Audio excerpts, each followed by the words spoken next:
wizards of Hogwarts who registered in Middle-earth. Hey! Look who's back for more adventures. We love having you here to continue this story that keeps us all awake. Important note, all of this is pure fiction. So don't try any techniques you hear here in real life, your neighbor might call the cops. This amazing novel and all its rights belong to the original author. We're just the ones giving it voice and drama. Are you enjoying the show? Prove it by subscribing to our YouTube channel and leaving that like that motivates us so much. And if you want VIP access to exclusive content, our Patreon is waiting with things you won't find anywhere else. Chapter 126, Magic Wand Wholesale. After laying Smaug still on the ground, the two men moved to the wound at the base of his wing. Elrond, observing the wound, which hadn't healed, raised his eyebrows. A violent energy clings to it. No wonder, with the dragon's healing abilities, it hasn't healed for so long. But the marks on this wound look familiar. Was it caused by the divine lands? Egress, though questioning, Elrond's tone was reassuring.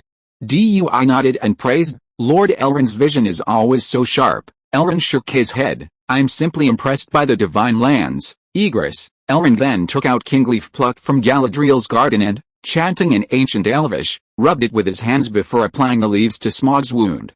Kingleaf, also known as King's Grass or Athelas, was brought to Middle-earth by the Numenoreans. It has long, slender leaves and exudes a sweet, rich fragrance. More importantly, it possesses miraculous healing properties, capable of healing wounds, delaying poisons, and even blocking the influence of evil.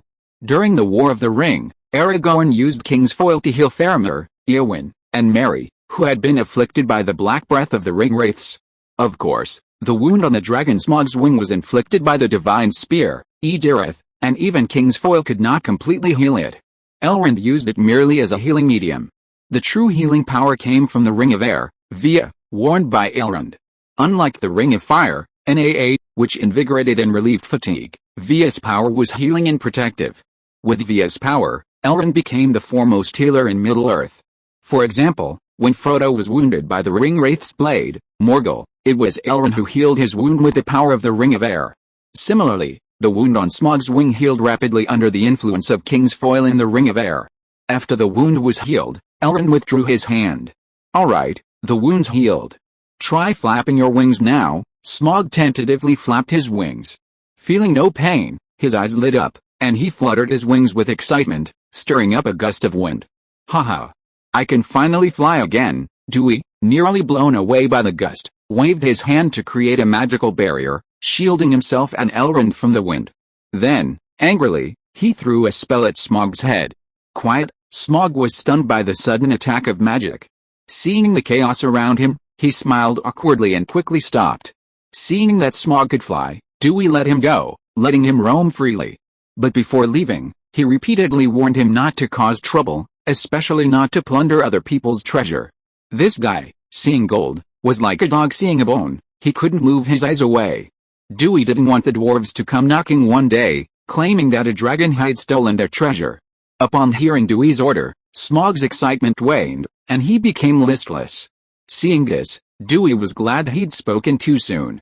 Otherwise, he would have been robbed by this fellow, and his reputation would have been tarnished.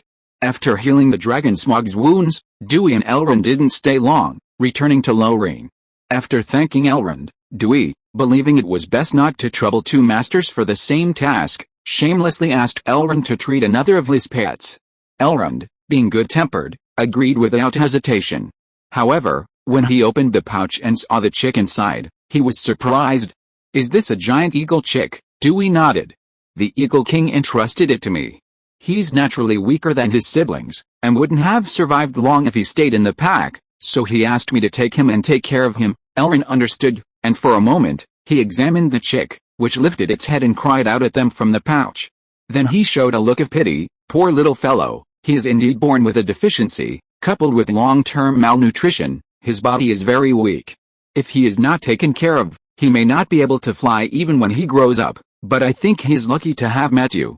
He seems to be doing well these days and has recovered a lot. By the way, what's his name? Thoronder. His name is Thoronder, Dui replied. Thoronder, Elrond looked at him in surprise. The name of the king of giant eagles, it seems you have high hopes for him. Dui released Thoronder in the huge eagle's nest, and with a gentle look in his eyes, He stroked the head that rubbed against him affectionately. He shook his head and said, I do not expect him to achieve anything. I simply hope that Thoronder's name will bless him, allowing him to soar freely in the skies like his ancestors. Lord Elrond, your medical skills are unmatched in Middle-earth. Can you cure Thoronder's congenital deficiency? Elrond nodded. That is not a problem, but it will take some time to heal. Therefore, you will need to send him to Rivendell for a while.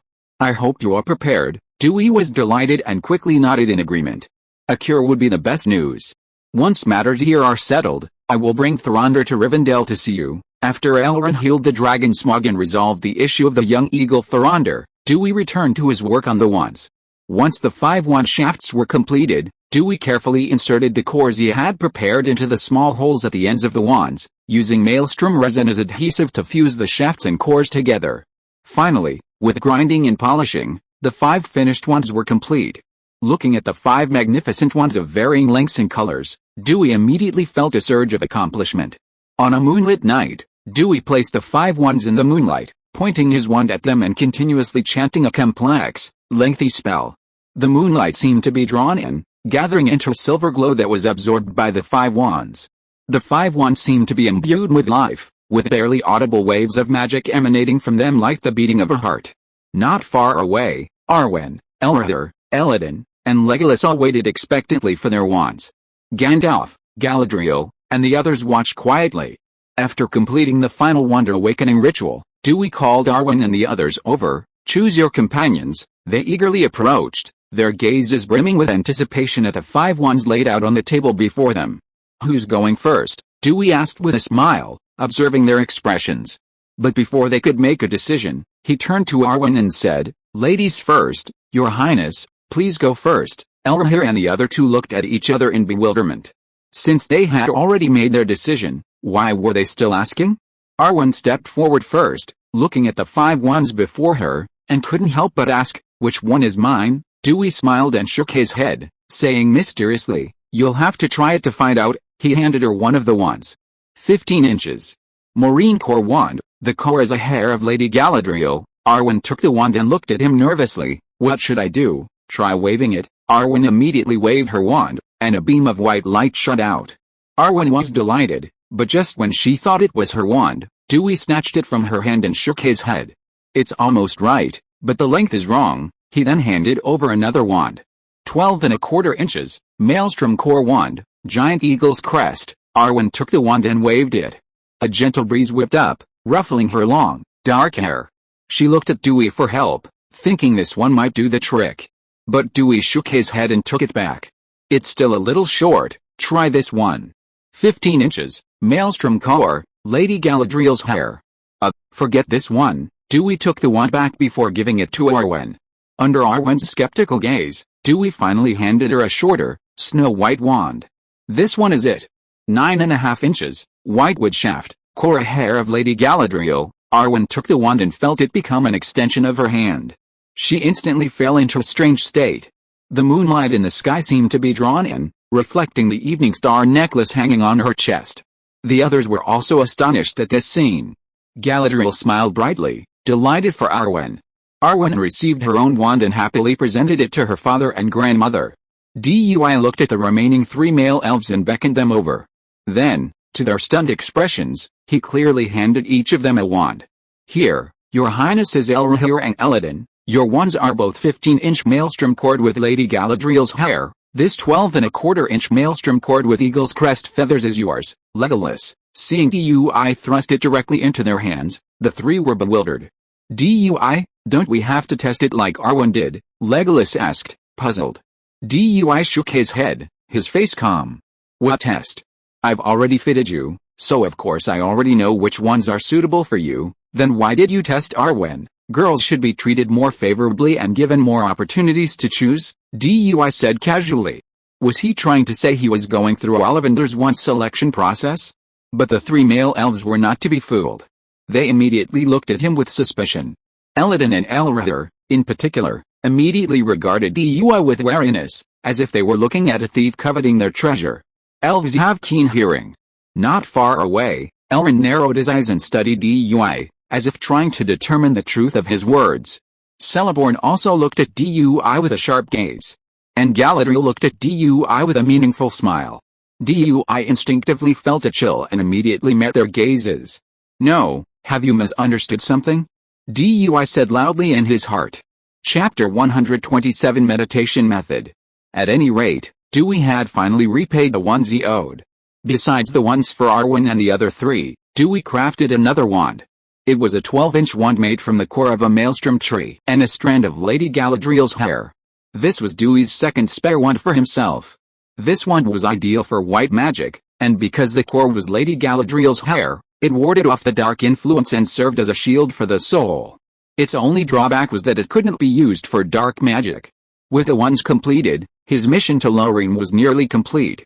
However, he had no plans to leave immediately. Gandalf wanted to craft a staff for him. The wood for the wand was ultimately determined to be maelstrom core, the remnant of the core Galadriel had given him. That core was 5 meters long, and after crafting wands for Elrondor, Elladan, Legolas, and Dewey himself, over 3 meters remained. More than enough to make a staff. As Gandalf crafted his staff for Dui, the elven artisans assisted. Dui watched from the sidelines. The elven artisan's exquisite craftsmanship and unparalleled aesthetic taste culminated in a flawless, seamless staff. Following the grain of the wood, the elven artisans carved delicate, natural vine patterns and traced elven runes with hair-thin mithril thread. Gandalf cradled the Elessar Emerald, the staff's core, in his hands, chanting a spell. The gem ignited, emitting an emerald glow that warmed those caught by it, like the warmth of spring sunshine. The elven artisans carved the tip of the staff into a hollowed-out form resembling the closed leaves of a magnolia tree. Gandalf took the staff in his hand. As he chanted a spell, the maelstrom leaves at the top of the staff opened. He placed the Elessar Emerald inside. After carefully adjusting and fitting it, the carved maelstrom leaves automatically closed, firmly encasing the gem. Gandalf then took the staff in his hands, carefully feeling it, and nodded with satisfaction. He then handed it to Dewey, who was already eagerly waiting, and said with a smile, "This is your staff. Try it on and see if it fits you." Dewey eagerly accepted it, his face beaming as he gazed upon the magnificent staff. The staff was about 6 feet long, or 1.82 meters, roughly the same height as himself. Its surface was golden brown, with flowing lines, outlined with mysterious silver runes, and carved with lifelike floral patterns and vines. Emeralds shimmered emerald within the leaf-shaped hollows at the top, as if they held endless mysteries. The staff's overall natural elegance revealed the craftsmanship of elven craftsmanship. Luminescent, Dui cast a spell with his staff. Magic flowed through the staff and into the gem, instantly emitting a dazzling light that illuminated Khazad-dûm so brightly that it could be seen even from outside the forest of Lorien. Dui was delighted. Unlike a wand, facing inward, primarily channels the magic within the body, achieving magical effects. A wand, however, facing outward, allows the wizard to channel the magic within nature, thereby casting powerful spells. More importantly, the gem at the wand's core acts not only as an amplifier but also as a reservoir, allowing a continuous flow of magic, resulting in a single burst of immense power. Of course, this doesn't necessarily mean a staff is superior to a wand. A wand is simple to cast, it's like a stable pipe, channeling a steady, even flow of magic from its reservoir, allowing for precise control of the flow. But a staff is like a floodgate. Once opened, the water is unleashed, unleashing a torrent of incredible power, yet difficult to control. Furthermore, spells take longer to cast, making it unsuitable for emergency situations. Therefore, wands are suitable for delicate, precise magic. Staffs, on the other hand, are suited for large, powerful spells. Congratulations, Doyle, you now have a staff. You are truly a black-robed wizard, Gandalf said with a grin. Thank you, Gandalf, Lady Galadriel, and the elven craftsman, Doyle said, leaning on his staff, eyes full of gratitude. Without your gifts and help, I wouldn't have such a fine staff. Gandalf smiled and shook his head. You make me a wand, and I make you a staff. It's a mutually beneficial relationship. No need to be polite. Well, now that you have a staff, you should be feeling its limitations, right? Doyle nodded, frowning slightly. I feel that when using a staff, the magic isn't as easy to control as when casting spells with a wand. Casting spells all at once is fine, but trying to release magic continuously is incredibly draining, Gandalf agreed. The essence of a staff is that it allows the wizard to connect with the forces of nature, allowing them to cast powerful spells. After all, when a person's strength is exhausted, no matter how powerful they are, they can never compare to the entire world. To connect with the forces of nature, one must possess a strong spiritual force, a powerful soul. Dui was stunned. This touched upon a blind spot in his knowledge. Magic in the Harry Potter world only teaches how to cast spells. Magic involving the soul is taboo. Take the 3 unforgivable curses: the killing curse, soul depriving; the cruciatus curse, soul torturing; and the imperious curse, soul controlling. Without exception, any magic involving the soul is considered one of the most evil forms of the dark arts. Anyone caught studying the soul will be imprisoned in Azkaban. Gandalf truly considered Dewey one of his own, so he unreservedly revealed the secrets of this world. Dewey, you must know that the soul is fundamental. A powerful soul can see the world, influence matter, and communicate with the forces of nature. Ancient elves like Lady Galadriel and Lord Elrond have accumulated wisdom and knowledge over the ages, honing their souls to be strong and indestructible. Therefore, even without a staff, they can cast magic far more powerful than that of a wizard. If you wish to gain greater power, or even better control of a staff, then strengthen your soul. Dewey frowned at Gandalf's words. How do you strengthen your soul? Elves possess eternal life, allowing them to slowly refine their souls over time. But he was only a wizard, not a Maya disguised as a wizard like Gandalf. His lifespan was limited, and he didn't have that much time. Gandalf smiled mysteriously, as if he had been prepared. There are different ways to strengthen one's soul. One is like the elves, who can accumulate wisdom and knowledge over countless years, breaking free from the shackles of their souls and becoming powerful. This method is the simplest and most reliable, but the drawback is that you'll need the time of an elf to accumulate sufficient knowledge and wisdom. Dui mentally dismissed this option upon hearing this. He didn't have that much time, nor could he spend thousands of years slowly strengthening his soul. But he remained unheard and continued to listen to Gandalf's story. The second is to endure various hardships, constantly tempering one's spirit and will, thus developing an indestructible soul. Especially experiencing the horrors of life and death is the most effective way to transform the soul. Take, for example, Glorfindel, Lord of the Golden Flower. After slaying the Balrog, his reborn soul became purer, possessing power comparable to that of the Maiar. Upon hearing this, Dui immediately shook his head. This method sounded extremely dangerous and unreliable. A single mistake could result in death. After all, not everyone is granted the chance of rebirth by the Valar like Glorfindel. Gandalf, as if reading Dui's thoughts, smiled and offered a third method. The third is meditation. This is the method I recommend that's most suitable for you. Meditation. Dui was surprised. Yes, meditation. Meditation can temper the spirit and will. While it may not be as fast as the tribulations of life and death, it is much faster than slowly accumulating knowledge and wisdom, Gandalf explained. This is the little trick I told you about before. I'll give you this when you possess the staff. So how do you meditate? Meditation is neither difficult nor simple. Simply put, it means clearing your mind of all distractions, allowing it to empty or focus on one thing. In my free time, I go to the Hall of Fire in Rivendell to meditate. You need to meditate too. Dui was surprised. After all, Gandalf was a Maya, with an incredibly powerful soul. Why did he need to meditate? As if knowing what he was thinking, Gandalf said meaningfully, meditation is not exclusive to one group of people, Doi. Even the great Valar need to meditate, the only difference being the depth of their practice. Okay, now let's get back to the subject of meditation, Gandalf said. In fact, you already have a meditation method, and it's far superior to what I've imagined, but you haven't discovered it yet. I already have a meditation method, Doi asked, stunned and puzzled. How could he not remember having one? Have you forgotten the music Tom Bombadil taught you? You said it was a meditation. Doi's eyes widened in disbelief. He had always used that music to stimulate positive emotions and dispel the negative influences of the dark arts. Furthermore, if he cast the music before casting the Patronus charm, it would make the charm even stronger. He had never expected Gandalf to call the music he used as a supplementary aid to meditation. Gandalf nodded. There are many ways to meditate.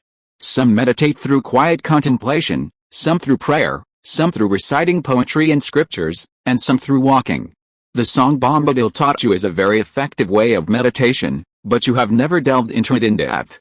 Chapter 128 Return to Finginding. Hearing Gandalf's words, Dui blushed. Was he missing the point, picking up sesame seeds and losing watermelons? He hadn't expected that the music magic he had always believed in to dispel negativity was actually a meditation method that could cultivate the soul. He felt like he had a treasure trove but didn't know it. Now that he knew the true value of music magic, Dui naturally wouldn't ignore it anymore. He immediately asked Gandalf for advice on how to meditate through music. Gandalf was forthcoming and even taught him another meditation technique, burning herbs, such as sage, cedar, sandalwood, and mugwort. The aroma of the herbs would relax the mind and body, allowing them to enter a meditative state of no thoughts. In this method, the scent of the herbs acted as an anchor, allowing the smoke to lead to a deeper state of meditation. This was a meditation method Gandalf had developed. He often used tobacco in his pipe, entering a state of no thoughts and gaining inspiration and wisdom through the process. More importantly, this meditation method could be combined with Dui's music meditation for even greater effectiveness. Dewey was deeply grateful for Gandalf's selfless teaching. He spent over a week crafting a faster broomstick from the maelstrom tree and gave it to Gandalf. While this gift wasn't even a 10,000th of his gratitude, it was the best he could think of to repay Gandalf. Gandalf, delighted by Dewey's gift, immediately soared over the forest of Lorien, drawing the attention of the elves in the forest below. One day, Dewey sought out Galadriel. He held out the white tree fruit Thranduil had given him. "Lady Galadriel, do you know how to get this white tree seed to sprout and grow?" Galadriel's eyes flickered with interest as she took the fruit and examined it. "I didn't expect you to possess a descendant of Nimlith. I thought nothing remained of the white tree of Nominor, save for the single fruit Isildur preserved. This was a gift from His Majesty Thranduil, who once traveled to Nominor and plucked this fruit," Duil explained. Galadriel understood. She strode across the grass like a gentle breeze, her moon-white robe trailing on the ground as she headed for the garden. Duil hurriedly followed. Galadriel reached the silver basin in the garden and dipped the fruit into it, submerging it in the stream. "This fruit is old and has long been thirsty. Let it soak here for 3 days.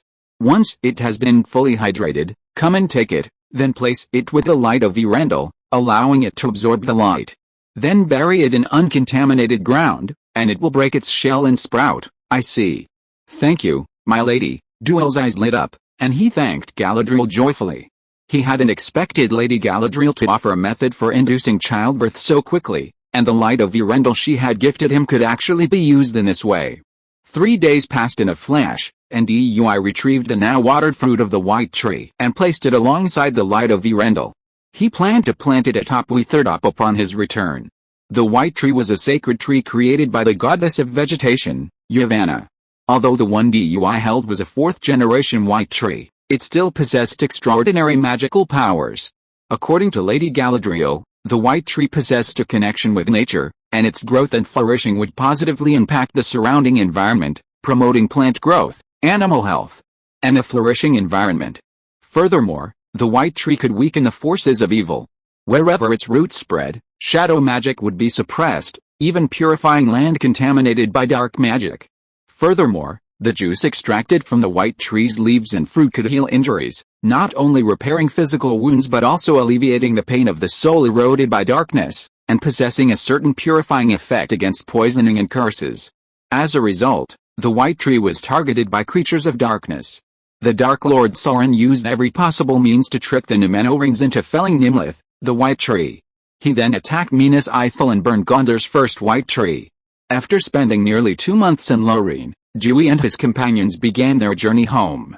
At their departure, Galadriel gifted Legolas with a longbow made from the heart of a maelstrom tree, its string woven from her hair, guaranteeing unwavering accuracy. She also gave Bilbo a grey wooden box containing soil from Galadriel's garden, promising it would flourish, a gift Bilbo had requested. Galadriel also gave him a kiss on the forehead, a blessing that purified and dispelled the influence of the ring within Bilbo. Finally, Dewey's turn came, and he asked Galadriel for a maelstrom seed. He planned to plant Mwalong seeds and the fruit of the white tree together, creating a poor man's version of the two trees, adding a unique touch to Witherdop's scenery. Lady Galadriel also found Dewey's idea intriguing and agreed to his request. She also gave him a silver basin of stream water to help the Mwalong tree grow. This time, Dewey and his companions did not ride dragons, but instead teleported directly to Rivendell via the hearth. As for the dragon Smaug, now capable of flight, Dewey allowed him to follow over the misty mountains. With the exception of Galadriel and Celeborn, who remained in Lorien, everyone else arrived in Rivendell via Floo powder, including Arwen. Now that the hearths of Lorien and Rivendell were connected, distance was no longer a constraint. Arwen could travel freely between the two places, living with her father and brothers in Rivendell, as well as her grandparents in Lorien. Teleporting so many people at once put Dewey's Floo powder supply at a premium. Dewey prepared to begin making a batch of Floo powder. The primary ingredient in making Floo powder is moonstone, prized by the elves for its hazy, moonlit glow. Knowing Dewey needed moonstone, Elrond sent him a large quantity. Looking at the immaculate moonstones, Dewey could only repeatedly refuse such an extravagant offer. He couldn't bring himself to use moonstones of such quality for Floo powder. Seeing this, Elrond instead sent him a batch of rough moonstone of lower quality, offering to take as much as he wanted. Dewey then began making Floo powder in Rivendell. He also entrusted the young eagle Thorondr to Elrond for his care. Meanwhile, Arwen and Aragorn finally met. In the original storyline, their first encounter would have taken place after Aragorn reached adulthood. This time, however, Arwen met an 11-year-old child. There was no such thing as love at first sight. As Elrond's adopted son, Arwen cared for him as a younger brother. Dewey had an ample supply of moonstone for making Floo powder. For the remaining silk, Dewey used giant spider silk, which proved even more effective than ordinary silk. As for the serpent fangs, Dewey had no source. So he went looking for them himself. He simply flew to the troll forest outside Rivendell, summoned a group of serpents using the language of serpents, and then secured a bag full of serpent fangs. The serpents were left devastated, their fangs missing. They were all too afraid to open their mouths in front of their prey, fearing ridicule. After spending half a month in Rivendell, Dewey finally crafted a barrel full of Floo powder, enough to last for years. To thank Elrond for his help, Dewey gave him a large bottle of Floo powder. Thorondr, the young eagle entrusted to Elrond for treatment, was also completely cured of his congenital deficiency. All he needed now was proper care, and he would soon soar like the other giant eagles. The dragon Smaug was already outside Rivendell, ravaging the trolls of Trollwood. After bidding Elrond a formal farewell, Dewey, Gandalf, Bilbo, and Legolas teleported directly to Witherdop through the fireplace. As for the dragon Smaug, he continued his agonizing flight to Witherdop. As the fireplace within the Tower of Omensol flickered green, the long uninhabited tower finally saw the light of someone once again.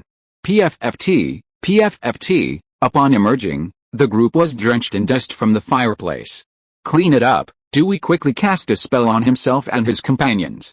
Once the dust was cleared, Dewey gazed at the empty tower and exclaimed, "I'm home at last." Then, waving his wand, he began to clear the dust from the surrounding area. Legolas looked up at the tower, wondering, is this the Tower of Omensol?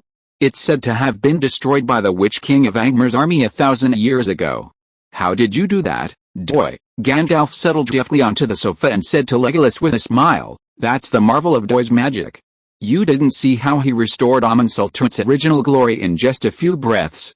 That was a truly astonishing sight. Bilbo completely relaxed at this point, eager to venture out of the tower to admire the view. Sweep away. After clearing the first floor, Dewey cast a spell, noting the dozens of floors above. Instantly, a small tornado formed within the tower, sweeping up from the ground floor stairs and automatically sweeping towards the second floor.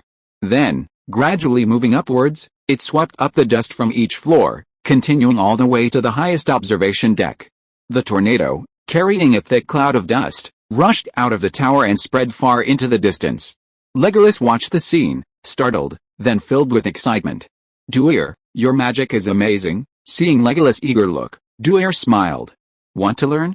I'll teach you, but the sanitation of the tower will be left to you from now on." Legolas nodded without hesitation. No problem, it was just cleaning, and he was lucky to learn Dewey's magic. At this moment, Bilbo ran in quickly from outside, looking a little excited. "Dewey, come out and take a look." "What's the matter, Bilbo?" Dewey asked curiously. Gandalf and Legolas also looked curious. Bilbo said excitedly, "I saw a village at the foot of the mountain, right next to the mosquito swamp." If you are listening to this novel on a channel other than Fanfic World, It means it was downloaded and re-uploaded without effort. We warmly invite you to visit our channel, Fanfic World. There you will find the original version of this story and many other novels of various genres. We look forward to seeing you dive into a world of incredible novels. Chapter 129 People. DUI was astonished when Bilbo announced the appearance of the village at the foot of the mountain. He remembered that the area around Witherdop had previously been deserted. He immediately followed Bilbo out, with Gandalf and Legolas following closely behind. The scenery around Witherdop remained unchanged. As the highest hilltop within 1,000 miles, the Mosquito Marsh and the east-west road were clearly visible. And between the Mosquito Marsh and the east-west road, near the Mosquito Marsh, a village had appeared. Smoke rose from the village, and figures could be vaguely seen. Standing on the hilltop, DUI gazed out at the village, puzzled. When did all these people gather here? Gandalf was also surprised, then smiled and prompted, "Have you forgotten those villagers we rescued in Trollwood?" DUI did remember, of course. But the problem was that he had previously distributed a portion of the troll's treasure to the villagers, and that was more than enough for them to live comfortably anywhere. Getting from Trollwood to the vicinity of Witherdop meant traversing the vast wilderness of Loneland, where one had to worry not only about wild beasts and bandits but also about the appearance of orcs. The journey was truly arduous. Even at Witherdop, there was no place to eat or sleep. To settle down there, one would have to start from scratch. DUI assumed these villagers would continue westward and settle in Breetown, or perhaps follow the Canquin River beneath the final bridge and journey to the human kingdoms to the south.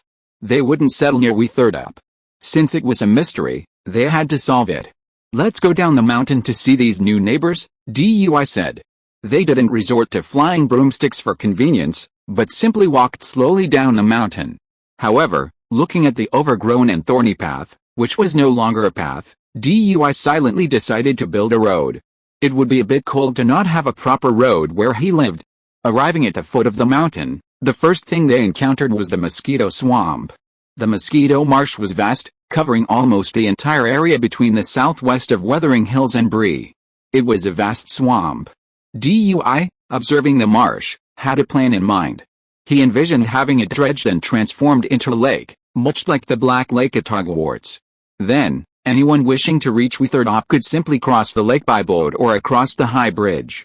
Witherdop would become a fortress easily defended and impenetrable. After bypassing the Mosquito Marsh, DUI and his companions arrived at a village adjacent to the marsh. The stranger's presence alarmed the villagers, but upon realizing they were coming from Witherdop and then seeing DUI's appearance, their caution quickly turned to suspicion. A young man in simple linen clothes suddenly darted out of the crowd. He approached DUI and his companions, excited and delighted, and said, "Wizard Duel, you're back." DUI looked at the young man, his mind racing with memories. "You're Edward," the young man nodded, excited and honored. "It's me, Wizard Dwar. You've returned, haven't you?" Dwar nodded, then asked, "Why are you here? And what's the situation with this village and these villagers?" "After your and Wizard Gandalf rescued us and gave us money, most of us chose to head west along the road, hoping to live in your territory," the young Edward said with excitement and admiration. "But the journey was too long. We even encountered a group of goblins along the way. We almost thought we were going to die." Edward's face was filled with lingering fear as he spoke of this. Dwar and Gandalf frowned upon hearing this. They hadn't expected these villagers to encounter goblins. Had the goblins already wreaked havoc on the wastes? What happened next? Dwar continued. "Later, we encountered a group of rangers who quickly killed the orcs. Upon hearing that we were rescued by you and the wizard Gandalf, they sent 2 of their rangers to escort us here," Edward explained. "Oh, and the leader of the rangers said he knew you. His name was Alpha." "Alpha?" DUI was surprised. He had never imagined that Alpha and the Donadane had saved the villagers. Afterward, at Edward's warm invitation, DUI and the other 3 were welcomed into the village. DUI recognized some of the villagers, those he and Gandalf had saved, but there were a few he had never seen before. Edward explained that these were people from nearby who had heard of the wizard Dwar the Black and had come to seek his protection. By then, Dwar the Black's name was renowned throughout Eriador. In this era, the lower classes, without protection, faced either robbery by bandits, oppression and exploitation by the powerful, or even attacks by orcs and trolls.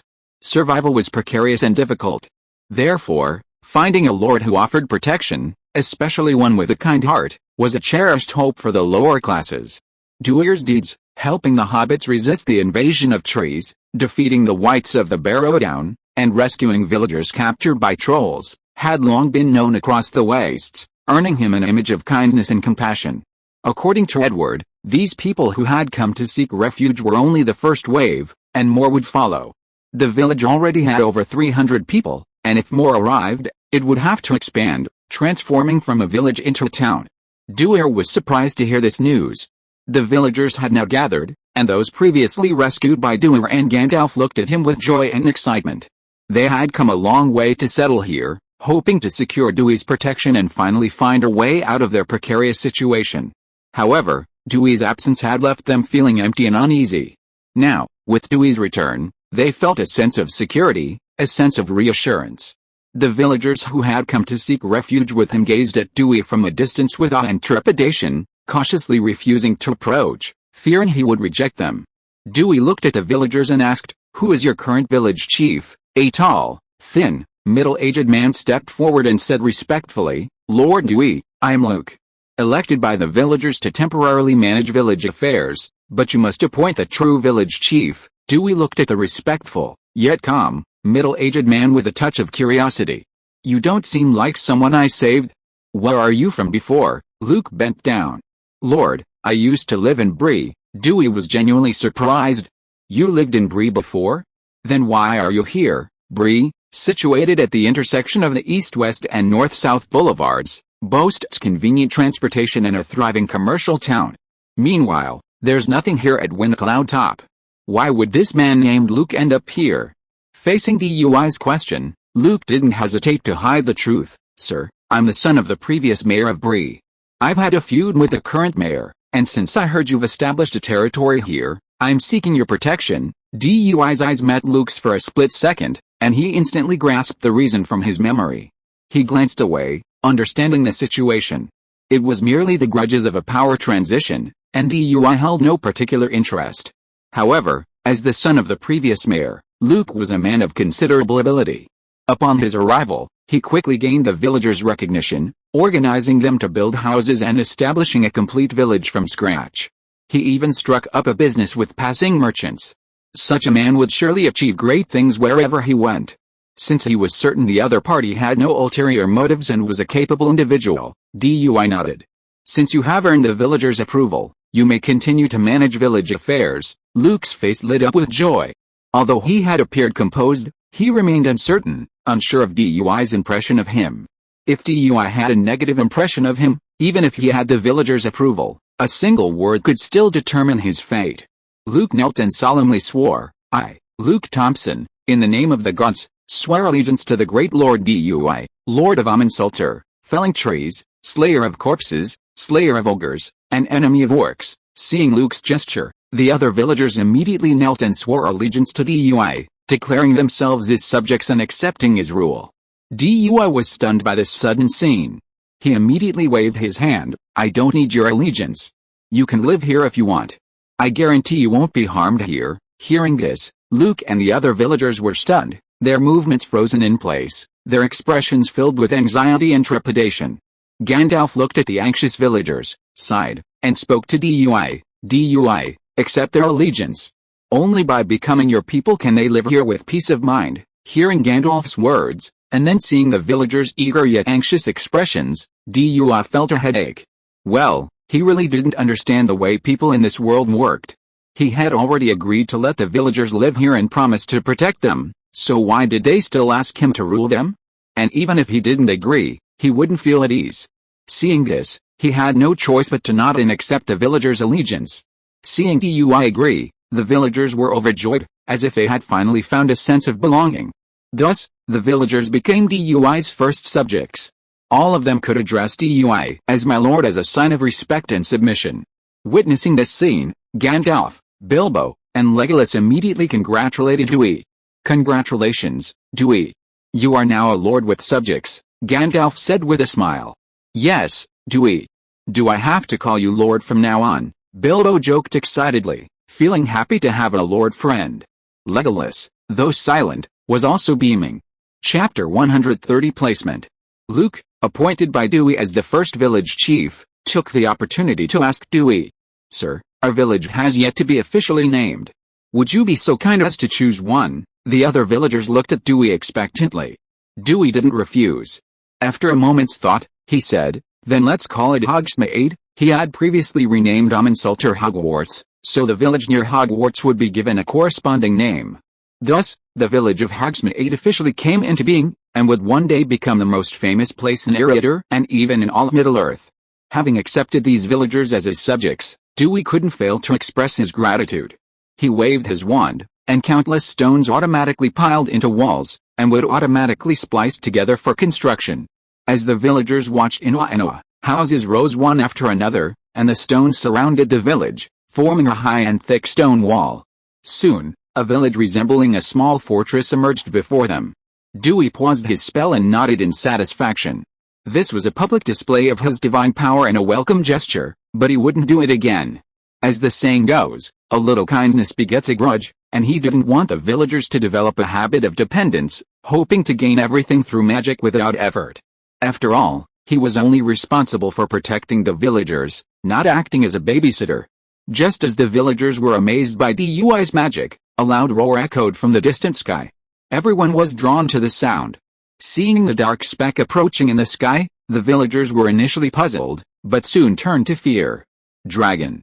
It's a giant dragon. The villagers paled with fear. They had only heard of dragons in stories, but now, seeing one in person for the first time, they were terrified to death. "Hide. Get out of sight." Luke, the village chief, was equally nervous and frightened, but he still shouted to the villagers. Dewey and the others remained standing, looking up calmly at the dragon flying in the distance. Luke suppressed his fear and shouted to Dewey, "My lord, the dragon is coming. Let's take cover." Dewey exchanged glances with Gandalf, both of them approving. Dewey had no intention of scaring the villagers. His voice was soft, but it reached everyone. "Don't be afraid. The dragon is my mount. It won't harm you." Dewey's words filled the villagers with a mixture of disbelief. After all, it was a legendary dragon. But the dragon didn't give them long to wait. It swooped down, its massive wings whipping up a fierce wind as it landed outside the village. Just as the villagers gazed in terror at the enormous dragon, it was a sight to behold. The dragon complained to Dewey, "Master, you teleported back so easily, while I had to fly all the way from the troll forest. I'm so hungry." Then, his gaze fell on the villagers, who looked terrified. A playful glint flashed in his eyes. "Is this a snack you prepared, Master?" The villagers gasped at the dragon's words, their fear growing even greater. Dewey, seeing this, said angrily, "Shut up. If you keep scaring me, I'll confiscate your treasures and make you sleep on the floor, and these are my people."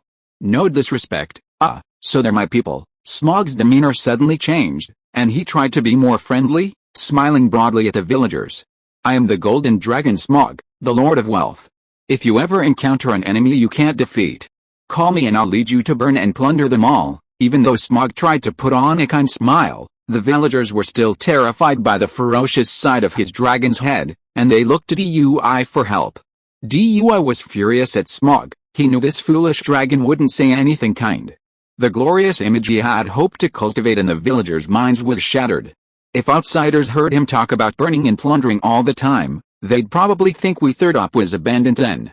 With this foolish dragon around, Dewey couldn't stay any longer. He had to deal with it first. After saying goodbye to the villagers, he and the others mounted their dragons and departed. The villagers were left staring, wide-eyed, as the dragon soared towards Witherdop. But unlike Dewey's fear of ruining his image, the villagers, after their initial panic, were instantly filled with excitement. It was a dragon. Their lord actually possessed a giant dragon mount. Owning a dragon signified power and formidable power. As the people of Dewey, they no longer had to worry about anyone daring to invade. They could even proudly proclaim their lord the mighty Dragon Lord. Dewey, however, was unaware of the villagers' thoughts. Smaug quickly landed them on Witherdop. Dewey had already planned Smaug's whereabouts. He rode his broomstick to the cliffs behind Witherdop and, using the Thunderbolt explosion spell, blasted a massive hole in the cliff face. He continued to dig deeper until he reached the base of the tower, connecting to the underground cellar below. The cellar was already quite spacious, But with the expansion of the untraceable extension spell, it was large enough to accommodate the dragon Smaug. Smaug could simply enter the cellar through the opening in the cliff face. Smaug looked at the empty cellar and looked at Dew with eager anticipation. "Master, pour out all the treasure. I can't sleep without it." Dew didn't intend to tease him. He opened the purse containing the Lonely Mountain's treasure, soared into the air on his broom, and poured the treasure out. A river of gold surged from the purse's chambers, instantly hitting the ground. Smaug's eyes lit up green at the sight of the gold coins, bathing in the waterfall of gold, silver, and jewels with delight. The sound of the coins clashing against each other was like the sound of nature, and he narrowed his eyes in satisfaction. Dew had seen enough of this greedy dragon. He wondered what Morgoth had in mind when he created the dragon race, to make them so obsessed with treasure. After all, this was only 1/10 of the Lonely Mountain's treasure, a massive mountain of gold piled up. It now covered the entire cellar floor. But even so, Smaug was still not satisfied.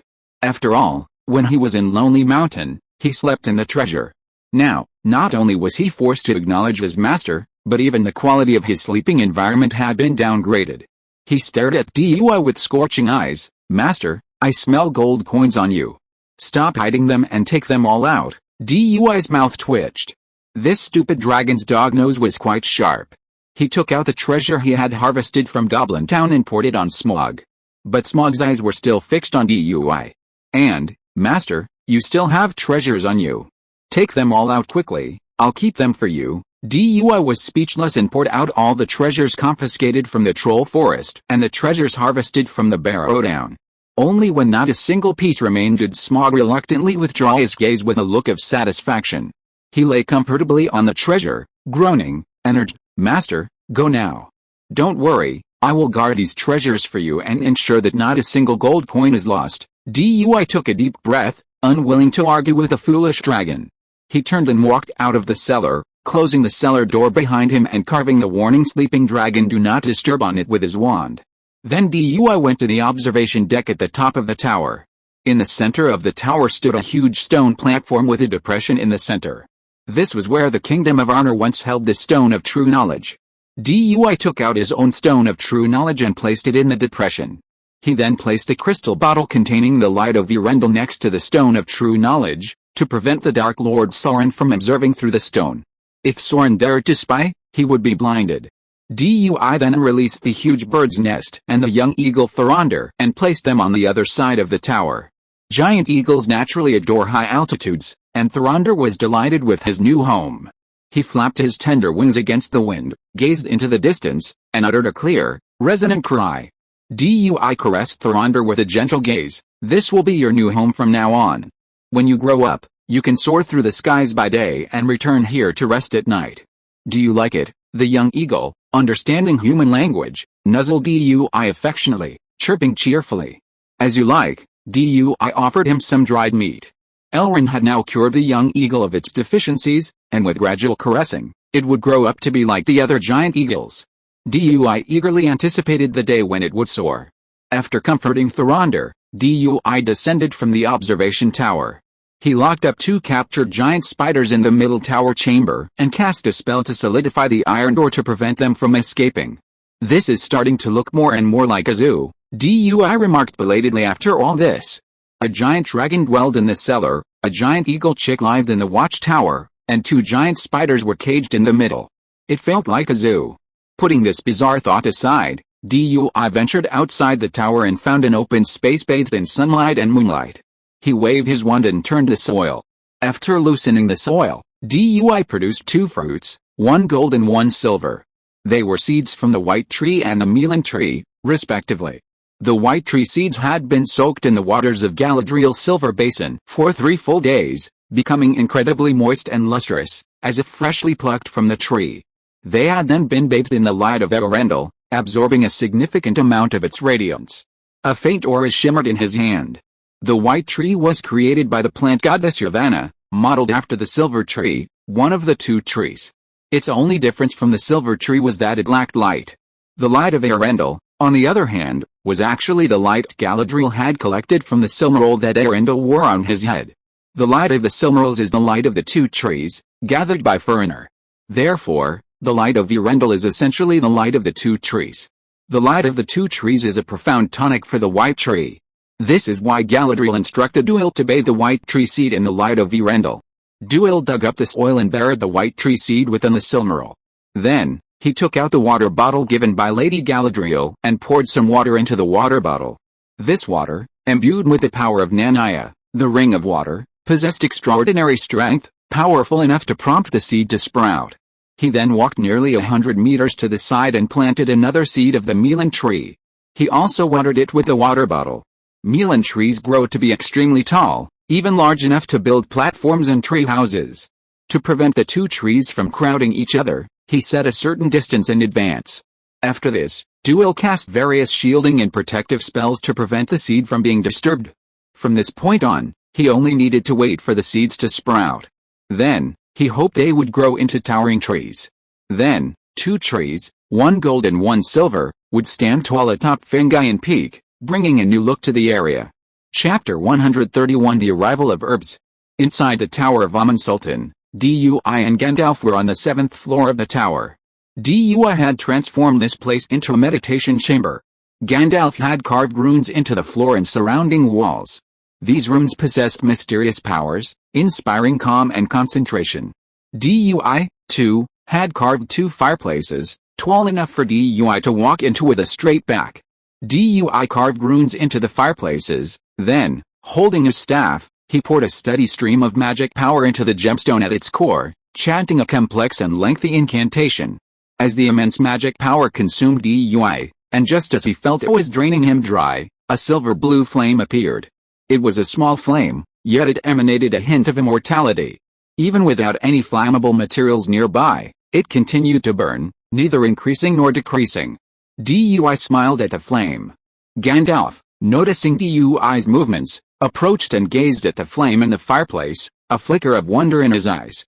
What kind of magic fire is this? It's Guplay fire, also known as the Eternal Flame, a flame that burns forever, Dui explained.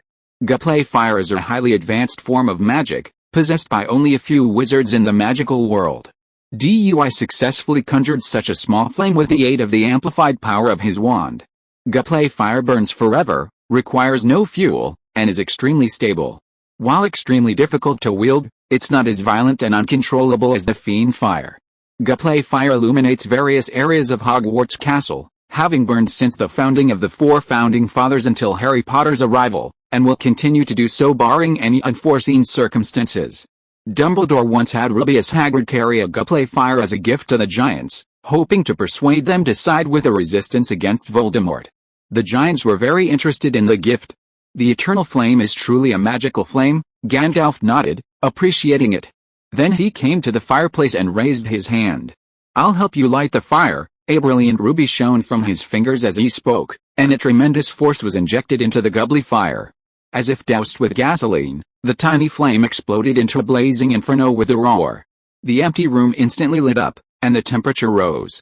Dui gazed at the Guplay fire in the fireplace, taller than himself, his face awestruck.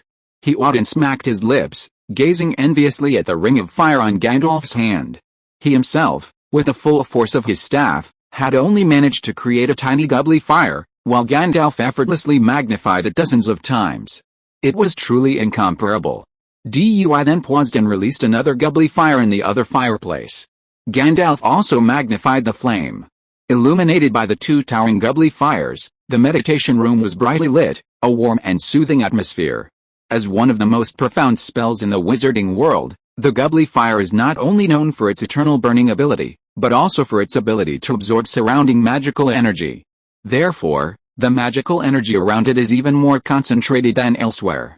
Under the blazing Guplay fire, Dui soon felt the magical energy in the meditation room surge. Meditation or magical practice in such an environment was twice as effective with half the effort. Thank you, Gandalf. Dui thanked Gandalf.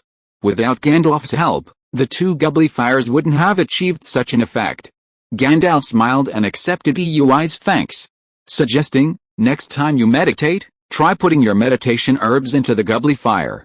That should improve your meditation. Dui nodded thoughtfully. Just then, a green flame suddenly ignited in the teleportation fireplace outside the meditation room. Bilbo's head emerged from the flames and called to Dui, Dui, Luke, The mayor of Hogsmeade is outside. He's brought a guest with him. Brought a guest? Doubt-filled Dewey. He and Gandalf used flue powder to teleport to the first floor fireplace. The tower stood over 1,000 feet tall, with 60 floors. Going up and down each floor individually would have been too strenuous. So Dewey had carved out fireplaces on each floor, connecting them with a flue network to create a localized flue network.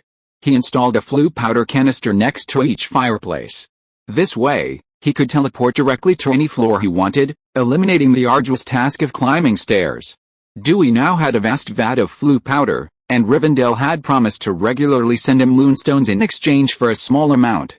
Dewey, now wealthy, was unstinting in his use of flue powder. Upon reaching the first floor, Dewey was greeted by his guest. "Lord Dewey," Luke said respectfully, rising. Dewey waved his hand, signaling he didn't need to be polite. His gaze fell on the tall guest standing nearby, and a surprised smile crossed his face. "Alpha, what a rare visitor. I didn't expect you to be the one who came with Luke." The visitor was none other than Alpha, the Dunedain, whom he had met briefly at the Prancing Pony Inn in Bree during the Lonely Mountain expedition. Alpha bowed solemnly in greeting, exclaiming in admiration, "Wizard Dewey, your deeds at the Lonely Mountain are well known even west of the Misty Mountains. You tamed the dragon, slew the orcs' natural enemy, 2 orc kings, and turned the tide at the battle of 5 armies. The elves sing of your valor, and bards praise your deeds in song. I'm afraid it won't be long before your name is known throughout Eriader." Dewey shook his head modestly. "That's too much. This isn't just my work. Gandalf, the dwarves, the elves, and the others have contributed just as much." Then he casually inquired, "I wonder what brings you here, Alpha?" Seeing Dewey change the subject, Alpha didn't continue, but stated the purpose of his visit. "We've almost finished gathering the herbs and plants you asked us to gather, Wizard Dewey. It was just that you weren't here before, so we couldn't hand them over to you. Hearing you'd returned, we brought all the herbs we'd gathered." Dewey's eyes lit up at this. After raiding the Barrow Downs, Dewey had traded the White Sword with Alpha, enlisting the Dunedain's help in gathering herbs. It had been almost a year now. If Alpha hadn't mentioned it today, he would have almost forgotten. He was filled with anticipation. "Oh, did you bring the herbs? Where are they?" "They're outside. It's a bit too much to bring in, so I came to ask for your opinion," Alpha said. Dewey's curiosity grew. "A lot? How much?" "Let's go and see." Dewey led the way, and the others followed curiously. Once outside, Dewey spotted several tall Dunedain. But his gaze was immediately drawn to the carts of goods piled high behind them. Countless herbs were piled together, categorized, and packed into large wooden boxes. Most of them were living herbs, planted in the soil, with flowers and leaves. Dewey's eyes lit up, and he hurried forward to examine them carefully. "Is this Kingshire Batherless?" Dewey's eyes widened as he saw hundreds of herbs densely packed together like leeks in a wooden box. So many Kingshirbs? This was his first time seeing them. Alpha, who had come with him, nodded and explained, "Kingshirbs have demanding growing conditions and grow slowly, making transplanting difficult. So we can only get these living plants. Please forgive us." Dewey was so happy that he wasn't surprised. When he first saw Kingshirb growing in Lady Galadriel's garden, he had envied it. After all, the Kingshirb's healing properties were so miraculous. It could not only heal wounds, but also slow down poisoning and ward off evil. But he knew his limits, so he kept silent. Now the Dunedain had sent him so much Kingshirb at once, and he was overjoyed. He watched the wilting kingswoods wither, and his heart ached. He had to transplant them quickly. If even one died, he'd be heartbroken. But he knew he couldn't rush, so he turned his gaze away to look at the other herbs. Soon, his eyes fell on a wooden box. It held dozens of flowers. Half were golden, star-shaped, with thin leaves. The other half were white, identical to the golden flowers except for their color. The golden ones are called Eleanor, and the white ones are called Nymphadil, Alpha explained. They're 2 species of the same flower, one blooming by day, the other by night, and usually only found in places where elves live. Dewey had seen both flowers in the garden of Galadriel and Lorraine. He hadn't expected the Dunedain to find them.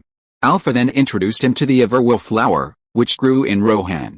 This small white flower, often found on burial mounds, had 8 petals and bloomed year-round. And then there was the even more amazing 8-colored flower, the flower of the Entebbe. This flower grows in the old wood. Ancient legends say that 8 ant women vanished after entering the old wood, leaving their respective flowers in their place: red, orange, yellow, green, blue, purple, and white. Ant women are the female members of the tree people race, while ants are the male members. It's said that the ants and ant women of the tree people race don't live together, only coming together when it's time to reproduce. But since the 8 ant women vanished into the old wood, only the male ants remain, all living in Fangorn Forest, unable to reproduce. There are even rumors that the more tree-like Huorn of the old wood are actually a degeneration of the tree people ants. However, none of this has anything to do with Dui. He simply regrets not having encountered these ant women flowers in the old wood. He's also amazed at the Dunedain's ability to obtain this flower, which grows in the old wood. In addition to these magical flowers, there are also blood-red saragans, poison-detoxifying nightshade grass, sea foam flowers growing on the seashore, sun orchids growing in the gardens of Ithilien and Gondor, and saxifrage growing on cliffs. Chapter 132 Meditation. Dui was momentarily dazzled by the sheer number of living magical herbs and flowers. Alpha observed Dui's delight but warned, "Wizard Dui, while these herbs are still living, they require different growing conditions. It would be difficult for you to transplant them." To say it wasn't easy was an understatement. These herbs came from all over the land, some preferring sun, some shade, and each thrived in a different soil. It would be a wonder they would survive if placed together. Dui had requested living plants, and the Dunedain had done their best to bring them to him, but they held no hope for their survival. Dui, of course, understood Alpha's point. But he didn't mind. Anyone else would have failed, but he had magic to help him. He smiled confidently and said, "Don't worry. Since they've been delivered, there's definitely a way to keep them alive, but I'd like you to tell me the growing conditions for each of these plants so I can adjust them." Alpha was confused, but since Dui had said so, he agreed. Dui then used a space bag to collect the pile of wood and boxes filled with plants and soil. Alpha and the other Dunedain were stunned by the sight. The group followed Dui back into the tower, and he led them to a room on the 6th floor. He cast a spell of invisible extension with his wand, expanding the space. They watched as the once cramped space rapidly expanded. The ceiling rose higher, the walls receded, and eventually, a space the size of 2 or 3 football fields emerged. Everyone stared with wide eyes and open mouths, staring at everything around them. It was as if they had entered a room in the land of giants, dwarfed as ants. After completing this, Dui turned to Alpha. "Alpha, what are the growing conditions for the king's grass? For example, the soil, the temperature, etc. Tell me everything." Alpha's face was still etched with shock, and he stammered as he answered Dui. Dui listened attentively to Alpha's answer and nodded thoughtfully. He then waved his wand repeatedly, and thick soil appeared out of thin air, filling the entire surface of the space and forming a small hill. In the hollow of the hill, Dui summoned a large spring, forming a clear lake. He pointed his wand at the ceiling, and it quickly transformed into blue sky with white clouds. A large yellow sun shot out from the tip of his wand, flew to the ceiling, emitting a suitable temperature and light. With another wave of his wand, a gentle breeze appeared, blowing continuously, creating ripples on the surface of the lake.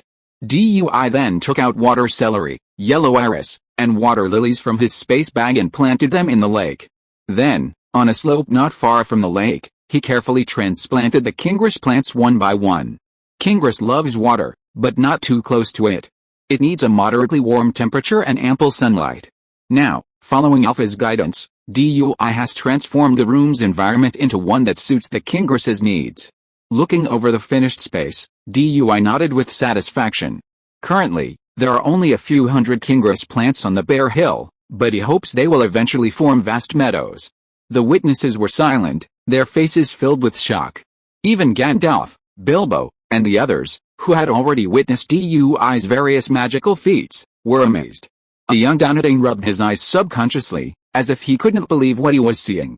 Dui turned and smiled, saying, "Come on. Let's go to the next room." Everyone followed him out of the room, dazed. The door closed automatically as the last person left, sealing off the small world within. There were other rooms on the 6th floor. Dui chose the adjacent room and used the unseen extension charm to expand the space. He then repeated the process, consulting Alpha and several other Dunedain, and remodeled the rooms once again. This time, The environment was transformed into a dry grassland. Atop the lush meadow mounds, Dui planted the Everwill flower from Rohan. This natural setting even made Gandalf exclaim that he felt as if he had arrived in Rohan. Dui then expanded and remodeled other rooms one by one. There were dense canyons, a salt marsh seashore, windswept stone walls, and snow-covered hills. Each room was a natural environment.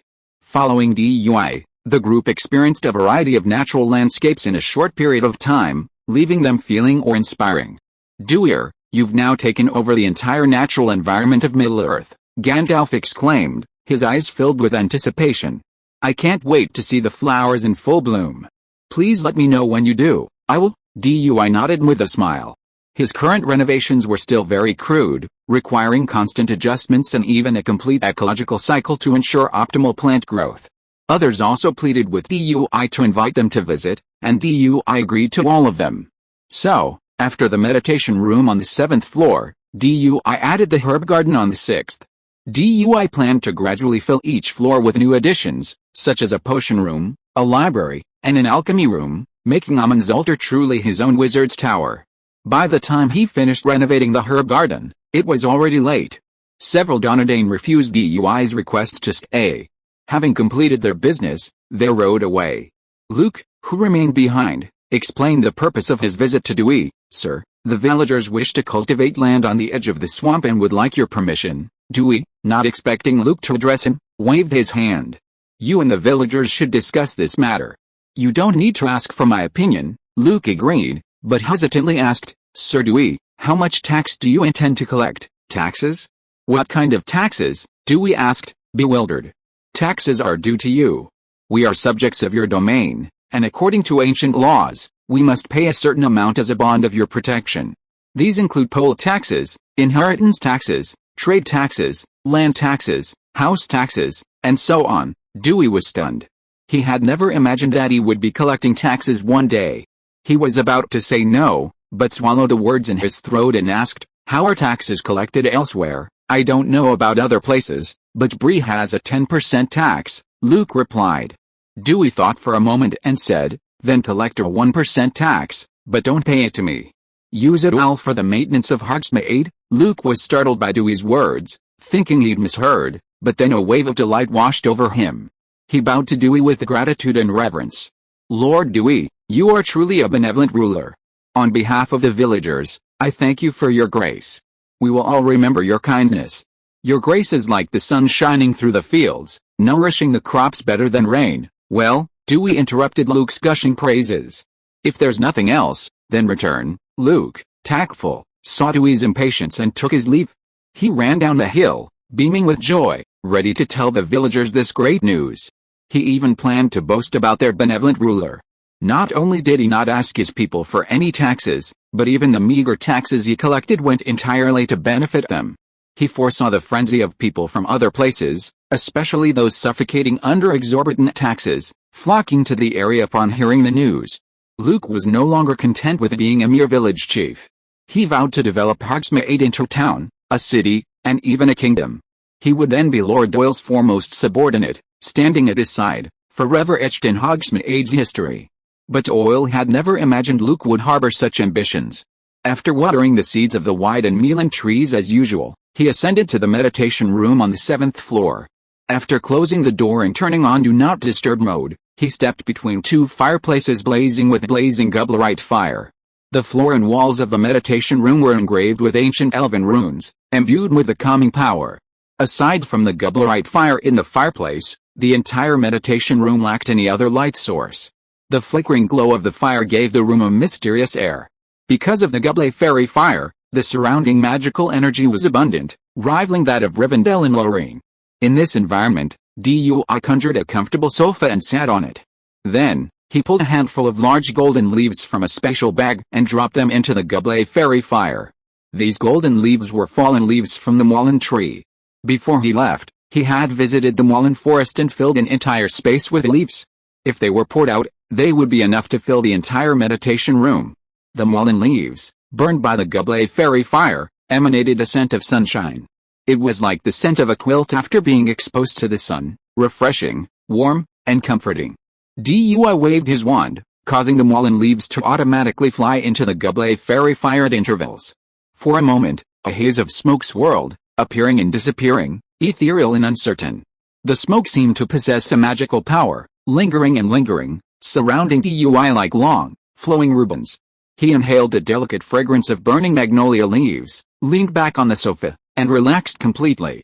With his mouth slightly parted, he softly hummed the music Tom Bombadil had taught him. His voice echoed throughout the quiet meditation room. It was imbued with magical power, especially in this magically rich environment, producing a greater effect. A joyous feeling welled up within him, filled with joy, light, and childlike innocence. Gradually, all distracting thoughts vanished, leaving only the cheerful music.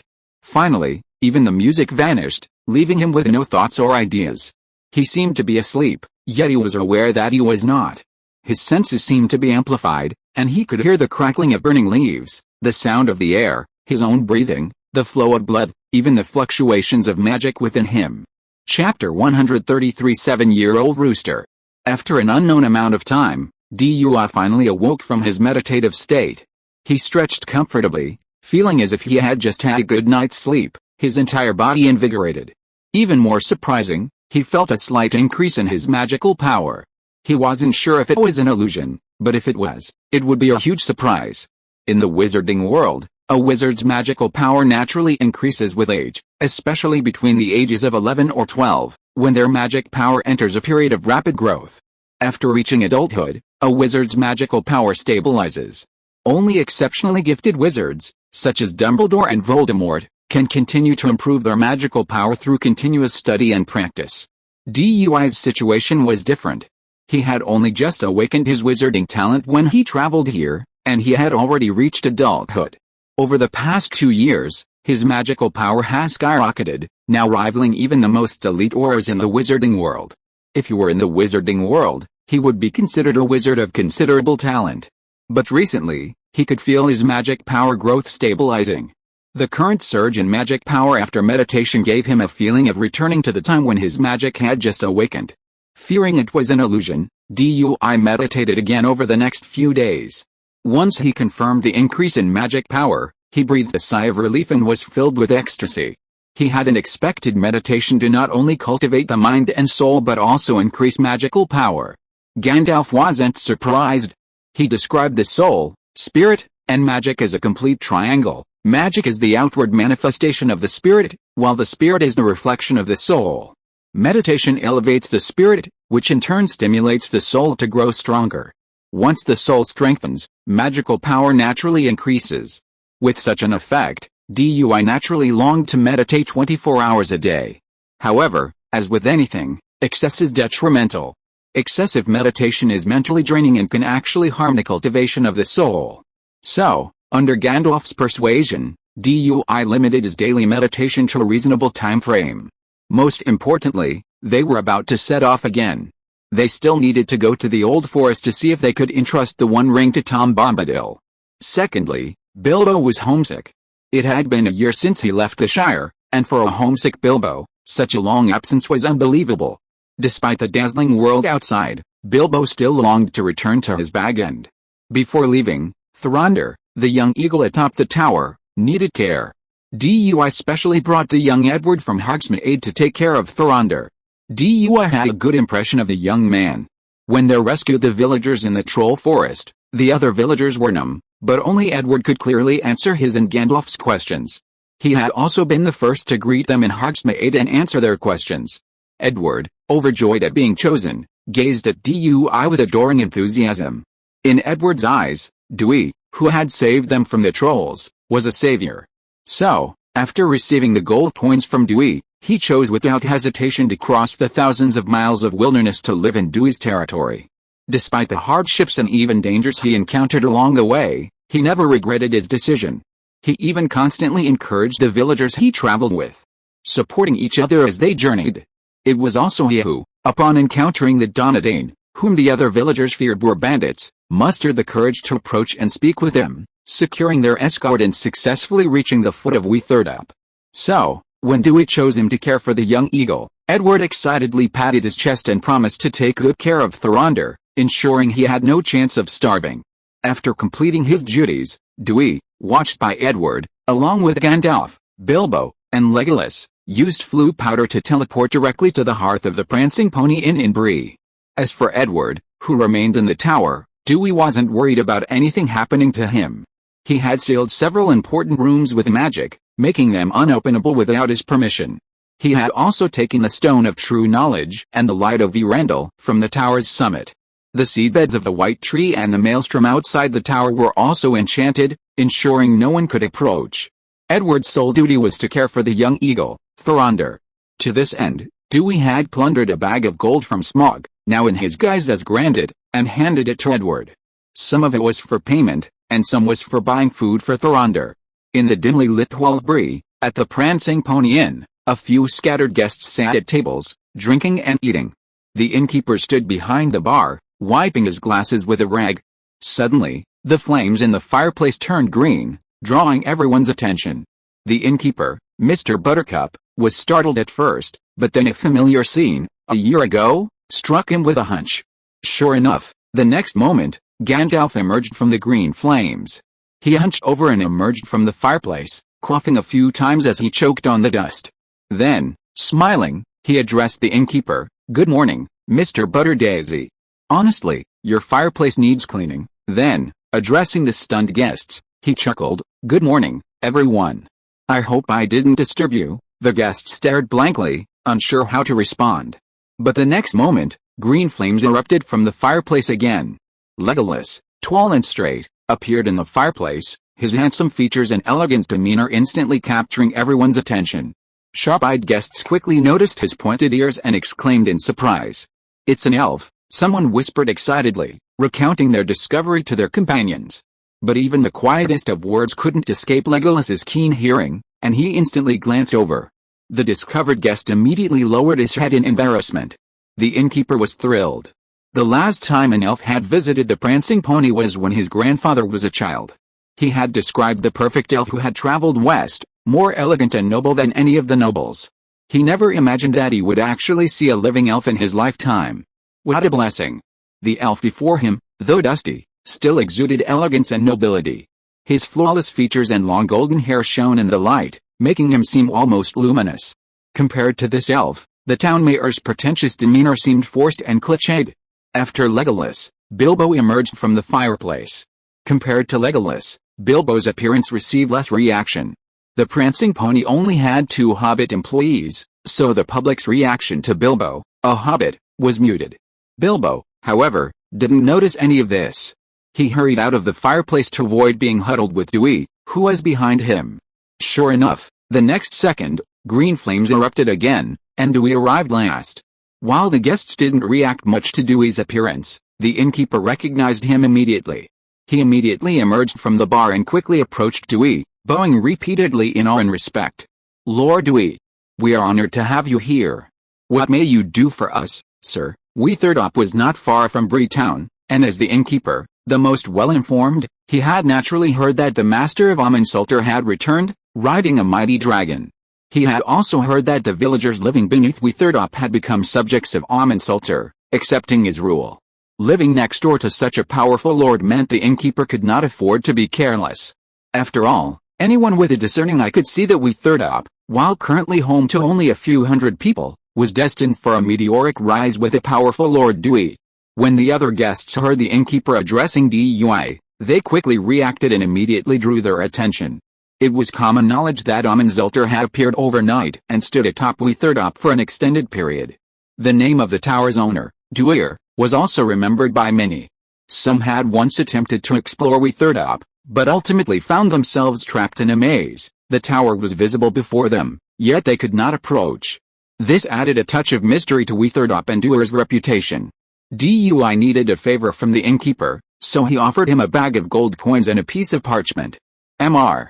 Butterdew, you receive guests from all corners of the globe daily. You're well informed and have extensive connections. Could you please help me gather the materials on the paper? The more the better. Oh, and please find me a 7-year-old rooster. If you can help me, these gold coins are just a deposit. The reward will be satisfactory when the time comes. The innkeeper looked at the various bizarre items written on the parchment, including bat spleen, tree snake skin, crocodile heart, eel eyeball, frog brain, pufferfish eye, with a puzzled expression. He was even more surprised to hear that Dewey was looking for a 7-year-old rooster. 7-year-old roosters are not easy to find. Most people don't keep chickens that long. Even roosters used for breeding are slaughtered and eaten at 3 or 4 years old, so they don't last past 7. But looking at the bulging bag of gold coins, the innkeeper's eyes lit up and he immediately said it wasn't a problem. "Don't worry, Lord Dewey. I'll find these things for you, for the right price." He'd find anything, whether it flew, ran, or swam. It wasn't that the innkeeper was being arrogant. His place was a strategically located thoroughfare, a haven for rangers, traveling merchants, dwarves, bards, and everyone else. It was a place of excellent information. Therefore, the prancing pony was more than just a place to rest, it was also a place to exchange information, even to sell it. After declining the innkeeper's offer, Dewey and his companions purchased some food and departed Bree. Chapter 134 Goodbye Bombadil. West of Bree, Dewey hadn't yet established a flu network, so teleportation via the hearth was no longer possible. However, they didn't need to walk. Dewey and Gandalf each had a broomstick, and Dewey, with Bilbo and Legolas, flew directly towards the old wood. On their way, the 4 of them flew over the Barrow Downs. After the previous cleansing, the evil presence in the Barrow Downs had been greatly reduced. While still haunted, the Barrow Wights were in a deep slumber. Unless awakened, they wouldn't pose a threat for decades. Dewey longed to eliminate the Wights, but as long as the Witch King of Angmar lived, they would be invincible. And as long as Sorin remained incapacitated, the Witch King of Angmar was invincible. The Witch King of Angmar was a Nazgul, a human transformed by the One Ring, whose power to survive in ghostly form depended on the power of the One Ring and Sauron's dark magic. During the Battle of Dol Guldur, Dewey slew the Ring Wraiths, only to be resurrected by Sauron. Furthermore, during the War of the Ring, the Witch King of Angmar was slain by the combined forces of Eowyn, Princess of Rohan, and the Hobbit Merry, yet remained unresurrected. This was because the One Ring was also destroyed, completely depriving Sauron of his power, and no longer possessing its power to maintain the Ring Wraiths. Therefore, everything revolved around the One Ring, which they were on their way to dispose of. The 4 men flew on their broomsticks through the old forest, eventually arriving above Tom Bombadil's home. Tom, who was below, had already spotted them and waved happily. As soon as he landed on the hillside, Tom bounded over to them, dancing with joy. "Oh, my friends, welcome to the home of Tom Bombadil." Dewey took the initiative to greet him. "Hi, Tom, long time no see." Dewey, my friend, the mountain wind from the east brings news of your victory. I'm so looking forward to your tales of your journey." Tom happily gave Dewey a bear hug and laughed heartily. "If you're interested, I'm always available," Dewey said cheerfully. Dewey had always been grateful to Tom. Tom and Goldberry had given him his first wand core, and they had also taught him the music magic he could meditate on, which had been a tremendous help. He had always wanted to repay Tom, but Tom had everything he needed. "Tom, this is a gift I prepared. I hope you like it." Dewey handed him a hollow ring inlaid with a blue gemstone. Tom took the ring, his eyes lighting up, and slipped it on his right index finger. He touched the ring, and a magnificent golden brown cane appeared in Tom's hand. The cane's head was inlaid with a large ruby, and the shaft was carved with vine patterns, creating a natural and flowing design that exuded an elven style. The length of the cane was just right for Tom's height. "Is this a gift for me?" Tom toyed with the cane, liking it very much. Dewey smiled and nodded. "This is a cane I asked the elves to make. It's made from the heart of a morin tree that grows in Lorraine. Try tapping the ground with it." Tom, curious, tapped the ground with his cane. Flowers and plants instantly sprouted wherever the cane touched. Tom's eyes widened in surprise. He tapped and bumped with his cane, as if he had stumbled upon something truly fascinating. He beamed with delight at the flowers that sprouted everywhere. Dewey's smile widened. This cane was his first attempt at alchemy. Ever since obtaining the Book of Abraham, he had never forgotten to delve into its alchemical knowledge. Back in Lorraine, he had the elven craftsman craft this cane using a piece of magnolia core left over from crafting his staff, along with a ruby from the treasures he'd received from the Lonely Mountain. Dewey, in turn, had alchemically imbued the cane with a flower blooming spell. Simply tapping the cane with it would produce flowers. While the alchemical cane had no other uses beyond its beauty, Tom clearly loved it. Furthermore, the ring was also a gift from Dewey. Dewey had cast a traceless extension spell on the hollowed-out portion of the ring, extending it to the size of a small room due to its original size. Gandalf and the others were also amazed at the cane in Tom's hands. They knew no more about it than he did. Although they knew Dewey often visited the elven craftsman back in Lorien, they had never expected him to create such a miraculous cane.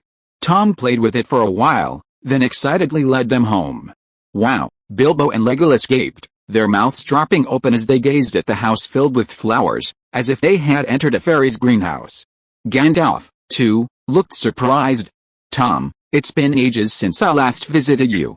I didn't expect you changed your style. That's all thanks to Doyle, said the beautiful Goldberry, strolling from among the water lilies, smiling gently. He used magic to decorate our house, and Tom and I love it. Goldberry wore a long silver robe studded with tiny diamonds that sparkled like water droplets, and a golden belt around her waist. She was as gentle as a willow river, and she looked at everyone with a glimmer in her eyes. Welcome. We haven't had any guests since Doyle left last time. Tom, like a child who loves showing off to someone he likes, handed his cane to Goldberry and happily boasted, Goldberry, look at my new gift. A beautiful cane that even blooms. Goldberry gave Tom a gentle, loving look and thanked Doyle. Thank you for your gift, Tom. He hasn't been this happy in ages. I'm glad Tom likes it. Doyle was naturally pleased that his gift was appreciated. He then took out a hollow ring inlaid with a green gemstone and handed it to Goldberry. Ms. Goldberry, this is a gift for you. I hope you like it. The ring matched Tom's ring. Goldberry was surprised for a moment, then a smile spread across her eyes. Oh, thank you. I love your gift. Goldberry accepted the gift and slipped it on her finger. Seeing that Dewey had given him the same ring, Tom immediately leaned forward and said curiously, Goldberry, look at the gift inside the ring. Goldberry gently touched the ring's hollow with her free hand, and a golden wreath appeared in her hand. It's woven from the flowers of the mauve tree of Lorien. Elven craftsmanship, it never fades, Dewey explained. Goldberry marveled at the golden wreath in her hand, carefully placing it on her head with a smile. Thank you for your gift, Dewey. It's the best gift I've ever received, as long as you like it. The three people behind him watched Dewey's actions, and Gandalf whispered to Legolas and Bilbo beside him, really, if Dewey had been as attentive as he is now when he was in Lorien and Rivendell, he wouldn't have made any progress with Evenstar. Legolas and Bilbo nodded in agreement. Fortunately, Dewey didn't hear Gandalf's words, or he would have accused him of being disrespectful to his elders. Not to mention that he was now solely focused on improving his strength, completely oblivious to any extraneous concerns.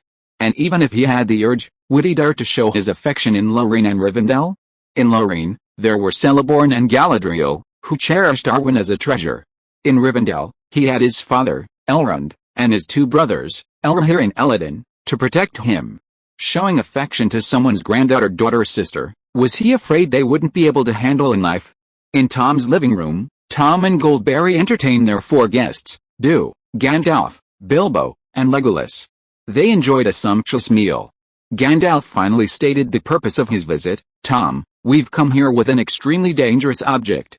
We are all vulnerable to it. We would like to entrust it to you for safekeeping until we can find a way to destroy it. What is it? Tom asked curiously. Yes, Gandalf opened his mouth, but no words came out. With no other choice, he turned to Dewey. You better speak. I can't. Dewey didn't refuse. Bound by the Fidelius curse, he was surprised Gandalf could reveal so much. So he said to Tom, it's the One Ring.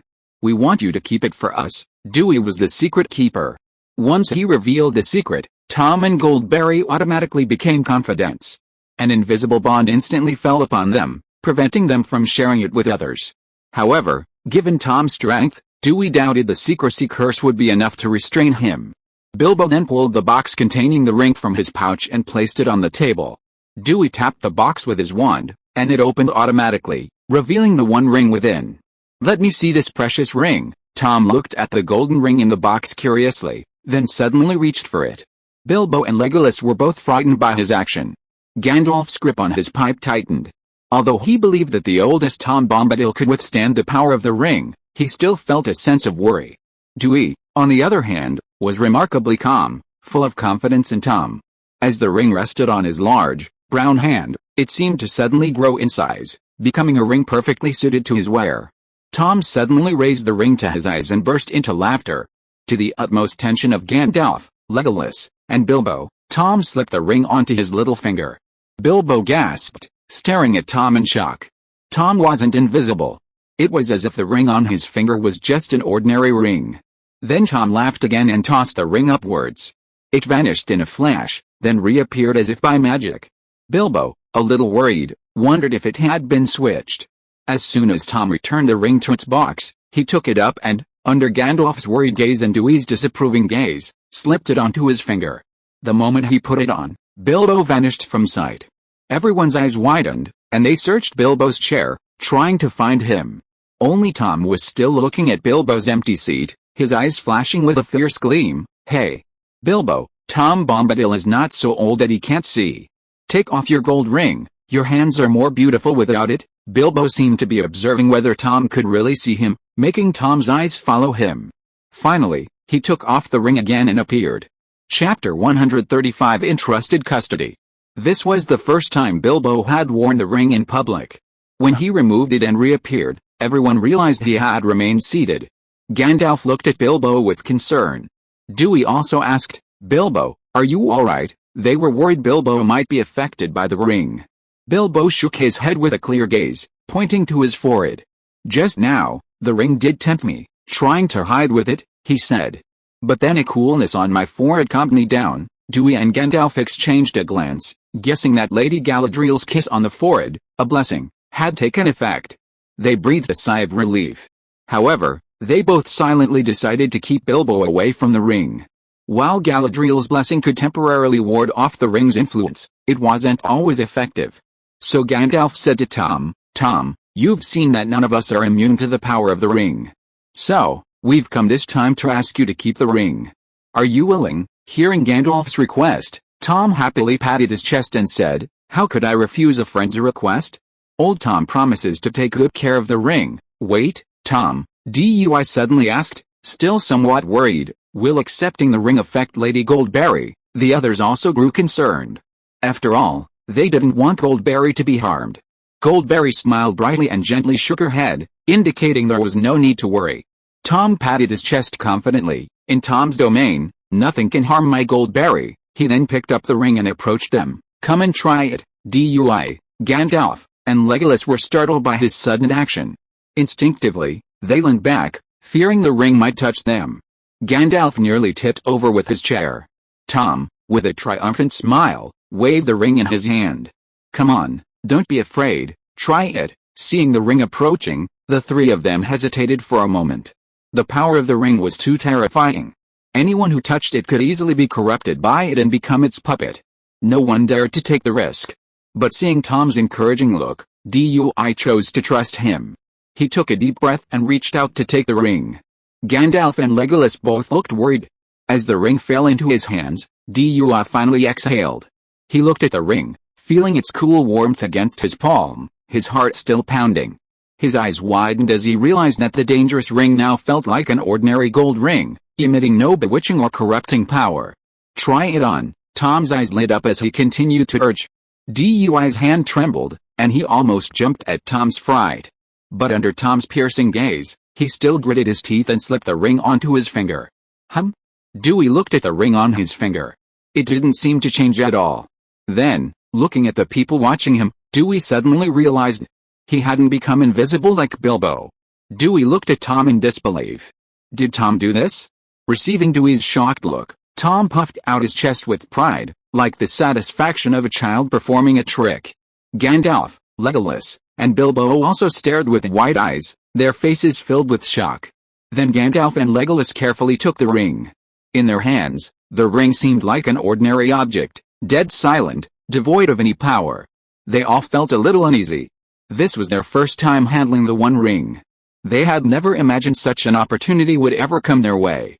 "Tom, can you destroy the ring?" Dewey asked. He reasoned that if Tom could neutralize the ring's power, then he couldn't just destroy it. But Tom shook his head. "I only prevented its power from reaching me, but that doesn't mean I possess the power to destroy it." Upon receiving this answer, Dewey, Gandalf, and the others were not disappointed. After all, being able to neutralize the ring was already a powerful feat, and they hadn't expected to achieve it all in one go. After witnessing Tom's abilities, they confidently entrusted the ring to Tom for safekeeping. Tom simply placed the ring on his little finger. As for the treasure box containing the ring, it now belonged to Bilbo. However, to prevent Tom from losing the ring, Dewey and Gandalf entrusted it to the more attentive Goldberry. Goldberry smiled and agreed. With Tom and Goldberry's consent, Dewey connected their fireplace to the Floo network and presented them with a large bottle of Floo powder. He also invited them to visit Witherdop anytime via Floo. After staying at Tom's house for one night, the group formally departed the next day. However, this time, Gandalf did not accompany them. "Gandalf, aren't you going to the Shire with us?" Bilbo asked. Gandalf patted Bilbo's shoulder. "No, Bilbo, let Dewey and Legolas take you on the rest of the way. I'm sure they can get you home safely." Bilbo was reluctant to leave. He still wanted to treat everyone well when they got home. Dewey, surprised that Gandalf was leaving so soon, was also a little reluctant. "So, where are you going, Gandalf?" "I'm going south," Gandalf said. "I'm worried about the situation in Mordor. I'm going to meet the Regent of Gondor and put him on alert. I'm also planning to visit Isengard and inquire about my old friend." Gandalf's expression grew heavy as he spoke these words. Dewey frowned and looked at Gandalf. "You're going to meet Saruman alone? Isn't that a bit imprudent?" He wondered if Saruman would imprison you prematurely. Seeing Dewey's disapproving look, Gandalf smiled and shook his head. "Don't worry about me. Knowing he's turned to darkness, I won't act rashly. I simply want to gather information so I can make further preparations." "Very well, then, be careful." Dewey could only hope for Gandalf's safety. After parting with Gandalf, Gandalf flew south on his broom. Dewey, in the form of an owl, gave his own broom to Legolas and Bilbo to fly. Dewey, in the form of an owl, flew along. Passing through the old wood, Dewey broke off some branches from Huorn trees and stored them in his pouch, intending to craft ones in his spare time. Beyond the old wood, they reached the nearby Buckland. Without stopping, they flew westward, finally reaching Hobbiton in the afternoon. Dewey, in his owl form, landed first in front of Bag End, transforming back into his human form. Legolas and Bilbo followed closely behind. The nearby hobbit neighbors witnessed the scene and were stunned. "I'm back at last." Bilbo looked at his familiar home, feeling a sense of detachment and excitement. A year after leaving, the garden had grown overgrown from neglect. The mailbox was overflowing with letters. "It's from my cousin Bilbo Baggins. He's getting married to a young lady from the Brandybuck family," Bilbo said, opening the first letter. He was surprised by the contents. "What a pity I didn't hear about this good news earlier. I could have stopped by Buckland to congratulate him, but it's not too late now. I should prepare a wedding gift and send it over," Bilbo said thoughtfully. Dewey was also surprised by the news and quickly said, "Let me know when you send your gift, so I can prepare one to go with you." He had a good relationship with Bilbo Baggins, so he naturally wanted to show his appreciation for his marriage. He also wanted to send a gift from the bride, Brandybuck. After all, the Brandybuck family had helped him so much in the past. "Huh? An auction letter?" Bilbo was stunned when he saw the second letter. He opened it and was even more astonished. "Auction of Bag End? Why auction my house? What's going on?" Dewey and Legolas also came over curiously. Then they discovered that the letter was about the auction of Bag End and the contents of the house. Somehow, it had been delivered to Bilbo's mailbox. Mr. Fatty, Mr. Fatty, Bilbo hurriedly called to the hobbit who had quietly peeked out of the yard next door. The short, fat hobbit looked at him in surprise. "Mr. Bilbo." Bilbo's temperament had changed after his long adventure, making his neighbor, Fatty, a little hesitant to recognize him. "It's me, Mr. Stout," Bilbo said. "Can you tell me what's going on here? Why is my house being auctioned off?" Stout glanced at his long-lost neighbor, whose demeanor had become eccentric, then at the two figures behind him, a strikingly handsome elf and a mysterious wizard he'd met before. He spoke with a guilty conscience. "Because you've been away from home for years and haven't been heard from since, everyone thought you were dead, so they're dividing up my property and auctioning off my house." Bilbo understood immediately, his ears red with rage. And what dead away from home for years mean? He'd only been gone for a year, and these people were already rushing to divide up his property and house? Stout was clearly one of them, and he spoke even more guiltily. "It's not our fault. It was your cousin-in-law, Lobelia Sackville Baggins, who said you were dead and her son was the first heir to your property." So she organized a public auction. Lobelia Sackville Baggins? Bilbo was instantly even more enraged. This woman was his distant cousin from the north, and had always coveted his house. Especially since he had no heir, she had been trying to make her son his heir. Wait, Bilbo suddenly realized, if my house is going to be auctioned, why hasn't anything happened yet? At this, a look of lingering fear appeared in Fat Uncle's eyes, and then he glanced at Dewey in awe.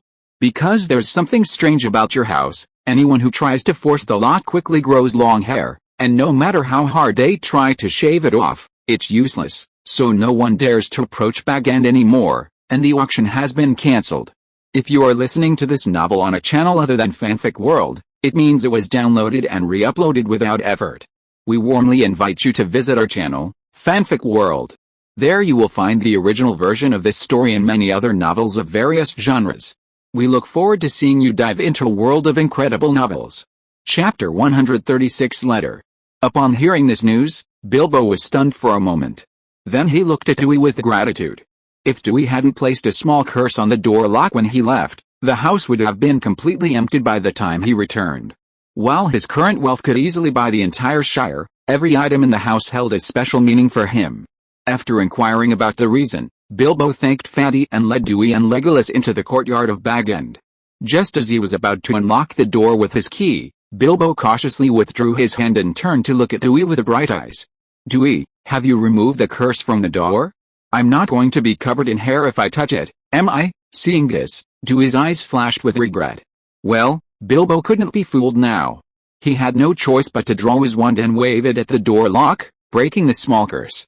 Bilbo was instantly relieved and speechless, looking at this unscrupulous friend who was trying to make fun of him. Childish. Then, ignoring him, he quickly opened the door, turned around and invited Legolas in, warning him not to bump his head. Dewey didn't care whether Bilbo had invited him or not. He walked expertly to the fireplace, hunched over, as if he were at home, and lit the flames with a wave of his hand. Clean it up. As Bilbo picked up the broom to sweep the room, Dewey cast a spell to clear away the dust and dirt. Seeing this, Bilbo put down his broom. I'll make some tea and go to the market later. We're out of food on the warehouse, so we need to buy some more to stock up. Seeing Legolas hunched over to avoid hitting his head on the beams, Dewey asked Bilbo for advice. Bilbo, do you mind if I raise your roof a little higher? Bilbo, noticing Legolas's awkwardness, apologized. Hobbit houses are a bit unfriendly to you. Dewey, please use your magic. With Bilbo's approval, Dewey waved his wand and used the invisible extension charm to expand the house, primarily its height. Bilbo then went to the market to stock up, and Dewey and Legolas followed. Legolas, in particular, had lived in Mirkwood for a long time, and this trip with Dewey and the others had given him a keen interest in everything. After a stroll through Hobbiton Market, word quickly spread that Bilbo, the deceased man, was still alive. Especially when they saw an elf and a wizard accompanying him, everyone took a new look at Bilbo, their once taciturn neighbor. Many were filled with curiosity, wondering what he had experienced on this long journey, even bringing back elves they had only seen in stories. The next day, Baggins suddenly became bustling with activity. It turned out to be Bilbo's cousin, Otho Baggins, and his wife, Lobelia Baggins, who had coveted Bilbo's property and house. Bilbo was startled to see Lobelia, with her long hair covering her body and resembling a wildling. When Lobelia saw Bilbo, it was as if she had seen a savior. She pretended to be pitiful and begged for mercy. Cousin Bilbo, please save me. Look at what I have become. I'm covered with hair like a savage and I dare not see anyone. Please be kind. Please have mercy and lift this curse. Although Bilbo was shocked, he was not a kind-hearted person. He snorted coldly. If you hadn't spread rumors about my death everywhere and wanted to auction my house, would you do this? Besides, I don't know magic. How can I lift the curse for you? Lobelia naturally would not give up. She quickly argued, we didn't mean to do it. You have been away for so long and there has been no news. We thought you were dead. We were worried that your house would be occupied by someone else, so we wanted to help you. Cousin Bilbo, please be kind and ask the wizard to lift the curse on me. I know he can do magic. I promise that after the curse is lifted, I will never bother you again. After that, she pinched her husband Otho Baggins beside her, motioning him to speak. Otho quickly followed suit, begging for mercy and promising never to covet Bilbo's property or house again. Bilbo hesitated after hearing these words. Although he disliked the couple, His kind heart felt that the punishment of the past few months was sufficient. He looked to Dewey for help. Dewey had no intention of interfering in Bilbo's family affairs. Seeing him ask for help, he stepped forward and waved his wand at Lobelia. All right. Seeing Lobelia unchanged, everyone looked at Dewey in confusion. Did Dewey not want to lift the curse? She won't grow hair anymore, Dewey explained. As for the hair she has now, just shave it off. Otho and Lobelia exchanged doubts, but they didn't dare question. They could have fooled Bilbo, but when they met Dewey's sharp, piercing eyes, they instinctively recoiled and dared not resist. After the two men left, the neighbors who had been watching the scene dispersed. Bilbo then asked, Dewey, have you truly lifted the curse? Dewey glanced at him with a smile. Do you think I tricked them? Bilbo quickly shook his head. No, I just think that with your abilities, you should be able to make Lobelia's hair disappear. I only promised to lift the curse. Dewey shrugged, his face playful. I didn't say I'd shave off the excess hair. Bilbo immediately understood. Thinking of his cousin's wife shaving like a pig, he wanted to laugh but suppressed it. He mentally lit a candle for her, hoping she could find a good shaver. Otherwise, if she shaved too much, she'd be afraid to see anyone for months. Dewey and Legolas stayed at Bilbo's house for 3 days. Then, under Bilbo's reluctant gaze, they teleported directly back to Witherdop through the newly connected fireplace. Dewey didn't feel any reluctance to leave. After all, there was a Floo network link between Baggins and Amonsulter, and Dewey had left behind some Floo powder. If you want to see him, you can just teleport. It's very simple and convenient. On the first floor of the tower, Dewey emerged from the fireplace. Legolas, who had arrived earlier, was exchanging pleasantries with Edward. Seeing him emerge, Edward hurried forward in surprise. Lord Dewey, you're back. Dewey nodded. Has anything happened while I was away, apart from a few more people arriving at Hogsmeade? Nothing major, Edward replied, handing over a parchment envelope. But yesterday, there was a letter from Dale in the fireplace. It was sent by someone named Bard using Floo powder. Bard from Dale. Dewey was surprised and took the envelope in confusion. He opened it and suddenly realized it wasn't a letter from Bard, but a visiting card sent by the dwarves, entrusted to Bard. Because Dewey hadn't set up a Floo network in Lonely Mountain, the dwarves had to contact Bard when they wanted to find him. The dwarves had come to him for 2 reasons. First, Dane Ironfoot, Lord of the Iron Hills, had promised to forge dragon armor for the dragon Smaug. Second, they were seeking the construction of Witherdop Castle. Thorin Oakenshield had previously promised, in exchange for the sword Beastbite, that after he reclaimed the Lonely Mountain, he would gather dwarven craftsmen to build a Hogwarts Castle for Dewey on Witherdop. Now that Thorin Oakenshield had reclaimed the Lonely Mountain and become king beneath the mountain, the dwarves of the Blue Mountains, along with other exiled Durin's clan, had gradually returned. Thorin, therefore, had to fulfill his promise. Upon reading the letter, Dewey's brows relaxed. He immediately said to Legolas, I'm going to Dale.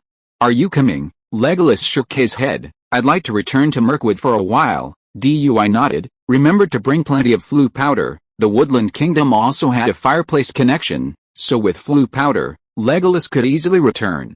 So, he didn't have to worry. After a brief farewell to Legolas, Dewey grabbed a handful of Floo powder and sprinkled it on the fireplace. Dale. With that, he walked into the green flames and disappeared. After a moment of dizziness, Dewey emerged from the hearth of Dale. He stared at the newly renovated living room, stunned. Wasn't this the house Bard had given him permanently? Why had it been renovated? Puzzled, he left the house and walked out onto the street. The surrounding houses had been renovated, and the streets were bustling with people. Shops had opened on both sides, and the sounds of hawkers rang in the air. Besides humans, dwarves were also present, bargaining and exchanging goods. The lively scene amazed Dewey. Clearly, this city-state, once devastated by dragonfire, was once again revitalized. Many of the residents of Dale recognized Dewey, and upon seeing him, they immediately took off their hats and saluted, a gesture of respect that piqued the dwarves' curiosity. Dewey nodded gently and, guided by the residents, arrived at Bard's mansion. As the Lord of Dale and Lake Town, Bard's residence was naturally unusual, with guards stationed outside the gates. However, the guards recognized Dewey and immediately saluted solemnly and respectfully. Wizard Dewey, one of them said respectfully, Lord Bard said that if you're coming, You can enter without announcing your arrival. Please follow me. Thank you." Dewey nodded, and followed him into the newly built mansion. Before he even reached the hall, Bard hurried out to greet him, saying happily, "I didn't expect you to arrive so soon, Dewey. Please come in." Dewey smiled and explained, "I just sent Bilbo back to the Shire. I received your letter on my way back to Witherdop, so I came here just now, but the changes in Dale really astound me. It's so different in just a few months. It seems you're leading the way." Bard's aura had changed dramatically, exuding a sense of majesty and nobility, the air of a true lord. Chapter 137 The Dwarf Craftsman Arrives. Bard smiled at Dewey's praise. After a few pleasantries, the two began to get down to business. Bard said, "The dwarves wanted to contact you, but they didn't have direct contact information, so they sent a letter to me. They are now in the city. If you want to see them, I will send someone to notify them immediately." Dewey nodded. "Then I'll trouble you, soon." The dwarf was brought to the Lord's palace by Bard's servants. Lord Bard, Wizard Dewey, the dwarf Balin, who entered, nodded to the two. "Long time no see, Balin, how are you?" Dewey greeted with a gentle look. As the oldest dwarf, Balin was more intelligent and calm than the others, and Dewey had always had a good impression of him. Balin nodded cheerfully. "I'm doing fine. The Lonely Mountain has been recaptured, and Durin's clan has gradually returned. I don't have to worry about being buried in a foreign land after my death. By the way, we've already prepared the craftsmen you need, Dewey. It's just that the journey from the Lonely Mountain to Witherdop is too far and unsafe, so we had to contact you to come, and Lord Dane Ironfoot has already forged the dragon armor and entrusted us to bring it to you." Upon hearing Balin's words, Dewey's eyes lit up. "Is everything ready?" "Where is it?" "It's all within the Lonely Mountain. Dewey can take it away immediately if you need it," Balin said. "Then what are you waiting for?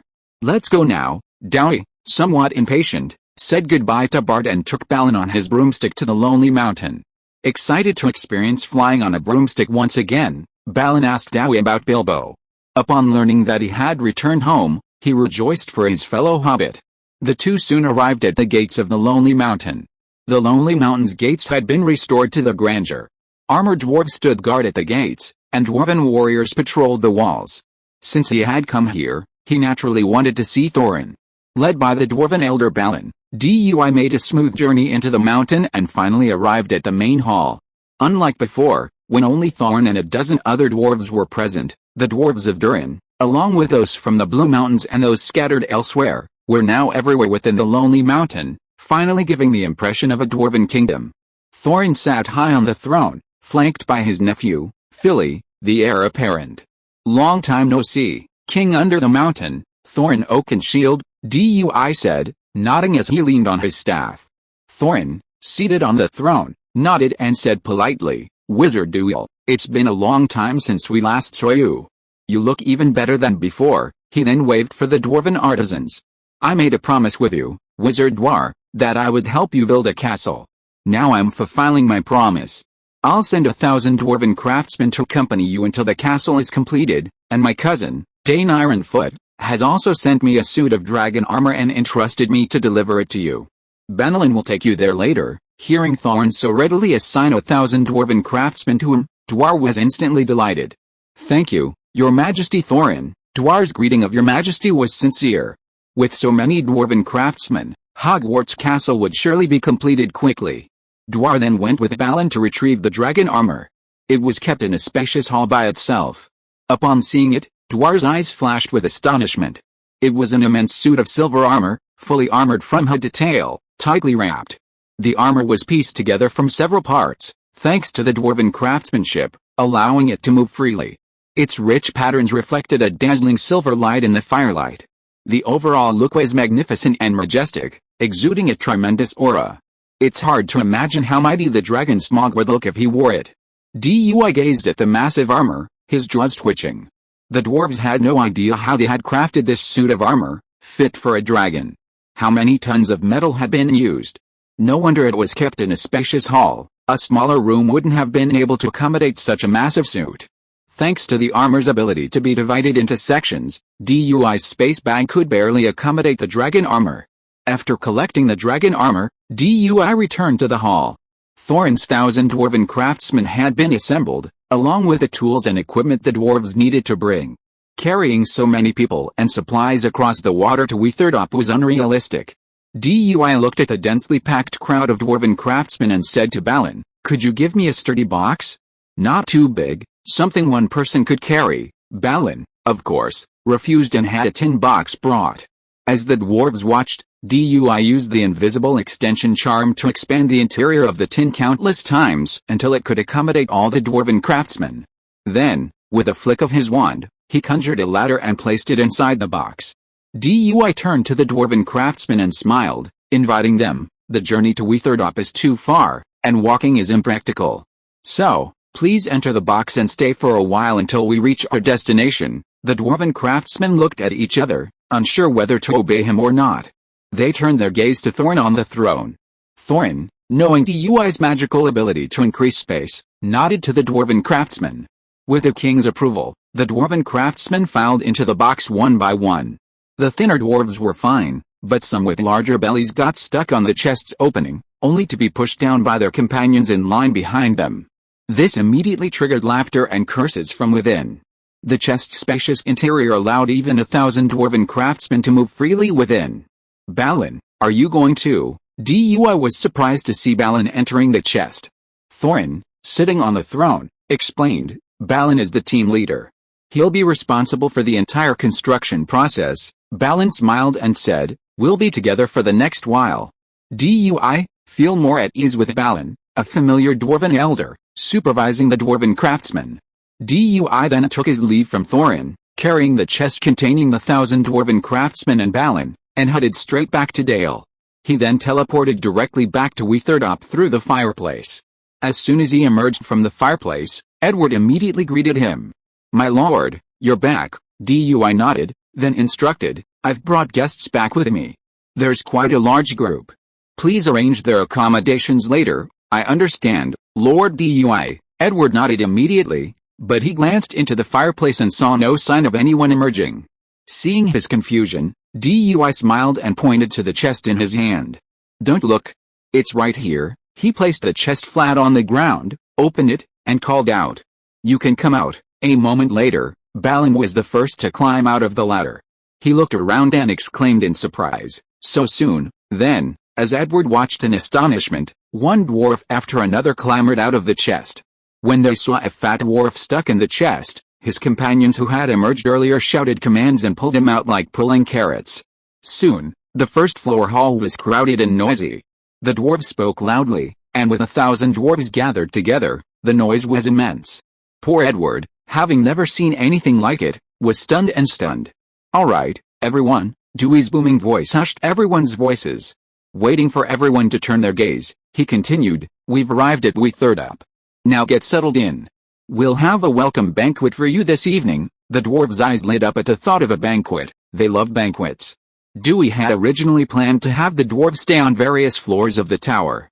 After all, the tower had 60 floors, each with numerous rooms, more than enough to accommodate even 1,000 dwarves. And even if there weren't enough rooms, he could always use the undetectable extension charm to expand. But Balin refused, saying they preferred to stay outside if they could afford tents. Dewy, in response, conjured several tents outside the tower and used the undetectable extension charm to expand the space inside, allowing the dwarves to fit in. At night, the Tower of Amuncel was ablaze with lights. The hall on the first floor, expanded infinitely, accommodated thousands of dwarves and hundreds of Hogsmeade villagers. They were all attending a feast together. Dewy was hosting a feast, and the villagers, as his subjects, had spontaneously come to help. Under the leadership of village chief Luke, they were assigned tasks such as steward, cook, servant, baker, and butcher. Edward even traveled through the hearth to Bree and purchased all the ingredients and wine for the feast. To avoid embarrassing their lord in front of the guests, the villagers each tried to behave appropriately. The atmosphere was harmonious, filled with laughter and joy. Dewy sat at the head of the table, with the dwarf elders Balin and Bilbo to his left, and village chief Luke and Edward to his right. On either side, at the long tables, sat dwarf artisans and Hogsmeade villagers. Bilbo was also at the feast. After receiving Dewy's message, he immediately traveled through the hearth to Weatherdop, choosing to sit with his old friend Balin.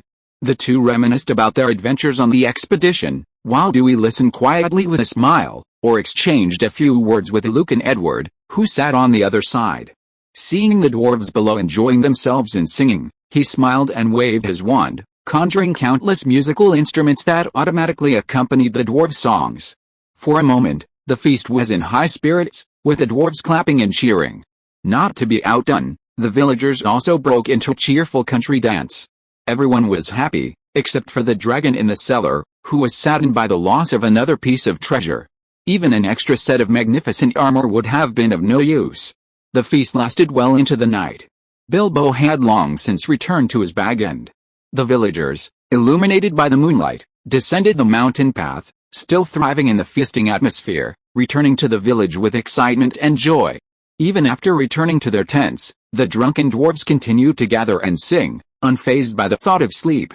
Dewey stood at the tower window, gazing out and down the mountain, his eyes sparkling. He thought being a lord wasn't such a bad idea. Chapter 138, Building a Castle. With the arrival of the dwarven craftsmen, construction officially began on Weatherdup. The dwarves meticulously mapped the terrain, from peak to base, and then worked on blueprints. We plan to build a massive castle, centered on Amonsulter, covering the entire summit, Balin said, pointing to a completed blueprint. Furthermore, I suggest excavating an underground passage within the mountain, providing a back entrance to the swamp at the foot of the mountain. The swamp could then be excavated to create a lake surrounding Weatherdup. This would not only create a natural barrier, but if the front entrance were blocked, we could use the underground passage to reach the lakeside dock and board a boat. Dewey nodded repeatedly at Balin's suggestion. Balin's design resonated perfectly with his own ideas, now even more resembling the Hogwarts Castle he remembered. Then it's your idea, Balin, Dewey decided. I trust your vision, Balin smiled and promised, I will help you build the most magnificent castle. Dewey was eagerly anticipating this, and at the same time, he was mentally planning how to wring more money from the stingy dragon. After all, while the dwarves had agreed to help him build the castle, it wasn't free. The materials and tools needed for the castle were a huge expense. Not to mention the cost of the dwarves' food, especially the alcohol, which was an even greater expense. Ah! Master, just kill me, in the cellar, Smaug wailed, a wail so piercing that even the death of his parents wouldn't have been so heartbreaking. He pressed his massive body against the treasure, like a dead pig, refusing to budge. The treasure was already scarce, and now you're using it to build a castle, Master. How much will be left? You promised me you'd let me live on a mountain of gold, and now I have no gold to show for it, and I'm still plucking gold coins. Why am I so miserable? His resentful eyes and shrill voice made anyone who didn't know him think Dewey had done something to him. Dewey rolled his eyes and kicked him in anger. Get out of here! Smaug clung to the treasure, motionless, even using his tail to poke the coins away from his body. Dewey suddenly laughed in anger, his eyes narrowed, and he pulled a divine spear, Egress, from his dimensional bag and stabbed it threateningly. Feeling the sting of the spear's tip, Smaug froze, and could only half move away with a resentful look. Dewey expressionlessly sheathed his spear and then filled his dimensional bag with the gold coins. Watching the gold continue to disappear, Smaug's heart was bleeding. Master, stop scratching. I'll help you with the work. Leave me some gold. Dewey paused, looking at him in surprise. You want to help me with the work? Yes, Master, I'll help you build your castle. I can carry huge rocks from far away, flatten hills with my tail, and melt steel with my dragon's flame. I'm definitely much more useful than those greedy dwarves. To save gold, Smaug was determined to go all out. So, in the days that followed, Dewey's castle building team included not only the dwarven craftsmen but also a giant dragon. Building a castle required strong stone. The dwarves found granite suitable for the castle in the Weather Hills, north of Weatherdup. The dwarves mined the granite, piled it up, and had the dragon transport it by air to Weatherdup. Then the dwarves built it up like building blocks. Smaug even flew thousands of miles to the troll forest to uproot ancient, strong trees for construction. Smaug could be seen busy every day. With the dragon Smaug's assistance, the efficiency and speed of castle construction increased dramatically. According to Balin's estimates, the original construction time for the castle had been reduced from over a year to just 3 months. Even the most expensive materials, stone and wood, had been taken care of by Smaug, leaving the biggest expense to the wine bills for the 1,000 dwarven craftsmen. The Prancing Pony Inn was practically the only one paying for the wine, and the innkeeper, Mr. Butterdaisy, was practically grinning from ear to ear. Consequently, Smaug's eyes shone with malice, for now, every penny the dwarf spent was taken from his treasury. If it weren't for his master's strict prohibitions, he would have swallowed all those drunken dwarves whole. Just as Smaug's glare was becoming increasingly unconcealed, Dewey struck him hard on the forehead with his staff, bringing Smaug's gaze back to clarity. The dwarves finally breathed a sigh of relief. The pressure of working with this dragon was too great. If it continued, they would have called a strike. Luke, the mayor of Hogsmeade, had offered to build a castle for Dewey, but Dewey had refused. Aside from the stingy dragon Smaug constantly complaining about the lack of money, even 1/10 of the Lonely Mountain's treasure was enough to build countless castles. Dewey had no shortage of money, and didn't need the villagers' voluntary labor. He simply hired them to prepare daily meals for 1,000 dwarven artisans. After handing over all responsibilities to Luke and Edward, Dewey retreated to the meditation room on the 7th floor for his daily meditation. Despite the bustling bustle outside, no sound reached the meditation room. In the meditation room, Dewey was either meditating, studying magic, or learning alchemy. One day, the owner of the Prancing Pony brought Dewey good news. He had found a 7-year-old rooster. Dewey's spirits lifted, and he immediately rushed through the fireplace to the Prancing Pony. "Where's the rooster?" the innkeeper, Buttercup, greeted Dewey with respect and enthusiasm. After all, he was a prominent customer. He quickly bowed. "Don't worry, Master Oil. The rooster is healthy. I'll bring it to you right away." He turned and scurried to the backyard, fetched a cage, and placed it on the table. Inside was a large rooster. Its crimson comb crowned its head, its neck feathers gleamed metallically, its body was robust, its tail feathers fanned like a colorful fan, its beak sharp and its claws pointed, giving it a majestic appearance. Doyle lowered his head and examined it carefully. The innkeeper, fearing Doyle's disbelief, quickly assured him, "Don't worry, Master Doyle. This rooster is definitely 7 years old. I bought it from an old hobbit in the Shire. He's kept it as a pet for 7 years. I wouldn't dare to lie to you." Doyle refused to deny it. He pointed his wand at the rooster, emitting a beam of white light. The rooster trembled, and a glowing 7 appeared on its comb. This confirmed the rooster's age. A look of satisfaction crossed his face. An average rooster wouldn't even live to be 7 years old, and even if it did, it would be extremely old, with sparse, dull feathers. But this one, however, had clearly been meticulously cared for. Even at 7, it remained robust and its feathers were gorgeous and lustrous. Having secured the rooster he desired, Dewey turned and asked, "How have you collected the other ingredients?" The innkeeper replied, "We've gathered quite a bit, but the ingredients you need are so specialized that gathering them is a bit difficult and will take more time." "No problem, give me what you've collected first, and I'll collect the rest later," Dewey said. "Please follow me, sir.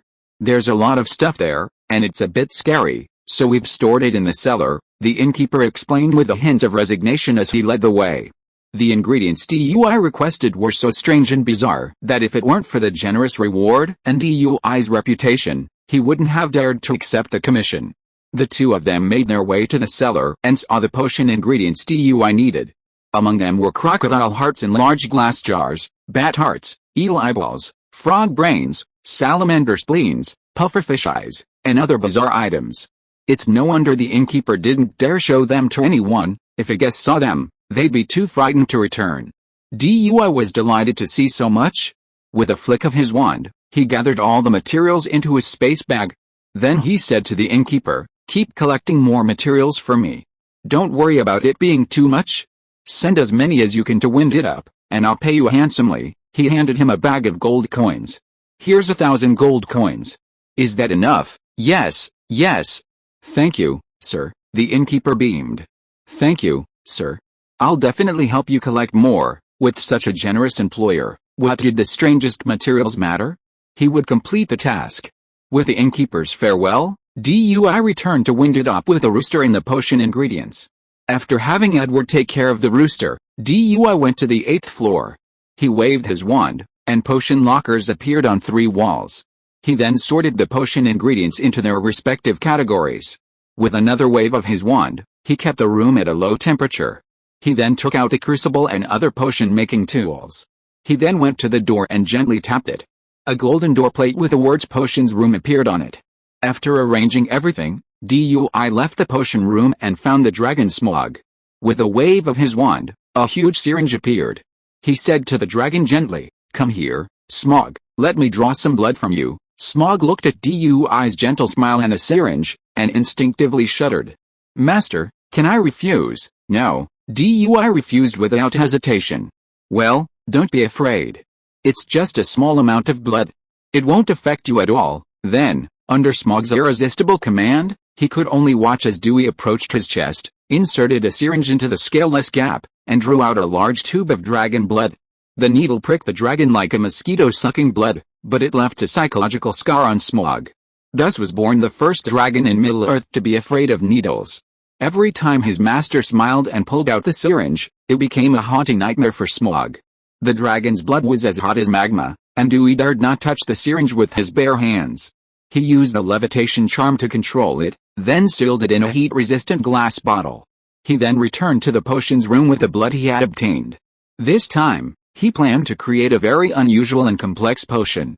Chapter 139 Gold and Silver Trees. In the potion room, DUI set up a cauldron and lit a flame. He added dew collected on full moon nights.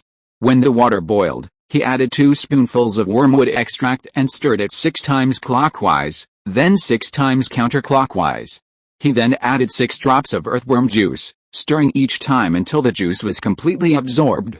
The mixture now turned green, exuding a bitter, earthy aroma. At this point, DUI lowered the heat and added 10 drops of dragon's blood, turning the liquid red. He then simmered it at low temperature for 3 days. After 3 days, DUI added figs and continued to simmer for another day. He removed the heat, strained it 3 times to remove impurities, and then simmered it again. He added 7 drops of giant spider venom, stirring 7 times clockwise and once counterclockwise. After boiling it over high heat for 15 minutes, he added 7 strands of Legolas's hair, a gift from him. He originally intended to use unicorn hair, but unicorns are unavailable in this world, so DUI opted for elf hair. As expected, the result was a success. The crucible was then removed from the heat and allowed to cool naturally for 7 days. On the 7th day, the liquid transformed into a bright silvery liquid, resembling mercury. The growth potion, used to stimulate the growth of magical herbs, was now complete. DUI poured the potion into 3 crystal bottles, filling them completely and placing them in an empty potion cabinet on the other side. The growth potion was a rather niche potion, specifically used to stimulate the growth of magical plants. It was unknown to most people, save those who cultivated magical herbs or master herbalists. DUI only learned the recipe after gaining access to the knowledge of Professor Sprout, a master herbalist. Once the potion was complete, DUI eagerly grabbed a bottle and left the potions room. He left the tower and headed outside. Dwarven craftsmen were busy building the castle, their various mechanical pulleys whirring. The foundations of a magnificent castle, covering the entire mountaintop, were gradually taking shape. There was also a massive dragon, who, to save money, airlifted huge stones and timber from distant lands, directly saving a significant portion of the labor, material, and material costs. DUI didn't bother them, but went alone to the garden area designated by the castle's designer, Balin. In the center of the garden, a magically protected area was forbidden to anyone but DUI himself. This was where the seeds of the holy white tree and the mealing tree were buried. DUI had specially enclosed the seed beds with stone bricks. In each of the 2 flower beds, 100 meters apart, 2 tiny sprouts had just broken through the soil. Each sprout was truly remarkable, their immense vitality evident at first glance. The golden melon sprout reflected the sunlight, radiating a warm energy like a sun tree. Meanwhile, the silvery white holy white tree sprout exuded a holy, cool aura, like a moon tree. DUI gazed at the 2 sprouts, his eyes filled with anticipation. Since planting the seeds, DUI had watered them regularly with the stream water Lady Galadriel had given him. However, the 2 seeds hadn't broken through the soil, leading DUI to mistakenly believe something was amiss. It wasn't until a few days ago, when a tender sprout emerged, that he finally breathed a sigh of relief. DUI took out his freshly prepared growth potion and dripped a drop onto the young shoot of the Maolong tree. The seedling quickly absorbed the potion, and under DUI's eager gaze, it began to grow at a visible rate. In a matter of breaths, the newly emerged shit had grown into a small tree half a meter tall. One drop of the growth potion equated to a month's worth of growth. Seeing the Maolong tree's rapid growth, Dui's eyes lit up, and he immediately dripped 10 drops onto it. Soon, the Maolong tree grew larger and larger, quickly surpassing Dui's height, its growth seemingly accelerating. Nearby, dwarven craftsmen were working when they noticed something blocking the sunlight. Turning to look, their eyes widened, their mouths dropped open in astonishment.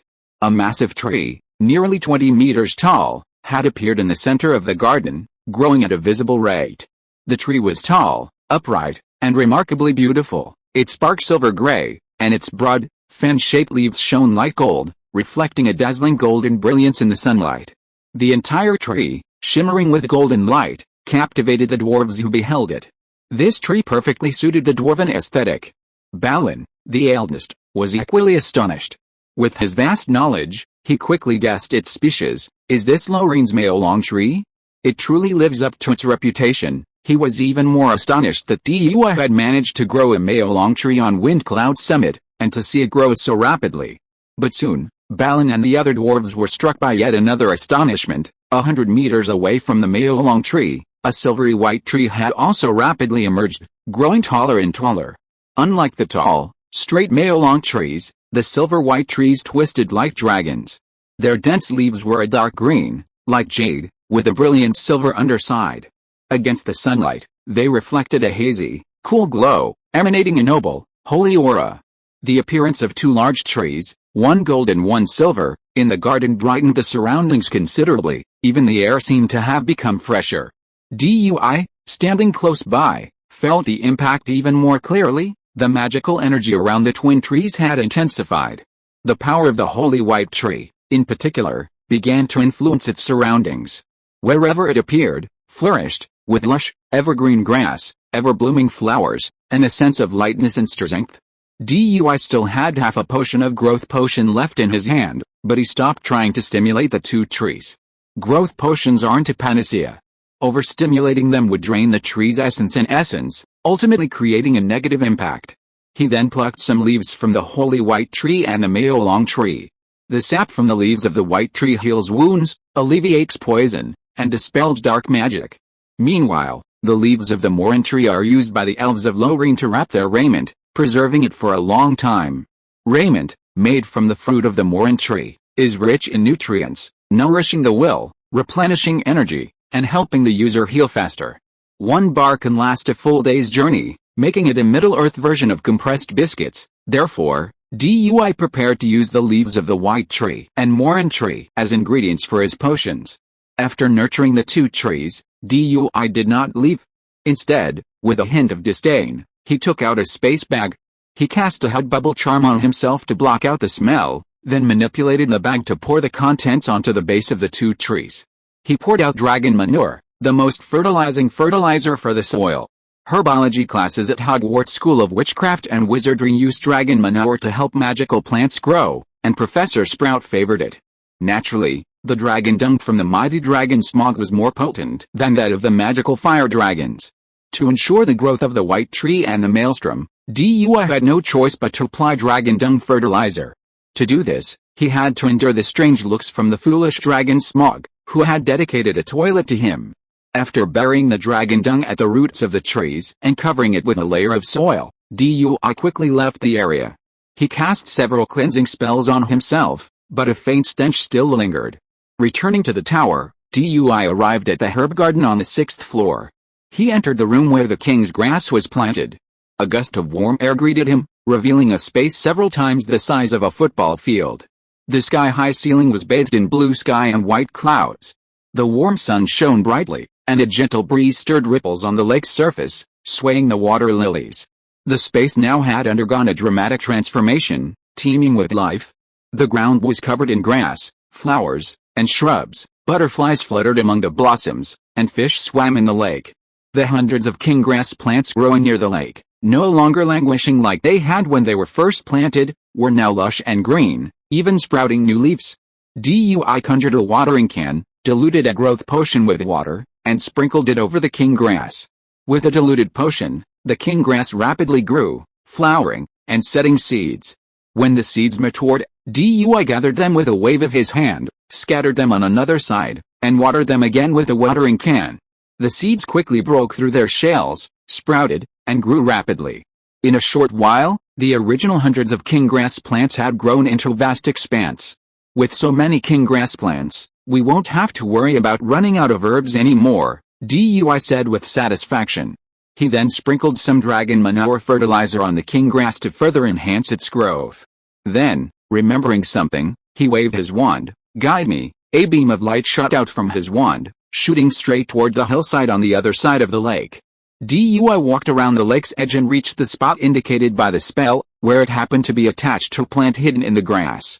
Dui smiled. "So you were hiding there?" He grabbed the plant's head and pulled it out with all his might. It was the mandrake he had cultivated earlier.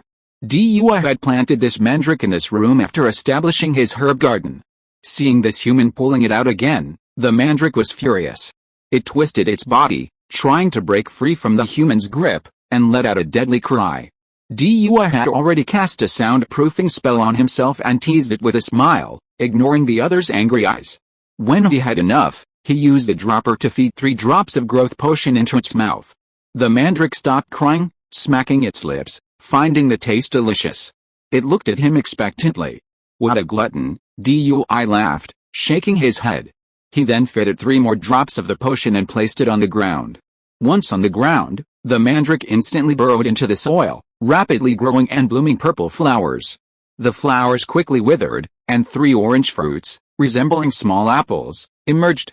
When the fruits were almost ripe, Dui plucked them, cut them open with a silver knife, and removed the core. Mandrake fruit is also a rare and top-grade potion ingredient. Dui stored the flesh in a crystal bottle, buried the core in the soil, and doused it with a growth potion. Soon, 3 new mandrakes sprouted from the soil. These new mandrakes were naturally magical plants, requiring no further magical nurturing from Dui as before. Dui sprinkled them with dragon manure to ensure they thrived. After completing this, Dui left the place. The king's herb and mandrake here were already growing smoothly, requiring no further attention. He then moved on to the other rooms, first using a growth potion to stimulate the growth of the plants, then adding dragon manure to strengthen the soil. By the time he emerged from the herb garden again, Dui had used up all the growth potion and dragon manure he had brought. He was extremely satisfied with the results. From now on, he would no longer lack magical plants and herbs, he could be completely self-sufficient. Chapter 140 Devil Egg. After leaving the herb garden, Duilian cast a dozen cleansing spells and took a fragrant bath, finally clearing the foul odor from his heart. Then Duilian returned to the potions room. He prepared another potion. Unlike the growth potion, this time, he was going to make a dark magic potion. Duilian switched to a silver crucible and poured water from a river tainted by dark magic from Mirkwood into it. He then added a whole crocodile heart, covered the potion, and simmered it over low heat for 7 days. At midnight on the 7th day, he added 10 fertilized eggs and stirred the mixture with his wand clockwise 42 times, then counterclockwise 7 times. He then filtered the mixture through a pure gold strainer to remove any flocculent matter and returned it to the crucible to heat. He then added 7 drops of giant bat heart blood, 7 ground snake fangs, stirred counterclockwise 13 times, and brought it to boil over high heat. The liquid now turned a pale purple. Dui mashed the mandrake pulp and added it to the potion, stirring it 9 times clockwise and simmering it on low heat for 9 hours. He removed the cauldron from the heat, added 10 drops of giant spider venom, stirred it 10 times counterclockwise, and then left it in moonlight overnight. By then, the potion had turned a deep purple. Dui then added the brains of 3 toads, stirring them 3 times clockwise and 3 times counterclockwise. Finally, on the night of the new moon, he added 7 drops of dragon's blood. Without a flame, the potion boiled, transforming into a blood-red cauldron. Thus, the dark magic potion, the fertility potion, was born. As its name suggests, the fertility potion allows anyone of any race or gender to have children. However, the price is that the offspring devours everything in the mother's body, including her life force, magic power, and soul. The moment the offspring leaves her body, the mother dies instantly. This is why the potion is considered a dark magic potion. After all, this life-for-life magic is too evil. Of course, simply drinking the potion wasn't enough. It required a specific astrological time and magical ritual to take effect. And that specific astrological time was approaching quickly. When the castle was halfway built, an owl flew from the tower at nightfall and flew westward. It flew over Bree and reached the Barrow Downs, where it landed and transformed into a humanoid form. Dui gazed at the surroundings, shrouded in death and lingering darkness, and nodded with satisfaction. This place had been the site of countless deaths, tainted by the evil power of the Witch King of Angmar. The lingering atmosphere of resentment and despair made it an ideal setting for performing dark magic rituals, providing a natural, unholy energy for the arts. Then he looked up at the rising star of Helluin in the distant sky. Helluin was a dazzling blue star created by Varda, the Queen of Stars, for her firstborn children. It was the first thing the elves saw when they awoke from the shores of Lake Quivirin in the north-central part of Middle-earth. Therefore, this star holds special significance for the elves. It witnessed their birth and embodies their love of starlight and reverence for Varda. Of course, this star, symbolizing hope and guidance for the elves, has a different name in another world, Sirius. Dua had long noticed that while many things in this world had new names, many remained very similar to those of the previous world. For example, Middle-earth today is actually a sphere, with Earth-like cycles of day and night, seasons, and celestial motion. The origin of Middle-earth's spherical form dates back to the First Age, before the sinking of the island of Numenor. At that time, the Earth was still a flat world, with Middle-earth at its center and the vast ocean at its edges. Aman, the undying land west of the Great Sea, had not yet been hidden. Valinor could still be reached by ship. Until the last king of Numenor, bewitched and corrupted by Sauron, led a fleet to attack Aman, challenging the authority of the Valar. This blasphemous act angered the Valar, and Manwë, the king of the Valar, appealed to Iluvatar for help. Iluvatar reshaped the world of Arda, transforming it from a flat surface into a spherical one. Numenor was sunk to the bottom of the sea. Aman was also hidden from the visible world, accessible only by a straight route. Other ships attempting to sail westward in search of Aman, the undying land, would only return in a circle from the east. Therefore, Arda was actually similar to Earth in the previous world, a sphere. The stars in the sky, though named differently, remained identical to those in the previous world and the magical world. The constellation Dui awaited was Sirius Helluin, when it reached its highest and brightest point in the sky. He found a large clearing, used dragon blood, and drew a 7-pointed star on the ground, inscribing dark magic runes. Once the magic circle was complete, Dui drew a 7-year-old rooster from his space bag, injected it with a potion for fertility, and placed it at the center of the 7-pointed star. Watching Sirius rise high in the night sky, Dui pointed his wand at the 7-pointed star formation and chanted a black magic spell. As the spell took effect, the 7-pointed star, drawn with dragon blood, ignited with blood-red flames. The dense evil energy surrounding it was drawn into the 7-pointed star formation by a tremendous attraction. The formation's pull grew stronger, drawing the evil power of the entire ancient Barrow Downs together, forming a vast black vortex. The wights slumbering within the barrows were awakened by the movement. Feeling the dark energy being continuously drained away, they suddenly became restless, emitting terrified roars. The dragon blood flames burning in the 7-pointed star were also infected by the evil energy, transforming into a blood-red flame that was almost black, carrying a scorching, evil aura. When Sirius reached its highest point in the sky, radiating its brightest light, Dui cast the 7 dark creature parts he had prepared: giant spider venom, ogre heart, orc liver, warg fang, giant bat wing, earthworm tooth, and white skull, into the 7 directions of the 7-pointed star's flames. The flames, devouring these dark creature parts, instantly soared into the sky, consuming the entire evil energy within a radius of dozens of miles from the ancient mountains. The wights within the mountains were instantly stripped of most of their dark power, forcing them to return to a reluctant slumber. Meanwhile, the star Helluin, Sirius, in the sky also received the star power drawn by the 7-pointed star formation. Its light fell from the sky like a meteor, landing within the formation. The rooster at the center of the formation grew restless, clucking and struggling anxiously. In the next second, the astral power and dark energy, as if finding a host, poured continuously into the rooster's body. The magical force began to erode the rooster's body, forcibly altering its physiological structure. The rooster struggled in agony, emitting a shrill cry. As the magical energy continued to flow, The egg cells within the rooster began to develop abnormally. When all the star power and evil energy had been absorbed by the rooster, the flames of the seven-pointed star formation suddenly extinguished, as if running out of fuel. The surroundings instantly fell silent. Only the rooster at the center of the seven-pointed star remained, its body untouched by the scorch, its body remarkably still. Dui stood outside the formation, quietly waiting. A quarter of an hour later, the rooster raised its head and crowed, then laid a black egg that exuded an eerie aura. With the egg's release, the rooster's life came to an end. Dui stepped through the formation and reached its center.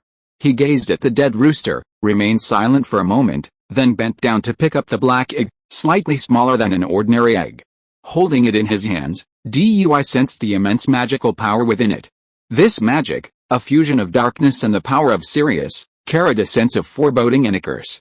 The power of Sirius, originally symbolizing light, protection, and guidance, was infused with dark magic rituals to create an egg of utter evil.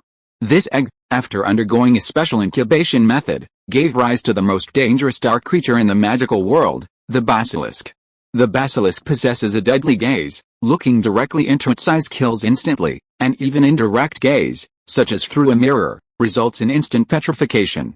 There is no cure for the petrification curse, save for a healing potion crafted from mature mandrake. Furthermore, the basilisk's venom is extremely deadly, and no antidote, aside from the tears of the phoenix, can cure it. The basilisk also possesses immense magical resistance, rendering it impervious to most spells.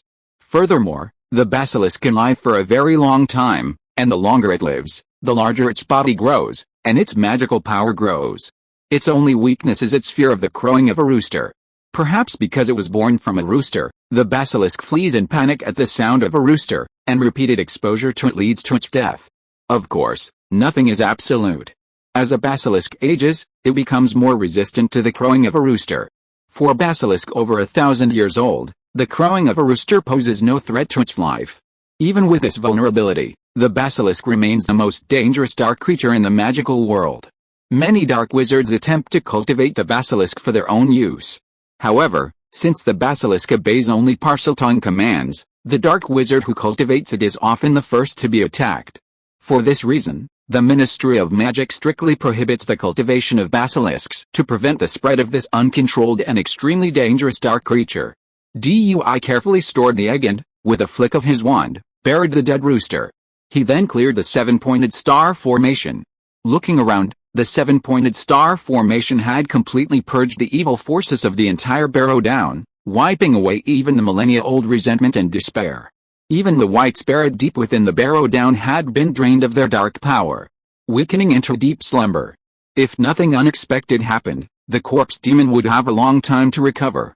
Afterwards, Dui used his animagus transformation, transformed into an owl, and took advantage of the night to rush towards the top of the wind and cloud. Chapter 141 The Birth of the Basilisk. The first recorded basilisk in the wizarding world was created by Herpo the Vile, a Greek dark wizard who spoke Parseltongue. After numerous experiments, he discovered that placing a rooster's egg under a toad would produce a giant snake with extraordinary powers, the basilisk. The basilisk breeding method Dui obtained after signing in at Goblin Town was from the dark wizard Herpo. It's unknown how Herpo came up with the idea of using a rooster to lay eggs and a toad to hatch them. Upon returning to Windcloud Peak, Dui specifically went to the mosquito marsh below the mountain and found a large, fat toad. He then magically attached it to a rooster's egg and placed it in a sealed room, where it would slowly hatch. Barely avoiding any unforeseen circumstances, the basilisk would hatch after 7 days. After completing this, Dui returned to his meditation room. He dropped a magnolia leaf into the gubbly fire. As the room swirled with mist, he inhaled the delicate scent of sunlight, leaned back on a comfortable sofa, and softly sang magical music, lost in meditation. The music, faint yet imbued with a mysterious power, echoed throughout the room, and the gubbly fire in the fireplace seemed to be influenced, dancing joyfully. Meditation time always passed quickly. When he regained consciousness, it was already dawn outside the tower. Dui opened his eyes, a glimmer of light flashed across his eyes. After a sleepless night, he was full of energy, not a trace of fatigue. Dui felt a profound reward after meditating. After months of continuous meditation, his mind and soul had been elevated, and his magical power had increased significantly. If he continued at this rate, it wouldn't be long before he would possess the power of top wizards like Dumbledore, Grindelwald, and Voldemort.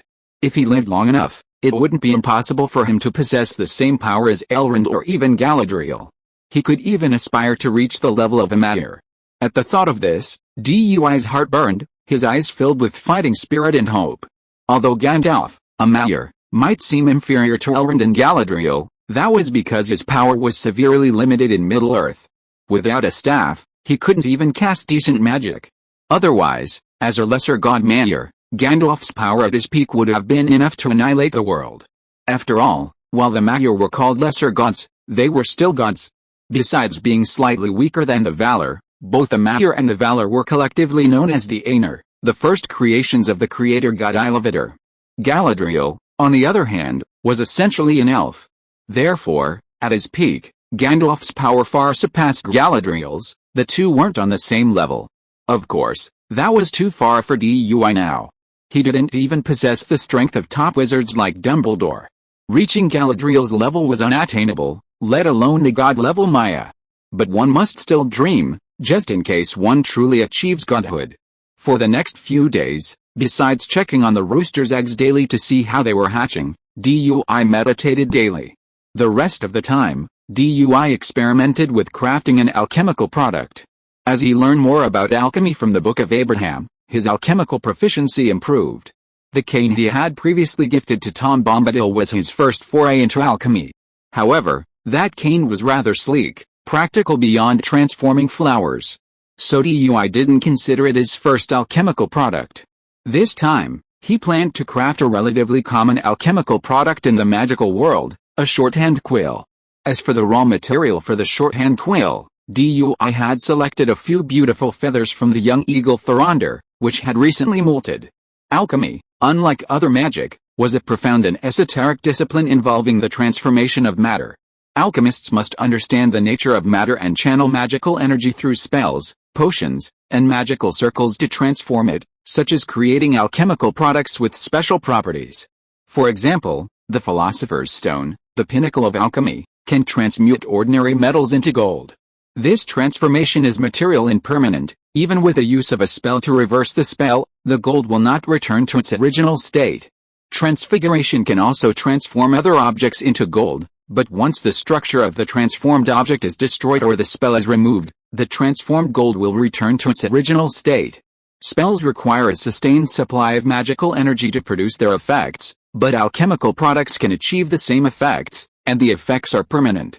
While Duy's current alchemical skills don't involve material transformation, he can solidify certain spells, imbuing ordinary objects with special properties.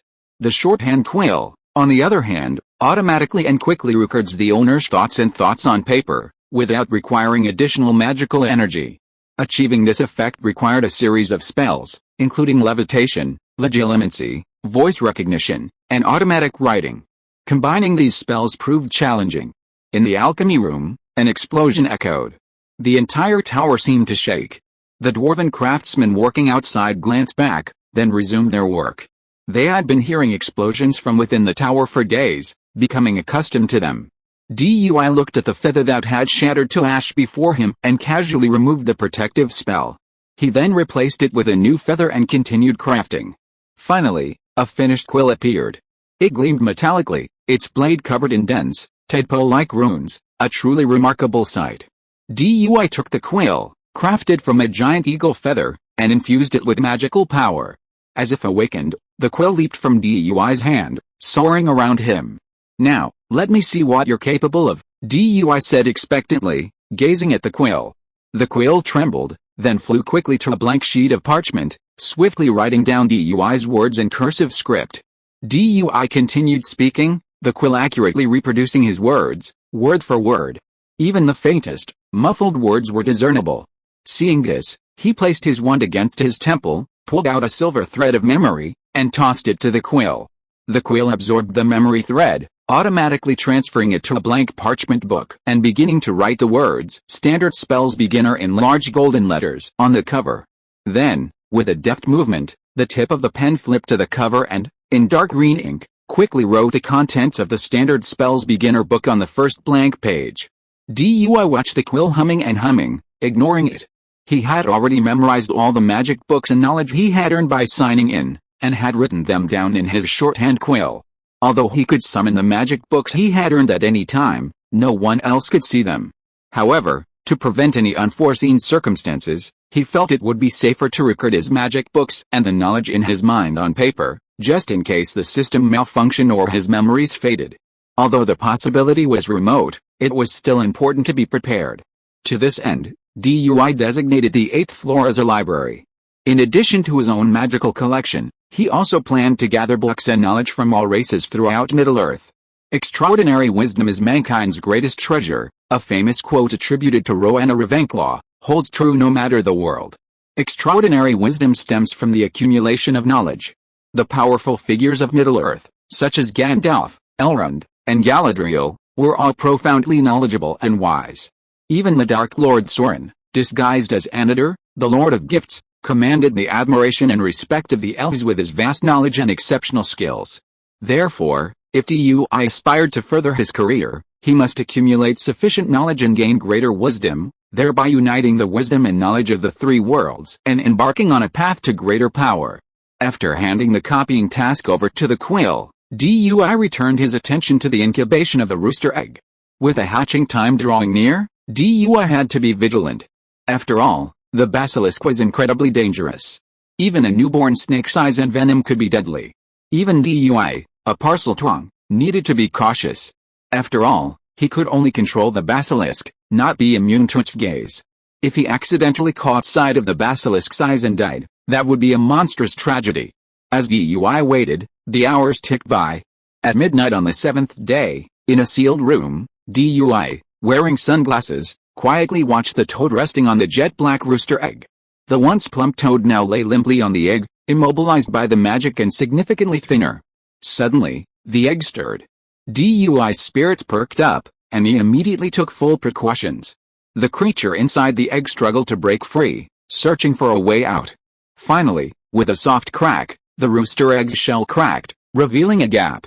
Seeing the emerald green snakehead about to emerge, DUI immediately commanded in Parseltongue, "Close your eyes before you come out." As DUI's hissing voice echoed through the room, the emerald green figure within the eggshell paused. Then, a tiny emerald green snake, barely thicker than a pinky finger and crowned with a single blood-red feather, emerged, eyes closed, hissing with its red tongue. Looking at this tiny snake, it was hard to imagine it growing to 50 feet, 15 meters, in length. True to its dark magic, the little basilisk was a dangerous creature. Even with DUI's Parseltongue control, it remained incredibly ferocious and untamable. It bit the toad that had hatched it, instantly injecting it with venom. The toad kicked hard a few times, instantly succumbing to the poison. DUI frowned at the sight. No wonder the basilisk was considered an extremely dangerous creature of the dark arts. If he hadn't been a Parseltongue, he would have been the first one the basilisk would have attacked. But he wasn't unprepared. After using Parseltongue to command the basilisk not to resist, DUI took out a thin needle and drew a little blood from the basilisk. The basilisk hissed in pain. But because of the Parseltongue order, it didn't dare to retaliate. DUI then swiped his wand across his finger and drew a little blood.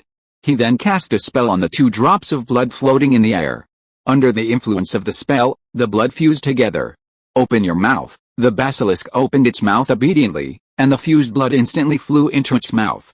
Then, an invisible connection was established between DUI and the basilisk, making the basilisk instinctively close to DUI and not think of killing him. Chapter 142 Hogwarts Castle. Watching the basilisk lovingly entwined around DUI's hand like an emerald bracelet, DUI couldn't help but smile. He had just cast a form of contract magic, the Blood Oath, a powerful magical pact guaranteeing that both parties would not harm each other. Of course, he had used his own modified version of the Blood Oath. It only guaranteed the basilisk from harming him, but he himself was unconstrained. He had even used the basilisk as a carrier of the Blood Oath, which would only be broken when the basilisk was killed. So now, he could carefully raise the basilisk. Under the Blood Oath's constraints, even if DUI didn't command the basilisk to close its eyes in Parseltongue, the basilisk would instinctively close its eyes whenever he appeared, to prevent harm. And even unconscious harm was forbidden. From now on, your name will be Harpo. Dui, a terrible name picker, simply adopted the name of despicable Harpo, the first person in the magical world to breed a basilisk. Dui then placed the basilisk in a sealed room and sealed the door with magic to prevent it from escaping or anyone else from entering and causing harm. After all, outside the tower lay thousands of dwarves, along with villagers hired to prepare their meals. Inside, Edward, the steward, and Legolas, who had just returned from Mirkwood, were also present. Dui considered building a secret chamber beneath the mountainside when the castle was nearly finished and housing the basilisk there. Time passed, and soon the construction was nearing its final stages. Atop Witherdop, a magnificent castle emerged.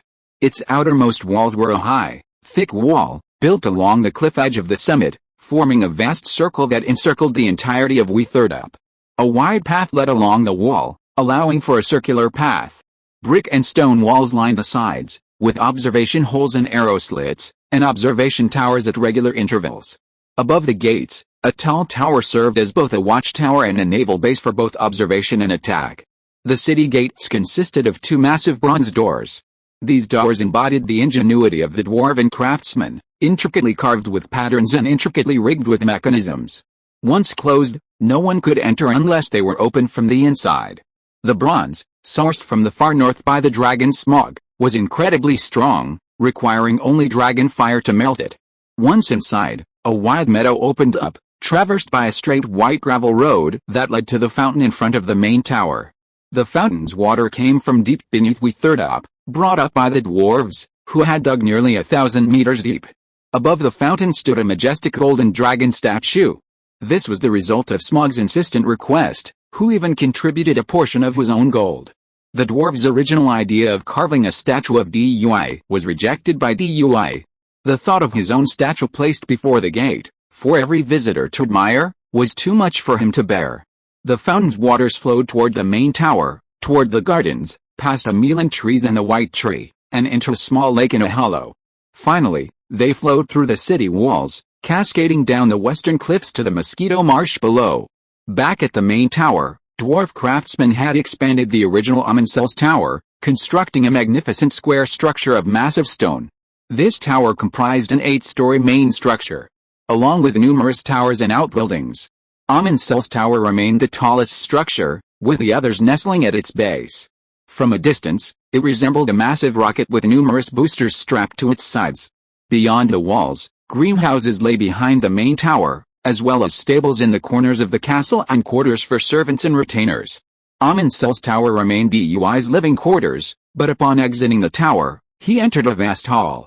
The hall could easily accommodate thousands of guests and would be used for banquets, balls, celebrations, and other large-scale events.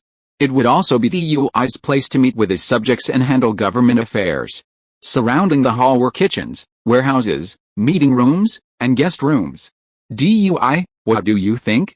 We'll make changes if you have any suggestions, Balin, the overall project manager, asked Dui after giving him a tour. The dwarf's construction skills are truly superb. I have no objections, Dui nodded with satisfaction, his face beaming with joy.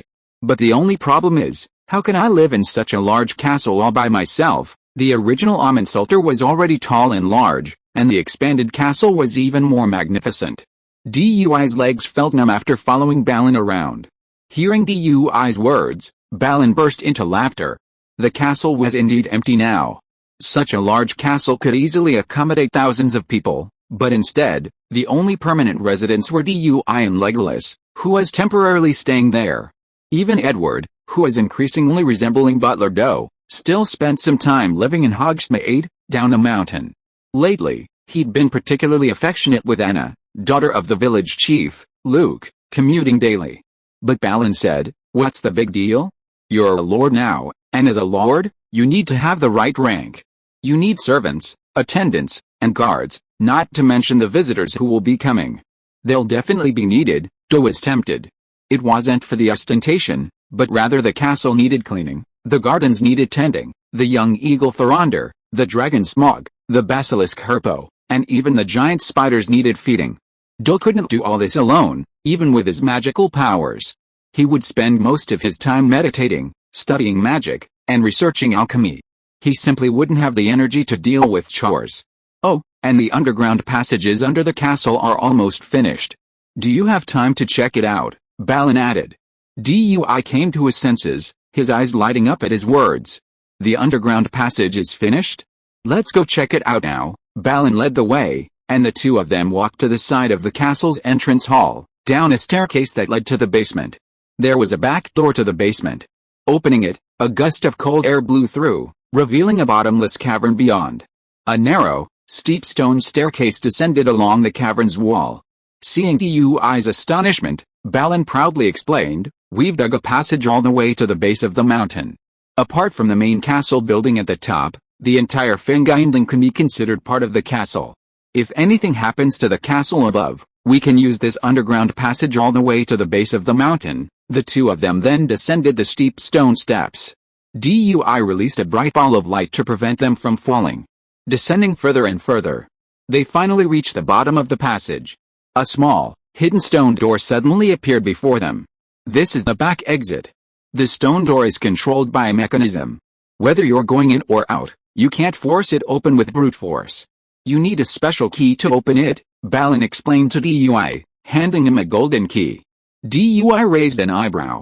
This stone door looked very similar to the back entrance of Lonely Mountain. Then, under Balin's guidance, he inserted the key into a discreet keyhole in the mountain wall. As the key twisted, a dull mechanical sound of gears echoed, and the small stone door slowly opened inward, letting in light from outside, revealing an exit to the outside world. Dui was the first to step out of the small door, head bowed and bent low. Balin followed closely behind. Beyond the small stone door, still within the mountain, lay an empty natural cave. Beneath the cave, a river flowed outward. This connects to the swamp outside.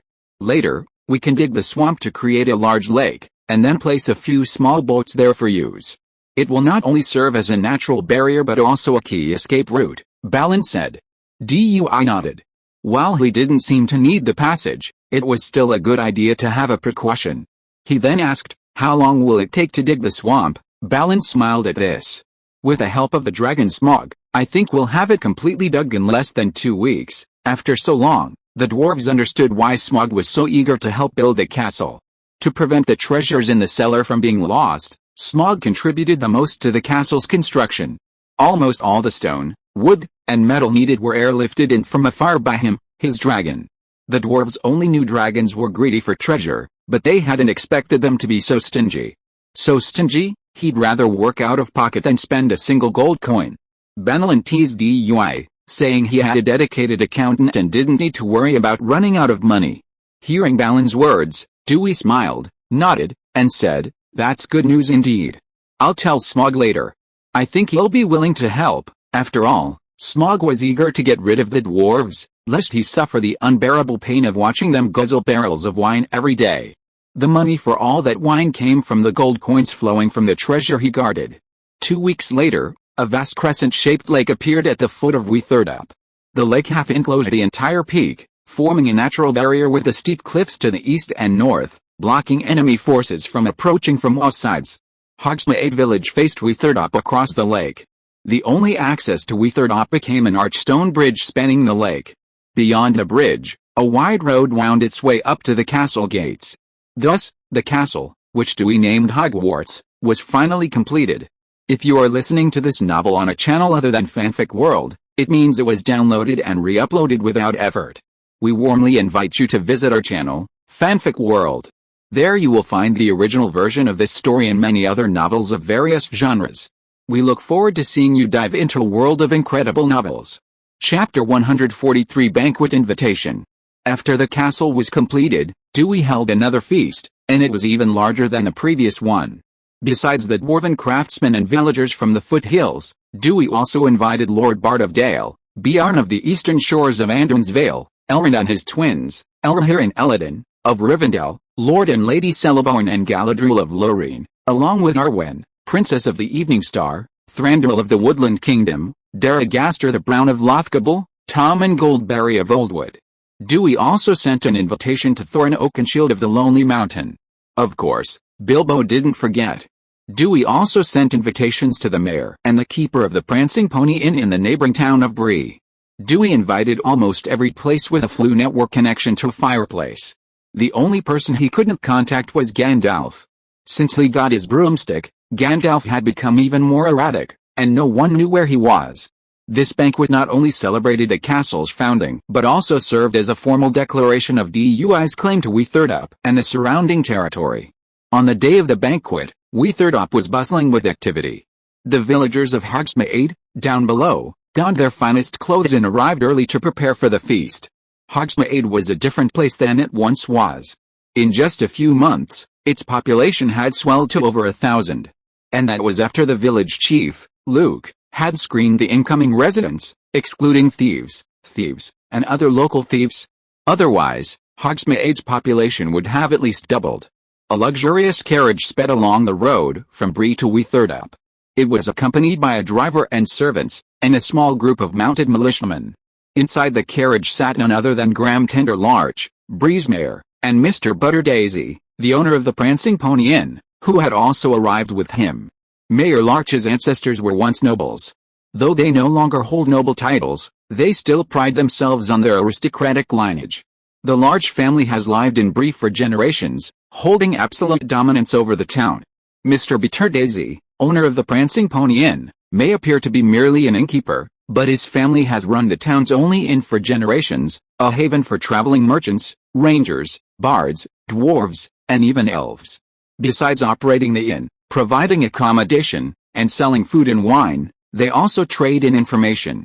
They hold considerable influence in Bree, which is why they were able to ride in the mayor's carriage and attend Dwar's feast. Mr. Butterdaisy, you've had the most contact with the wizard Dwar. Do you know what kind of man he is? Mayor Larch, with a sizable belly and a plump face, asked the innkeeper nervously. Mayor Larch had only met Dewey once before, when the Lonely Mountain expedition passed through Bree, and personally awarded him a gold medal for his victory over the Barrow Wights. Mayor Larch had initially considered the matter a minor concern, unconcerned as long as it didn't affect his rule over Bree. It wasn't until over a year ago, when Amanzulta reappeared on Weathertop and became the domain of the Black Wizard Gawiel, that he began to take it a bit more seriously. After all, Weathertop was not far from Bree. Would the tower's presence and its owner affect Bree, particularly his own position?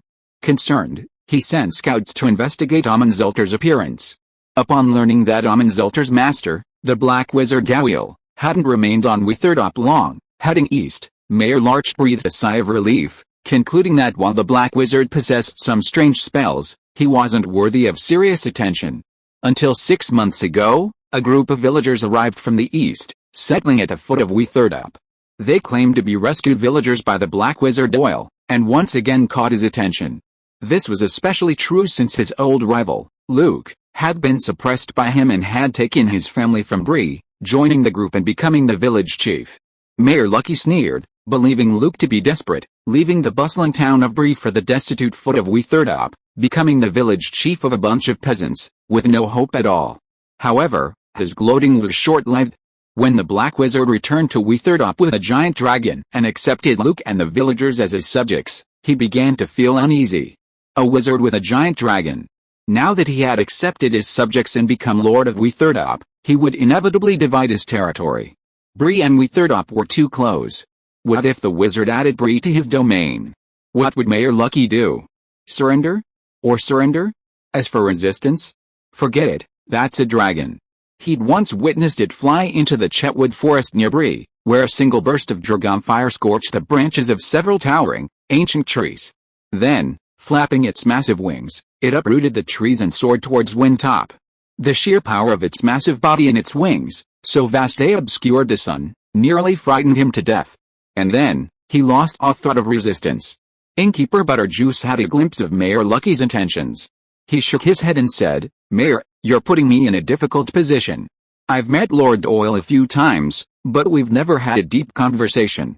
How can I possibly judge him? However, I believe Lord Doyle is a very kind and benevolent lord.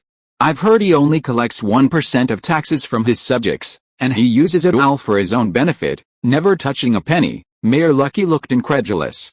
No taxes at all? How is that possible? Isn't this charity? Then how does he cover the costs of castle maintenance? And all the entertainment banquets? Mayor Lachie asked in disbelief.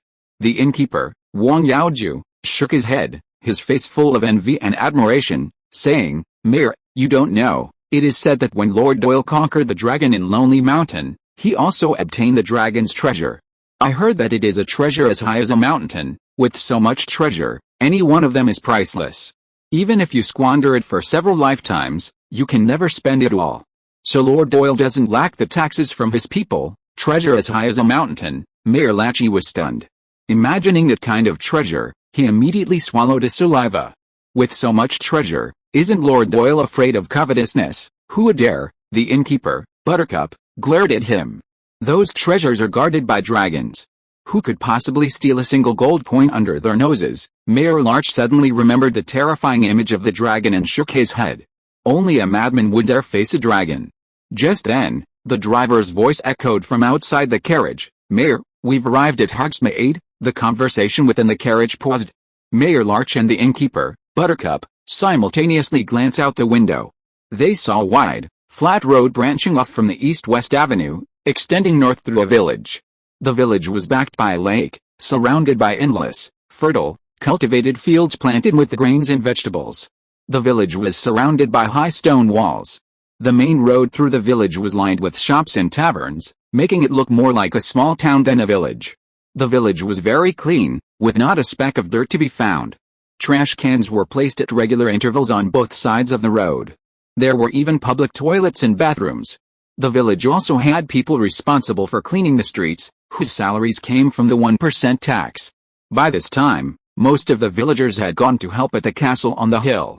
Only a few young and old remained in the village, preparing to attend the banquet in the evening. An old man in charge of the village gate looked at the carriage coming from the main road and the accompanying militia without panicking. He stood up and walked outside the village, bowing to the mayor and the carriage. "Sir, are you here for the banquet?" The servant immediately jumped out of the carriage and handed the gatekeeper an invitation.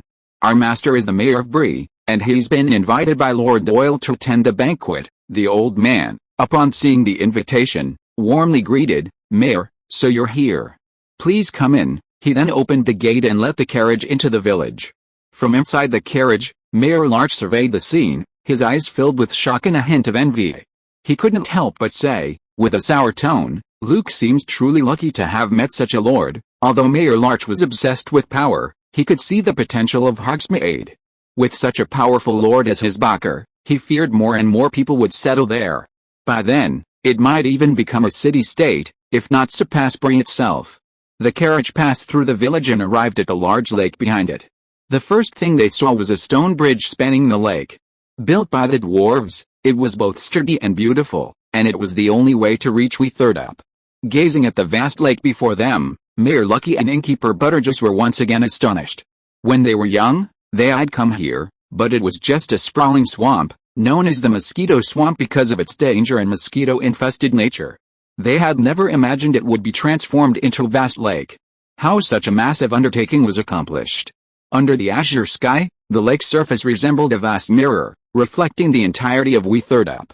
Following the reflection, a magnificent castle stood atop the mountain, its towering tower, Amansulil, reaching into the sky.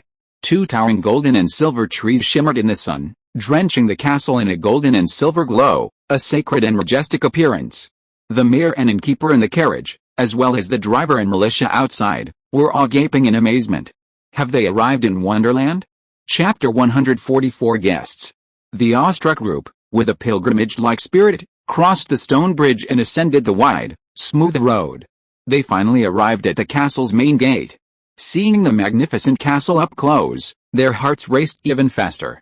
Beneath the towering gatehouse, two massive bronze doors swung open.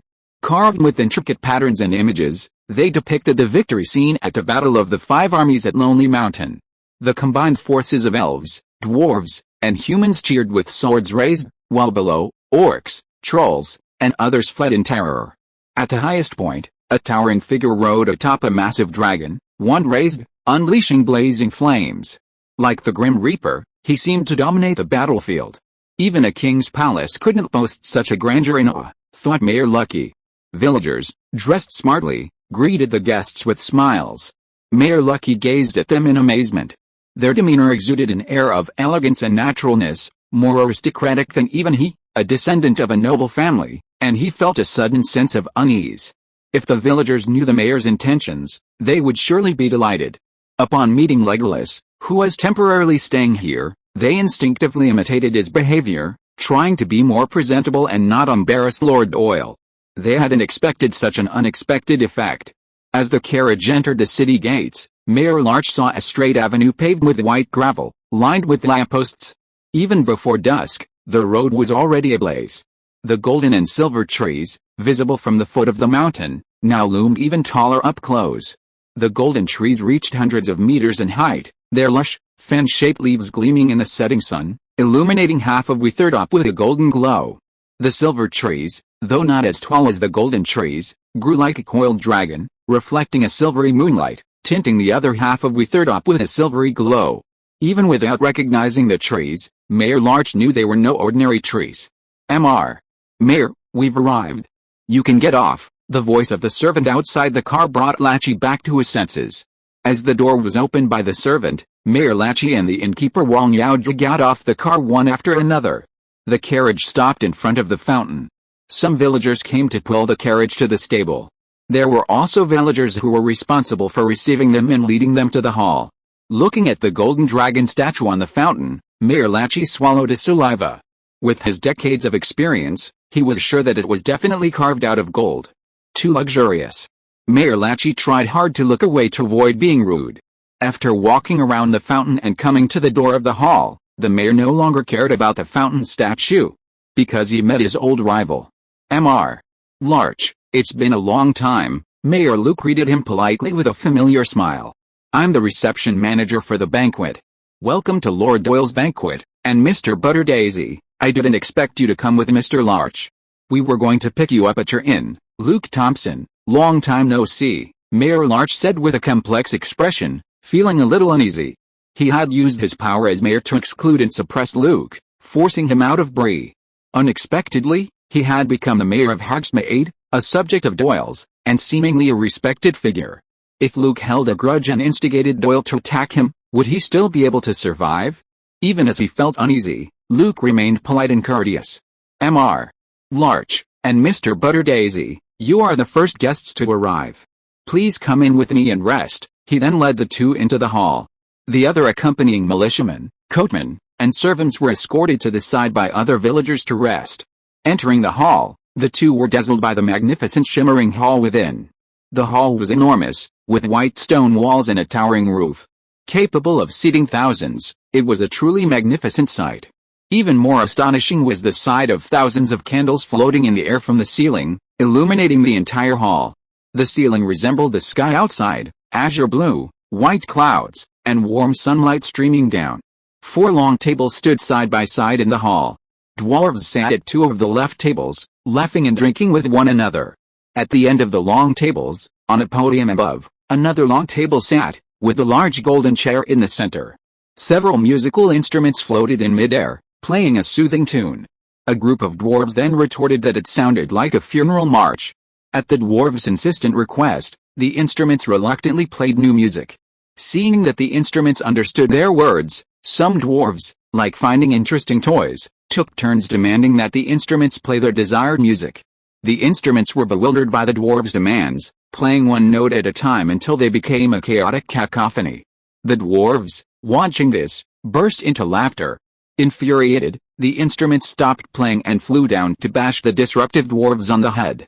The laughter in the hall suddenly intensified. Mayor Lucky and the innkeeper, Butterdaisy, watched as they stumbled into a magical place, stunned and bewildered. Luke, familiar with the dwarves, smiled and offered no intention of interrupting them. He led the two forward, then to the 2 outermost seats at the long table at the front. Mr. Lucky, Mr. Butterdaisy, you are both honored guests invited by Lord Dowie. These 2 seats are yours. Mayor Lucky looked at his seat and felt a surge of discontent. It would have been fine if Butterdaisy, the prancing pony, had the seat closest to the edge, but why was he second to the left? As the mayor of Bree, he felt entitled to sit to Lord Dowie's right and left. He looked suspiciously at Luke, who smiled. Did Luke bear a grudge against him and deliberately use the seats to humiliate him? Furious, Mayor Lucky wanted to walk away, but he was under the castle's roof, afraid to offend the owner. He could only hold his breath and ask, I see there are so many seats here. I wonder which nobles are coming? Can you tell me about them? I might have heard of them. Luke seemed oblivious to the sarcasm in his words and nodded with his usual smile. These guests are indeed of higher rank. Among them are those representing the human Lord of Dale, the dwarf king of the kingdom below the mountain, the elf king of the woodland kingdom, the elf lord and lady lord of Lorraine, the elf lord of Rivendell, and the lord of Anduin Vale. Hearing this string of kings and lords, Mayor Lucky felt a little dizzy. Oh my god, who is this castle lord? How could he possibly invite so many distinguished people? Compared to the others seated, the mayor instantly seemed insignificant. His discontent faded, and he quickly took his seat. Mr. Butterbush, the innkeeper, showed no sign of discontent. He sat there admiring the surroundings, and watched the dwarves quaffing their fine wine with amusement. He procured the wine for the castle banquet from him, and the more the dwarves drank, the more money he made. He could almost hear the clatter of gold coins slipping into his pocket. After Luke seated the two, he excused himself to make other arrangements for the banquet. Meanwhile, in the highest tower of Amon Sultan, Dewey was greeting guests arriving through the fireplace. The first to arrive was Bilbo, arriving even before Mayor Larch and the innkeeper, and bringing Hobbit brewed ale. The next person to arrive was Legolas, who had returned to the Woodland Kingdom and brought a gift from Thranduil, an exquisite brooch inlaid with white gemstones. It was a fitting gift for Thranduil. This brooch was not only priceless but also imbued with the power of the Wood Elves' blessing. Wearing it forged a close connection with the forest, receiving its protection and allowing one to thrive within it. This gift was truly priceless, and Dewey carefully accepted it. Following Legolas was Bjorn the Skin Changer. He brought a barrel of royal jelly brewed from the giant bees he had carefully nurtured. This royal jelly invigorates and enhances physical strength, making it a valuable tonic. The fourth to arrive was Bard of Dale, along with Philly, Thorin's heir. They arrived together, with Philly representing Thorin. After reuniting with Bard, he was transported here via the Hearth of Dale. Thorin's absence did not surprise Dewey, but he had not expected Thorin to send Philly to the feast on his behalf. Dewey instructed Edward to lead the others to the great hall while he waited. Soon, a green fire blazed in the hearth, and a graceful figure emerged. Dewey's eyes lit up. Arwen, why are you here? Not welcome. Arwen raised her eyebrows, her bright eyes gleaming like evening stars. Dewey shook his head. How could that be? I just didn't expect you to be the first one here. By the way, are you coming from Rivendell or Lorraine? Rivendell. Arwen stepped out of the fireplace, her brow furrowed slightly as she saw the dust on her body. Seeing this, Dewey waved his hand and cast a cleansing spell to remove the dust from her body. Thank you, Arwen smiled. The flue powder you made is amazing. The only drawback is that it collects too much dust. I have to clean it every time I teleport between Rivendell and Lorraine. Dewey shrugged and quipped, nothing can be perfect, right? That makes sense. Arwen nodded in agreement, a hint of a smile in her bright, deep eyes, as if she saw through his thoughts. But why do I feel like you want to see me suffer? I'm wrong. Dewey held up his hand in innocence. Why would I have such a thought? If you're willing, I can teach you the cleansing spell I used just now, so you don't have to worry about dust when you use flue powder in the future. Then it's a deal. It's a deal. What are you talking about? Green flames ignited in the fireplace, and the elven twins, Elrahir and Elladan, appeared one after another. Observing the harmonious atmosphere between the two, their eyes were a little wary. Dewey said he wanted to teach me spells, Arwen said happily. Really? The two brothers, instantly captivated by this, looked at Dewey expectantly. Dewey, could you teach us a few more spells? We've already learned the ones you taught us earlier. Seeing the eager gazes of the three siblings, Dewey nodded. Of course.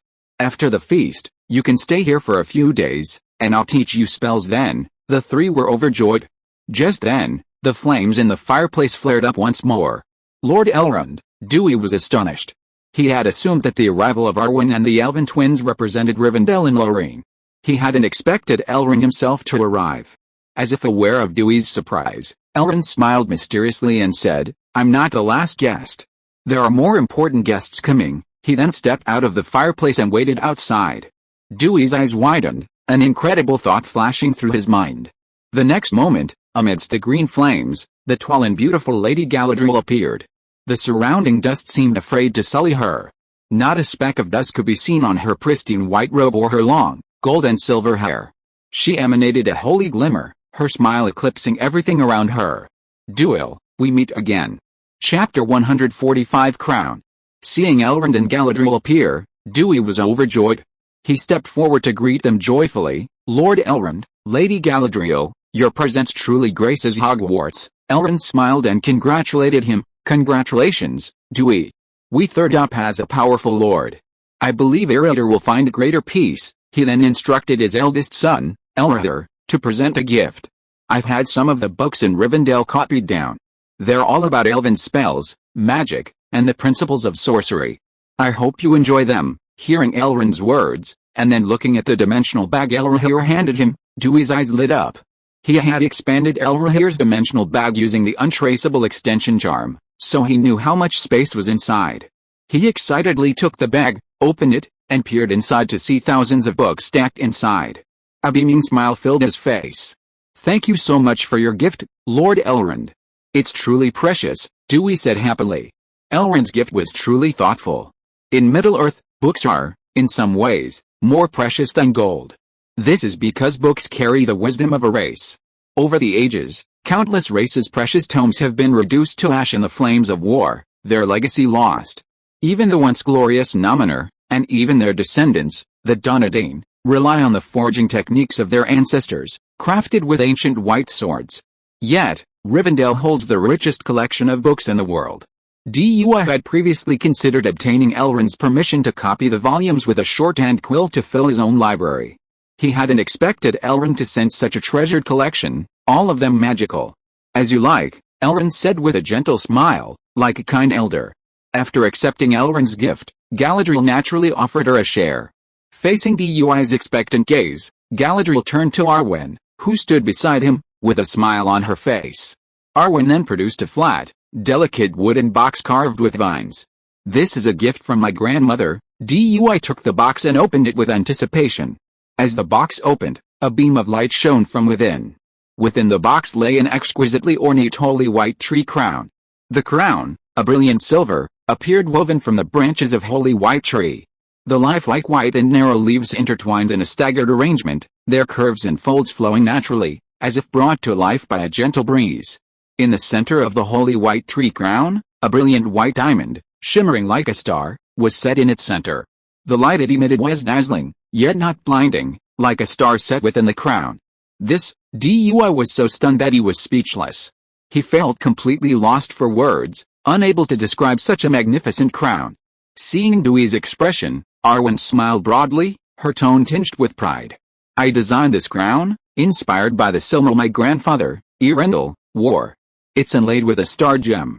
My grandmother infused it with starlight, so it shines brightest in the darkness. After hearing Arwen's words, Dewey finally breathed a sigh of relief. This is truly too precious. Lady Galadriel, I wonder if I can truly afford its price. Galadriel shook her head slightly and stepped forward, her towering figure even Dewey couldn't match.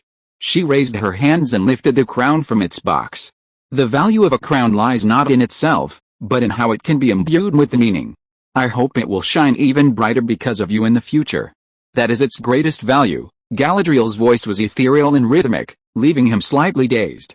When he came to, he found the white tree crown already resting on his head.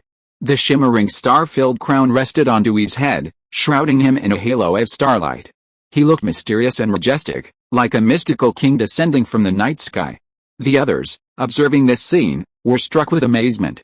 Arwen's eyes flickered, a bright smile spreading across her face, as if delighted that her design had found a perfect match. Lady Galadriel nodded with satisfaction and said, well, if there are no other guests, could you please show us around your castle? Dewey nodded immediately and invited, of course, please follow me. With the exception of Tom and Goldberry, all the others he had invited had already arrived or sent representatives. So, without waiting, he led Galadriel and the others directly to the hall. Walking down a long corridor, several elves observed the surrounding decorations and offered positive comments.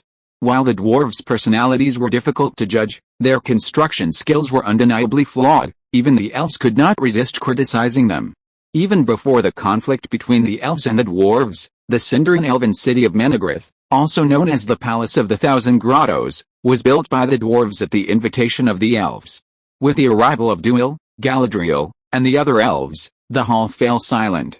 Everyone gazed in awe at the elves being personally led by Duil, especially the tall and incredibly beautiful female elf at the head, who captivated everyone. Similarly, Duil, crowned with a star-shaped jewel, commanded the attention of the crowd. He shone like a dazzling star, standing even among the elves, seemingly undimmed. Duil led the elves to the table at the head, intending to seat Galadriel in the golden chair in the center. However, Galadriel refused. She smiled and shook her head. "You are the host of the banquet today. We must not usurp the throne." Elrond nodded in agreement. Duil then had Galadriel and Elrond sit on his left and right. Arwen chose to sit next to Galadriel, while Elrondr, Elladan, and Legolas sat on Elrond's side. Bilbo, Bard, Fili, and Beorn also sat together. They were all familiar friends and could chat together. Sharing their table were Mayor Larch and Butterdaisy, the prancing pony and keeper, who were very reserved. They watched Oil, seated at the head of the table, adorned with a dazzling crown. He exuded a noble, mysterious, and majestic air, speaking to two elves beside him. One was gentle, noble, and elegant, like an elven king. The other was beautiful, holy, and majestic, like an elven queen. Mayor Larch felt a surge of self-consciousness before them, daring not to look at them. Meanwhile, Doyle, seated at the head of the table, was discussing the hall's layout with Galadriel and Elrond, flanked by them. They were fascinated by the floating candles, the enchanted ceiling, and the self-playing instruments, discussing the underlying magic. Arwen snuggled up to Galadriel, quietly listening to the trio's discussion. She watched Dewey's lively conversation, drawn in by his presence, her eyes momentarily lost in thought. When everyone arrived, the instruments suddenly stopped, drawing silence from the hall. "Everyone," Dewey stood up. He looked down at the 4 long tables below, filled with dwarves and villagers. And at the guests to his left and right, all eyes fixed on him. He felt a surge of pride. No wonder so many people were so obsessed with power. At that moment, he felt a little complacent. But he quickly shook off the emotion, his eyes gleaming, and he smiled, opening his arms to the crowd. "The feast begins." As soon as he spoke, a variety of fruits, delicacies, and fine wines suddenly appeared on the 4 long tables below and in front of the guests at the head. The hall erupted in exclamations of surprise, everyone staring in disbelief, their faces filled with shock. Simultaneously, the instruments began to play a cheerful melody, the very magical music Tom Bombadil had taught him. The music, with its magical, joyful charm, brightened the atmosphere in the hall. Everyone smiled involuntarily. Arwen, looking at the meticulously prepared delicacies before her, asked Dewey with surprise, "Did you conjure all this food?" Dewey smiled and shook his head. "Of course not. They were all prepared by the villagers in the kitchen. I simply summoned them with magic. Magic can't create food out of thin air, so that's how it is," everyone present said, their faces suddenly brightening. Of course, Dewey wouldn't admit that he'd practiced this trick for a long time. He even set up 4 tables in the kitchen and magically linked them to the tables in the hall. This ensured he could summon so many things at once without any problems. The banquet was bustling with activity. In the latter half, the drunken dwarves lost their restraint and began to laugh and joke. At the dwarves' insistent request, the instruments played a passionate and enthusiastic war song. Just as the banquet was in full swing, Dewey and several elves at the head table quietly withdrew. Led by Dewey, the group arrived at a pavilion nestled between the white tree and the melan tree, near a small lake, in the garden. The melan tree dimmed at night, but the white tree, illuminated by the moonlight, shone even brighter than by day. The elves were astonished to see the towering trees. "If I hadn't known that Lady Galadriel had given you the seeds of the melan tree months ago, I would have thought they had been growing here for decades," Elrond exclaimed in amazement, gazing at the towering golden and silver trees. Galadriel, staring at the golden and silver trees to her left and right, was also lost in thought, as if lost in a distant memory. Then, slowly coming to his senses, he sighed, filled with nostalgia. "In my memory, the 2 trees once grew just like this, on the hills of Ezrahur. The golden tree, Laurelin, and the silver tree, Tilperion, shone alternately day and night, illuminating all of Valinor." In memory, Lady Galadriel stepped toward the melan tree and touched its silver bark. Brilliant starlight shone between her fingers, and the power of Nanaya, the ring of water, was continuously infused into it. The melan tree seemed to be infused with vitality, becoming more vibrant. Even from dozens of meters away, one could sense the immense vitality within it. As everyone watched in amazement, the melon tree quickly blossomed with the golden flowers. The blossoms were dense and shone with the golden light. From afar, it looked like golden stars dotting its branches. Since they are two trees, one can't let only one flourish. I will lend a hand, Elrond said with a smile. He then came to another holy white tree, touched its trunk, and infused it with the power of the Ring of Air. Via. The holy white tree quickly grew in vitality, as if it had ingested a tonic. Snow-white flowers blossomed from its branches at a visible speed, like snow in the sun, emitting a soft glow. Numerous petals clustered together, forming a delicate, white, and shimmering cluster like snowflakes. Chapter 146 Joining the White Society. The maelstrom and white tree blossomed, their fragrance instantly filling the castle. The maelstrom's scent was like the scent of sunshine, bringing warmth to the body. The white trees, on the other hand, had a refreshing, cool aroma that lifted one's spirits. Dui's eyes lit up. The white tree's fragrance clearly had a spiritual boost. If used to aid meditation, the effect would be even more remarkable. Thank you, Lady Galadriel, thank you, Lord Elrond, Dui thanked them.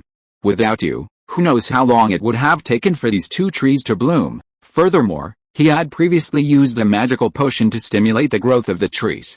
While this didn't damage their essence, they couldn't match the richness of other trees that had grown over time.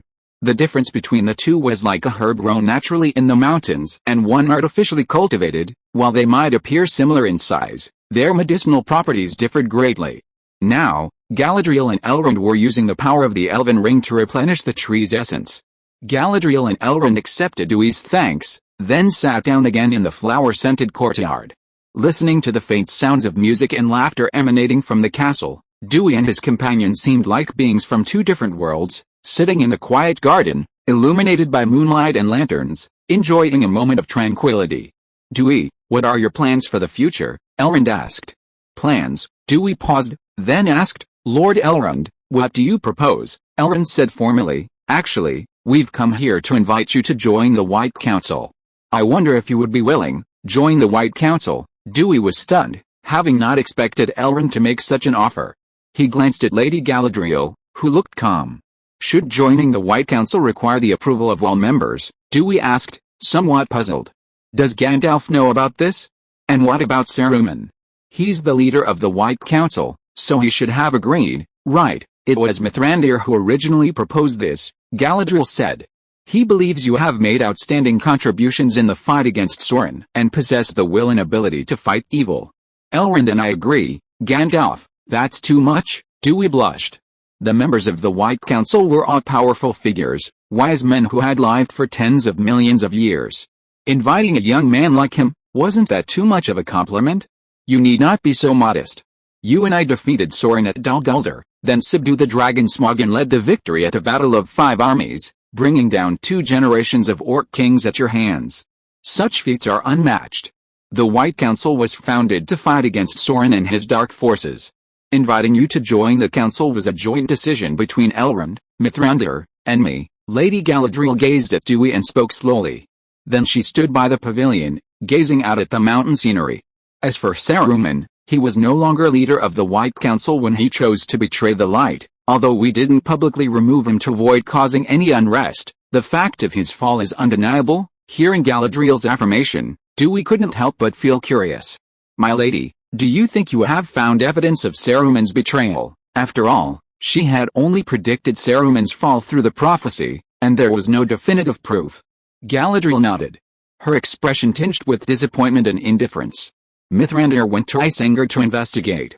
To avoid alerting Saruman, I sent a message to Saruman to lure him away, allowing Mithrandir the opportunity to enter or thank. Finally, in his laboratory, he discovered a palantir, tainted by Sauron's power, and the blueprints for his intended creation of the ring. Wow, contacted Sauron so quickly. Dewey was also surprised. After all, he believed Saruman should not have been in contact with Sauron before Dol Guldur banished him.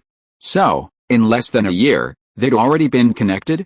Since Saruman's corruption is certain, my lady, what are you going to do? Dewey asked. Until we have absolute power to control Saruman, we can't alert him. He has built Orthanc into an impenetrable fortress, making it difficult for outsiders to penetrate, Elrond said solemnly. Otherwise, once he finds out, Saruman will completely side with Sauron. If he uses the geographical advantage of Isengard to block the north-south road and forms a pincer attack with Mordor in the east, the kingdoms of Gondor and Rohan in the south will be in danger, so we must first stabilize Saruman, and then let the kingdoms of Gondor and Rohan prepare to prevent the invasion of Mordor in the east. We will then gather members of the White Council to attack Orthanc together and try to control him. Galadriel on the side also showed her agreement. Dui was puzzled by this. Then why not lure Saruman out, and then you can all attack him together? No, the last time I lured him away from Isengard, I already aroused his vigilance and suspicion. Lady Galadriel shook her head. Dui, please don't underestimate Saruman's wisdom. To him, any clue is as bright as a candle in the darkness. More importantly, we are not absolutely sure we can control him, so, to avoid completely alerting him, we can only hold our ground for now and wait until he lowers his guard and defenses. Dui was shocked. Lady Galadriel, can't you, Lord Elrond, and Gandalf control Saruman even if you join forces? Saruman is the most powerful of all wizards, and wields an extremely powerful staff. If he wants to leave, we can't stop him. Lady Galadriel shook her head. Okay, so he did underestimate the white-robed wizard. But on closer inspection, it would be truly strange if Saruman, a demigod-level Maya, were so easy to deal with. Okay, let's get back to business, Dyer. Galadriel looked at Dai and asked again. Will you join the White Council and join the fight against the forces of darkness? Elrond waited for his answer. Dai didn't hesitate. He smiled and said, I see no reason to refuse. Dai. The White Council was a secret alliance of Middle-earth's foremost sages, and each member was a powerful figure of considerable influence. Joining Dai would naturally offer numerous benefits, so why would he refuse? Upon hearing Dai's answer, Galadriel's face lit up with a brilliant smile, instantly eclipsing the surroundings. Elrond was also delighted. Welcome, Dyer. After becoming a member of the White Council, Elrond began to introduce the membership to Dai. To Dai's surprise, the White Council included not only Gandalf, Galadriel, Elrond, and Saruman, but also Galadriel's husband, Celeborn, and Círdan, Lord of the Grey Havens. With his addition, he became the 7th member. However, after Saruman's secret expulsion, the number remained at 6. As a member of the White Council, their core mission was to fight Sauron, prevent the expansion of his dark forces, and maintain peace in Middle-earth. The advantage was that Dewey not only had direct access to information about Middle-earth, but also gained a deeper understanding of the situation. Furthermore, the Library of Rivendell was completely open to Dewey, allowing him to access ancient secrets, learn a wide range of knowledge and skills, and even explain the origins of the world, the power of the Valar, and their laws. After inviting Dewey to join the White Council, Galadriel and Elrond did not remain in the castle for long, returning through the hearth to Lorien and Rivendell. As for Arwen, Elrithir, and Elladan, they all chose to remain for a while, intending to study magic with Dewey. The feast lasted until midnight, and the villagers gradually returned to Hogsmeade below, excitedly discussing the elegance and beauty of the elves and the dazzling crowns adorning their lords' heads. The dwarves remained awake, lingering in the hall, drinking and exchanging obscenities, much to the laughter of their companions. Mayor Lucky and the prancing pony innkeeper were taken to the guest rooms by their steward, Edward. Dewey, meanwhile, took Bilbo, the 3 elf siblings, Legolas, and Beorn to the tower. Bard, worried about his children, returned home through the fireplace after the feast. The next day, the dwarves were leaving. Dewey looked at the 1,000 dwarven craftsmen, his voice soft but audible enough to reach everyone. I'm very grateful for your help in building this castle for me these past few months. Before you leave, I want to give you 2 gifts as a token of my gratitude. The dwarves were surprised to hear Dewey's words. They had only come here to build the castle, but they hadn't expected Dewey to give them gifts. Just as they peered over, curious about the gifts, Dewey waved his wand, and 1,000 gold coins flew out of his pocket, jingling and bouncing across the ground, landing in everyone's hands. Looking at the gold coin in their hands, the dwarves exchanged bewilderment. What did they mean? Just giving them a coin to get rid of? But before they could even begin to question, Dewey explained the reason. I've cast a spell on the gold coin in your hands. Whenever someone with ill intentions is around, it will heat up and warn you. This is a small gift for you. I hope it's useful. Dewey's words surprised the dwarves. They stared at the gold coin in their hands, some doubtful. One of the quick-witted dwarves, his eyes shifted, fixed his gaze on his companion, and approached with a sly grin. The bald dwarf next to him suddenly hissed and exclaimed, "Hey, it's really getting hot." He then glanced around warily, only to meet his companion who had quietly approached.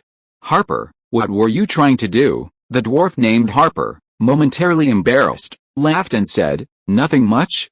I just wanted to pluck a few hairs from your head to see if the gold coins would work, but it seems they do." The bald dwarf immediately moved away, quickly covering the last few carefully groomed strands of hair on his head to protect them from bad luck. Seeing this, the other dwarves' eyes lit up and they immediately tried to play tricks on their companions. Without exception, they were all caught off guard by the gold coins. The dwarf elder Balin saw this and looked at the gold coins in his hand, which suddenly felt heavier. He thanked Dui. Your gift is quite significant. If I were in danger, it would be a lifesaver." Dui smiled and waved his hand. "It's just a small gift. You worked so hard to build my castle, and I can't help but express my gratitude. Actually, making these gold coins didn't take much effort. It was just a little alchemical trick, inspired by the magical looking glass, a small prop with a warning function, and then he kept replicating them." He then told the dwarves, "This second gift is a bit special. I'll give it to Mr. Balin for safekeeping." He then produced a silver flagon and handed it to Balin. Balin was stunned by the flagon. However, having previously encountered the gold coin, he didn't expect it to be ordinary. He took it and curiously asked, "Duel, what's so special about this flagon?" Duel didn't play it mysteriously, explaining directly, "This is one of my alchemical products. Simply pour water into it, and it will turn into fine wine." Balin's eyes lit up at Duel's words. He eagerly looked at Duel. "Is that all?" Duel smiled and nodded. Balin quickly ran to the fountain and filled his flagon with water. The next second, a rich aroma of wine wafted from the flagon. Chapter 147 Teaching Magic. The dwarves finally departed, bearing the two gifts from Dewey. The 1,000 dwarven craftsmen, as they had arrived, returned to the chest, carried by Balin and Philly through the fireplace, first to Dale and then back to the Lonely Mountain. Of the two gifts, the dwarves preferred the silver flagon that could conjure fine wine. This magical gift even became a symbol of the friendship between the Lonely Mountain and Wheattherdop, becoming an essential item at every Lonely Mountain feast. With the dwarves' departure, Hogwarts Castle fell silent. As for Mayor Lucky of Bree and the owner of the Prancing Pony Inn, they returned directly to Bree through the fireplace the day after the feast, sending only the coachman and militiamen back the same way. Only Dewey, the three elven siblings, Legolas, Bjorn, Bilbo, Edward the steward, and Luke, the village chief, who came up the mountain every few days to report. Construction of the castle was complete, but Dewey's work had just begun. The current Hogwarts Castle was merely a formality, far from the magical equivalent of Hogwarts School of Witchcraft and Wizardry. Not only were there no moving staircases or animated armor blocks, but even the castle itself needed to be infused with alchemical runes to enhance its resistance to spells. Furthermore, Dewey had promised to teach Arwen and the others magic. Since it was the same to let go of one sheep, it was the same to let go of a flock. Dewey simply gathered those with ones together and taught them all.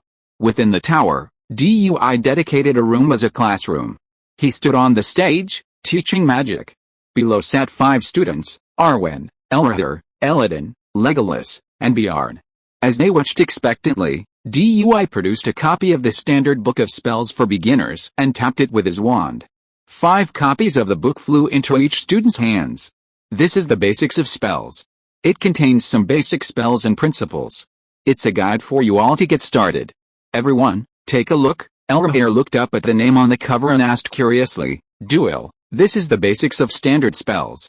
Are there also intermediate and advanced levels?" Duel shook his head. "You're wrong, Elrahir.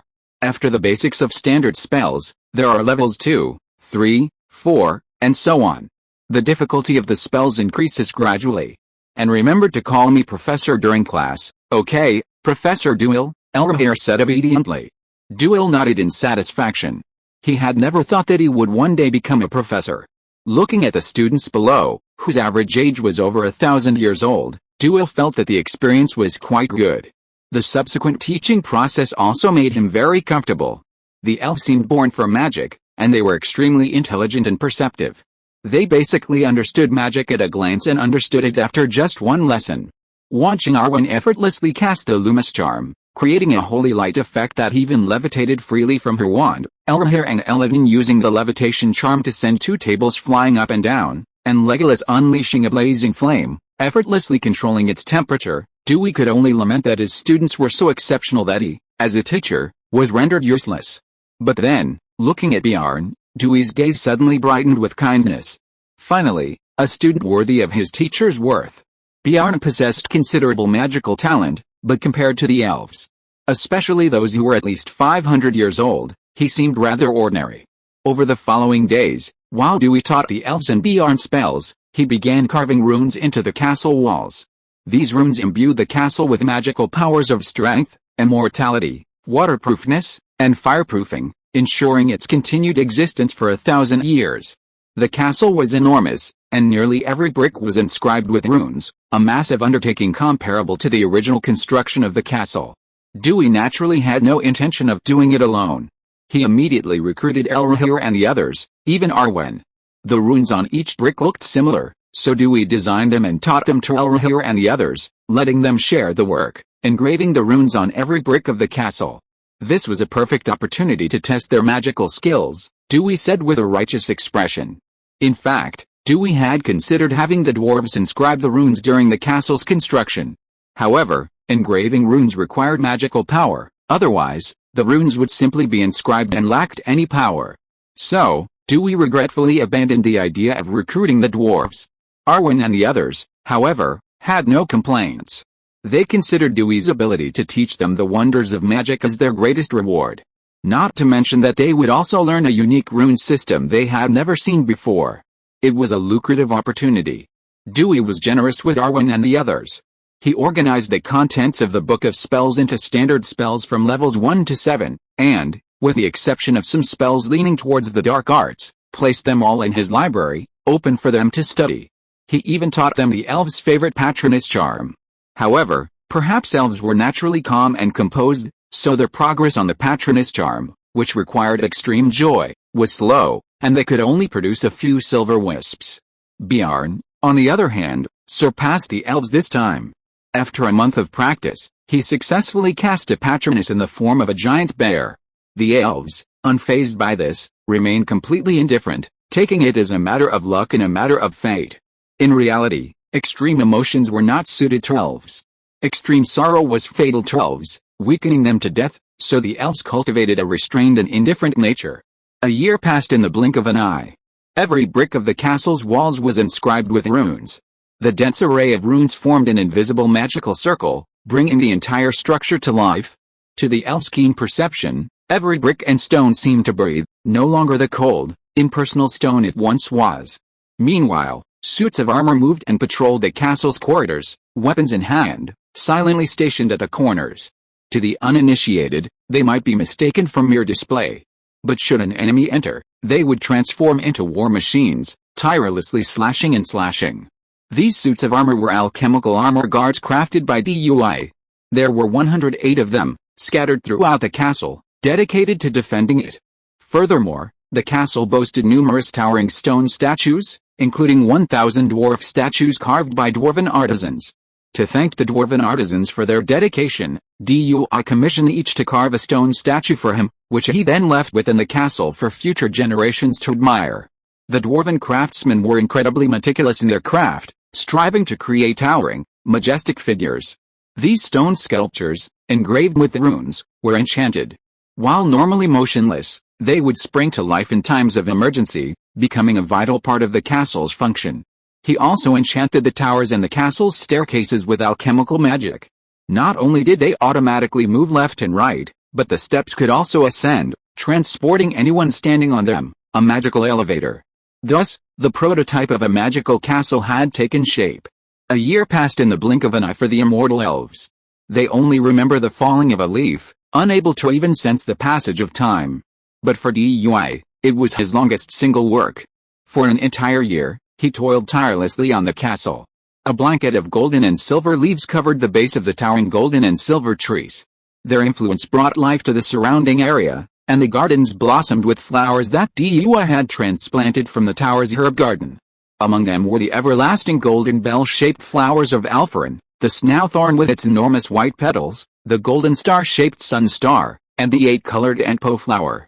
A graceful elven maiden glided gracefully beneath the mullein tree and called upward, "Thoronder, come out to eat." Her voice was ethereal and melodious, like the morning breeze, a delight to the ears. Atop the towering mullein tree, an exquisitely elegant treehouse and several terraces had appeared, reminiscent of the dwellings of the elves of Lorraine. A winding white spiral staircase wound its way up the massive trunk, connecting the treehouse and the terraces. On the highest terrace, a massive bird's nest sat. Thoronder, from within the nest, heard the noise and poked his head out. Seeing the figure beneath the tree, he let out a resounding cry of joy and leaped from the 100-meter-high nest, fluttering his tender wings as he plummeted to rapid fall. The eagle's wings weren't fully grown yet, and flying was unfamiliar. It descended clumsily in a gliding position. Losing its balance in midair, it suddenly plummeted headfirst. Just as it was about to hit the ground, the elf waved her wand, halting the giant eagle's fall and allowing it to slowly descend. Cuckoo, the eagle looked a little shy, tucking its head under its wings. Seeing this, the female elf smiled, reached out and stroked the eagle, saying gently, "Thorando, you've done great.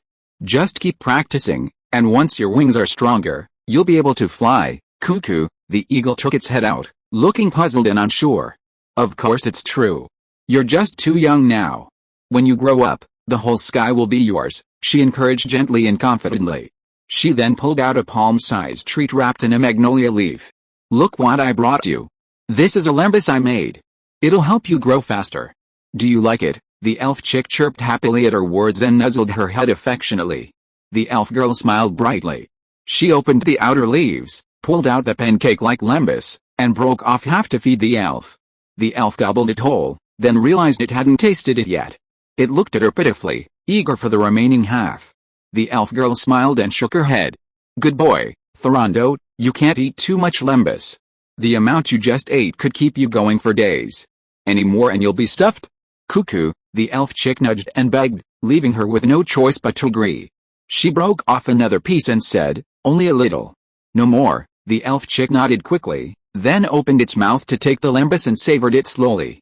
"Arwen, you dote on Thorando too much," Dewey said, entering from the garden, a smile in his eyes but a tone of disapproval. "Rambus is complicated and time-consuming to make. What's the difference between you giving it to him and a cow chewing a peony?" "Cuckoo," Thorando retorted with a series of cries. "What's a cow chewing a peony? How could a cow compare to him?" Chapter 148, Killing the Giant Spider. "I said something to you, and you're still upset." Dewey, looking at the young eagle, who was taller than him, patted him on the head with amusement. "I heard from Edward that you haven't been eating well lately. It turns out you've been cheating on Arwen." Thorando felt guilty, not daring to look at Dewey, like a child who had made a mistake. Ever since Dewey moved the bird's nest from the tower to the mullein tree, Thorando had become familiar with Arwen, who often lived in the treehouse, and would often accept Arwen's feedings. With his picky taste, he naturally preferred elven food to ordinary dried meat. "Well, Dewey, Thorando is still a child. He likes to eat lembas, so I'll make him more," Arwen said, caressing Thorando with a doting look. "Besides, he's still growing and needs nutrition. The energy contained in lembas is beneficial to his growth." Well, since it was consensual, what could he say? He simply looked with some envy at the creature rubbing against Arwen. He was truly inferior to the bird. He hadn't even tasted lembas yet, and they were already devouring it. "Arwen, are you interested in visiting the Woodland Kingdom?" Dewey invited. Arwen was a little surprised. "You're going to the Woodland Kingdom?" Dewey nodded. "Wasn't the Woodland Kingdom previously invaded by giant spiders? They're planning a counterattack this time, driving the giant spiders out of Mirkwood. Legolas is returning to join the battle and has invited me, and I've already accepted." Arwen didn't hesitate. "Then I'll go too. Aside from Rivendell and Lorraine, I haven't been to any other elven lands." Dewey smiled. "Then get ready. We'll be going tomorrow." Thoronder, beside him, cooed and spoke hurriedly. Dewey rolled his eyes at him and said angrily, "What are you meddling in? You can't even fly, so you'd be no better than a giant spider's snack in Mirkwood." Thoronder was immediately displeased. He turned and pointed his butt at Dewey, then looked pitifully at Arwen. But this time, Arwen refused to agree. She smiled and shook her head. Thoronder, you're still too young to fight. Just wait for us at home. When we return, I'll make you Loreen's maelstrom the cakes. Thoronder was somewhat comforted by this. After some bargaining, he finally calmed down by adding a month's supply of lembas. Dewey watched from the side, shaking his head. A loving mother often spoils her child. The pitiful little creature, once on the verge of being abandoned by the pack, had now been spoiled to the point of being lawless. The next day, after leaving Edward behind in the castle to care for Thoronder, Dewey, Arwen, Legolas, Elrother, and Elladan all set out for Mirkwood. As for Beorn, he had long since returned to the Vale of Anduin to tend his livestock. Before leaving, Dewey had also taken a briefcase with him. Everyone was curious about what was inside, but no one asked. Dewey didn't offer to explain. The group passed through the fireplace, transported one by one to the palace of the Woodland Kingdom. Thranduil was already waiting in the hall. "Welcome, Lord Amonsul, to the Woodland Kingdom." Thranduil stepped down from the throne, opened his arms, and graciously welcomed Dewey. He also acknowledged Elrother, Elladan, and Arwen. And, of course, my three kinsmen. Perhaps because of the impending battle, Thranduil was now dressed in ornate armor, his noble dignity radiating a sharp edge. "Your Majesty, it's been a long time since we last met. I haven't thanked you for your gift yet." Dewey nodded slightly in greeting, displaying the white gemstone brooch on his chest. The white gemstone brooch, imbued with the blessing of the Wood Elves, allows for a secret connection with nature, bringing the forest's protection. Dewey had worn it specifically for this occasion. Thranduil's smile widened upon seeing the brooch Dewey wore, and he nodded modestly. "I'm glad you like it, but thank you is unnecessary. On the contrary, I want to thank you for your care of Legolas. He looks far more energetic and improved than when I last saw him." Thranduil looked at Legolas with a loving gaze, instantly recognizing the traces of magic Dewey had learned from Legolas. For this, Thranduil was deeply grateful. Magical knowledge had always been held by only a few, and Dewey had selflessly imparted it to Legolas, a favor Thranduil remembered. Legolas frowned at Thranduil's fully armed appearance and asked, "Father, are you planning to take action today? Why are you in such a hurry?" Thranduil nodded, his voice somewhat serious. "Those bastards of Ungoliant are very cunning. They seem to have sensed something unusual and are already summoning their allies from the southern forest. To prevent them from organizing a resistance, we must destroy them as quickly as possible with the force of thunder. Father, please allow me to join the battle," Legolas immediately said to Thranduil in a serious tone. Thranduil did not refuse Legolas' request and nodded in agreement. He then said apologetically to Dewey and the three elven siblings, "I'm afraid I won't be able to welcome you today. I'll host a feast for you after the battle is over and the forest is cleared of its plague." Dewey shook his head. "Your Majesty, you're welcome. We've come here at Legolas' invitation, ready to contribute our part. So, when your Majesty departs, please allow us to accompany you." Elrother, Elladan, and Arwen nodded, requesting to contribute their modest assistance.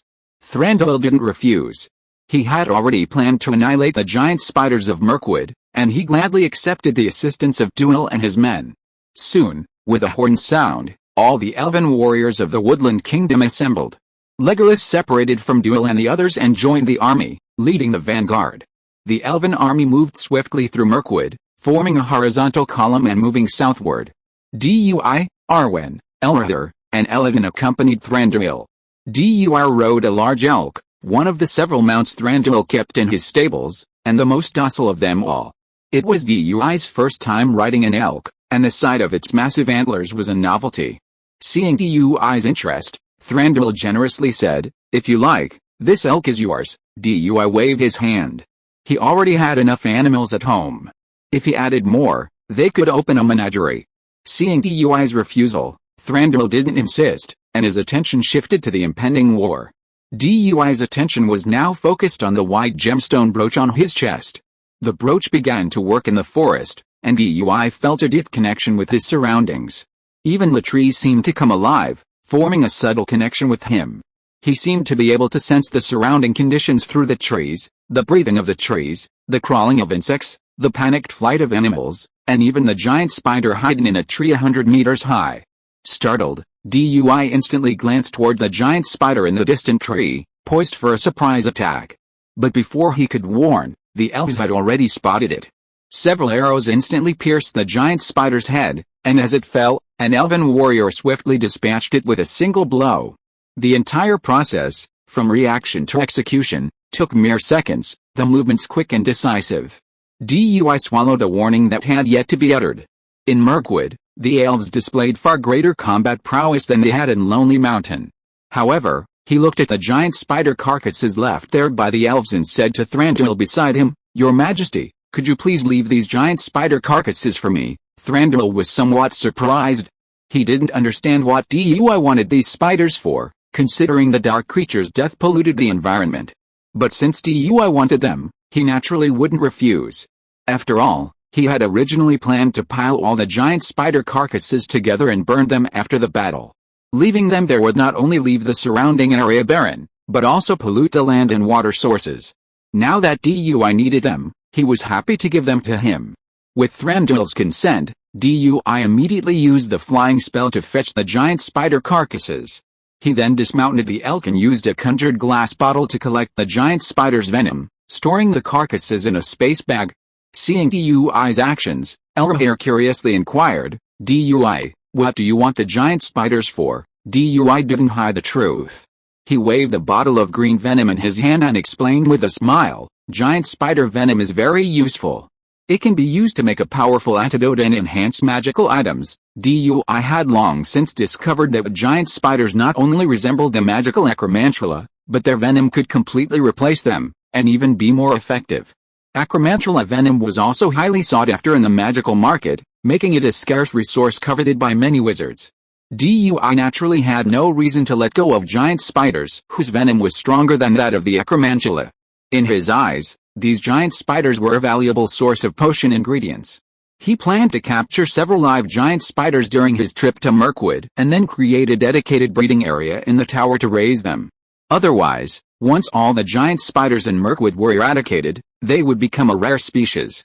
Besides using their venom, Dui also intended to use their carcasses. He planned to harvest their nerves to make wandcores, and then use the carcasses as food for the basilisk, Herpo. Acromantulas were the basilisk's favorite food, and giant spiders were a delicacy, a tonic of all. The two giant spiders Dui had originally kept in the tower had already been devoured by Herpo. Giant spiders, creatures of darkness, exude a dark aura and are poisonous in their flesh and blood. If eaten by any animal, even a giant eagle would be poisoned. But for the basilisk, it was a tonic. After consuming the two giant spiders, the basilisk Herpo molted, becoming even larger and intensifying its magical power. So, Dui's journey this time was not only to accept Legolas' invitation and eliminate the giant spiders in Mirkwood, but also to gather food for his pets. Chapter 149 Spider Food Reserve. In Mirkwood, as the elven army advanced toward the southern forest, they encountered increasing numbers of giant spiders.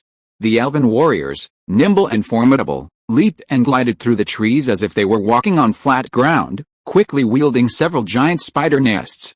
Legolas, leading the vanguard, was particularly noteworthy. Unlike the other wood elves, who used bows and arrows for ranged attacks, Legolas, with his exceptional archery talent, cast spells with pinpoint precision from his wand. Like a nimble stag, he darted through the dense trees, leaving only a shadow. His wand blazed with spells, sending a giant spider plummeting from the trees with each spell.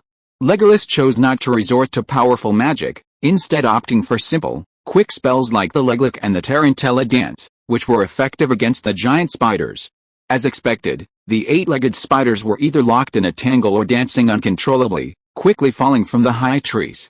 Then, the elven warriors, who had been waiting below, swiftly followed up with a finishing blow, finishing him off with a single blow. Thranduil, watching Legolas's remarkable performance from behind, couldn't hide a smile, a look of pride on his face. Of course, he didn't forget to thank Dui. "Dui, Legolas has learned a lot from you, and I'm deeply grateful for that." Dui smiled and waved his hand. "Legolas is also my friend, and he's helped me a lot recently." "This is nothing." He then saw the elven warriors kill several more giant spiders, and his eyes lit up. He scurried to the giant spider carcasses, waved his wand, transformed several leaves into glass bottles, and began collecting the giant spider's venom. The giant spider's venom needed to be collected quickly, otherwise it would spoil once the creature was dead, rendering it useless. After collecting the venom, Dui also stored the giant spider carcasses in his dimensional bag. By then, his dimensional bag contained hundreds of giant spider carcasses, enough for the basilisk to feed on for a long time. And he hadn't contributed a single bit of effort throughout the entire process, simply picking up the corpses from behind the elven warriors and winning. He said it felt exhilarating and hoped for more. Seeing Dui's actions, Thranduil immediately turned to his lieutenants and instructed several elves to deliver giant spiders to Dui. The elven army advanced swiftly, advancing southward to the Old Forest Road. Here, they finally encountered a wave of giant spider attacks. Though mute, the giant spiders possessed intelligence and were incredibly cunning and vicious. Upon receiving news of the elven attack, they quickly organized thousands of giant spiders near the Old Forest Road and set up an ambush. The elven army's advance halted there. Thranduil frowned as he looked ahead. The forest ahead was blocked by massive spider webs, covering the ground and the sky like a vast net, dividing Mirkwood from east to west. The elven warriors used their sharp swords to cut through the spider silk, but the silk was not only tough but also extremely sticky. Instead of severing it, the swords stuck to it. Even if they were able to cut through the layers of webs, it would take who knows how long to clear them all. Just as Thranduil frowned, Elrahir and Elladan volunteered. Your Majesty, the situation on the battlefield has shifted rapidly. These giant spiders are clearly trying to slow our advance. We can't give them a break. Let Legolas and I lead the way, Elrahir said. We've just learned a lot of magic from Duer, and we can experiment here, Elladan added. Arwen also stepped forward. Take me in. Arwen's gentle demeanor suddenly changed, radiating fearlessness and courage, like a cross between a goddess of beauty and of Valkyrie. Thranduil didn't hesitate, nodding and accepting their request. Then I'll trouble you all. Do you need my help? Duer asked, seeing Arwen and the others about to take action. Arwen smiled, then shook her head slightly, saying with a hint of sarcasm, how can you, the professor, do it yourself? Let us students do it first. After all, people have to see the fruits of our magical studies with you. Dui smiled helplessly, surprised that she still remembered how he'd jokingly asked them to call him professor during class. He didn't insist, but instead joked, all right, I won't steal your limelight. I can just pick up the corpses in the back, don't worry, since you like strange things like giant spiders, I'll definitely help you hunt more giant spiders as a student's tribute to you, Arwen replied with a smile. Elrahir, watching the strange atmosphere between the two, sensed something was amiss and interrupted, Arwen, let's go. Dui and Arwen didn't notice, but exchanged a tacit glance, without saying anything about caution. Dewey then watched Arwen, Elrahir, and Elladan ride to the front lines to join Legolas. Thranduil, observing the look Dewey gave him, smiled meaningfully, but said nothing. Elrahir and the other four gathered together, planning a coordinated attack, aiming for a single point, aiming to create a breach. This would allow the elven army to advance and prevent the giant spiders from reacting. They raised their wands, pointed them at the web before them, and shouted in unison, rip. 4 piercing white beams converged, exploding with multiplied force, instantly shattering the web in front of them and even destroying it for more than 10 meters. Having ripped open the web barrier, Arwen and the others didn't pause, stepping over it and continuing forward to forge a path. The elven army also advanced rapidly through the breach. Having broken through the web barrier, the elven army officially faced a force of thousands of giant spiders. Giant spiders, taking advantage of the high altitude, continuously sprayed silk and attacked with venomous stings. Legolas, Elrahir, Elladan, and Arwen reacted quickly, swinging their wands and striking. Arwen, like a nimble deer, her body light and agile, as if weightless, her footsteps swift as a shadow as she leaped from tree to tree along the straight trunk. She leaped and dove from tree to tree, wand in hand, dagger in hand, as she engaged the numerous giant spiders. She was no longer the pampered princess of the Evening Star of Lorien and Rivendell, but an elven warrior, agile and sharp, her reactions quick, avoiding every incoming stream of silk and sting. She could even briefly hover in the air, twisting her body and kicking the attacking giant spiders down from the tree. Dui, standing behind, gazed at the figure in amazement. If Arwen had previously impressed him as beautiful, noble, and graceful, she perfectly embodied the image of an elven princess. At that moment, she displayed a different kind of beauty of strength, with a resolute, fearless, and unwavering aura, like a goddess embodying both power and beauty. Even Thranduil gazed at Arwen with admiration, somewhat regretting that she and Legolas hadn't hit it off. Otherwise, if he had such a daughter-in-law, he would have been fully supportive. Meanwhile, the three male elves, Legolas, Elrohir, and Elladan, were no less impressive. With their superior physical prowess and quick reflexes, aided by magical spells, countless giant spiders rained down from the sky. Other elven warriors joined forces with bows and other weapons to combat the giant spiders. Soon, thousands of giant spiders were overwhelmed, repeatedly defeated by the elves and fleeing south in panic. The elven warriors, not missing the opportunity to pursue, swiftly pursued them, leaving behind a trail of giant spider carcasses. These carcasses were then continuously delivered to Thranduil by the elves in charge of logistics. Thranduil, naturally, accepted all the offers and was delighted. He had collected enough giant spider venom to fill several barrels, enough to make numerous potions. The giant spider carcasses had already filled an entire dimensional bag. But even so, Dui didn't think it was too much. After all, opportunities like this were rare. After all, after Sauron and the forces of darkness were defeated, these dark creatures would likely become increasingly rare, so he had to stockpile more. Furthermore, the basilisks had voracious appetites. As they grew older and larger, these giant spiders wouldn't be enough to feed them for long. The elven army pursued the giant spiders, crossing the old path through the dense forest and continuing south. But the further south they went, the more difficult it became. The surrounding woods and air had been contaminated by the giant spiders. The trees had become hideous and strange, as if diseased. The soil and leaves had become rotten and stinking. The river water carried a hypnotic, drowsy magic, and even the air was filled with a hallucinogenic, poisonous gas. In such an environment, the elves struggled.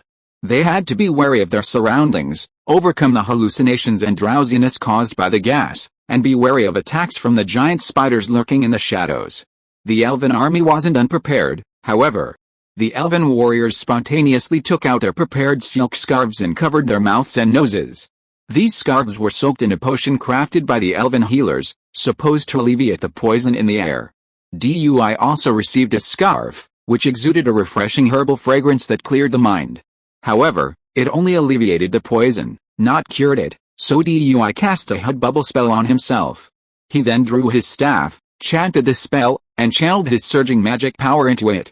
The emerald atop the staff shone brightly, and then, like a bubble machine, a continuous stream of multicolored bubbles erupted, drifting in all directions and enveloping every elf's head. Each elf felt a little uncomfortable at first, but soon discovered that the bubbles, enveloping the poison, blocked out the air, leaving only the freshest air. Thranduil was delighted to see the elven warriors breathing freely.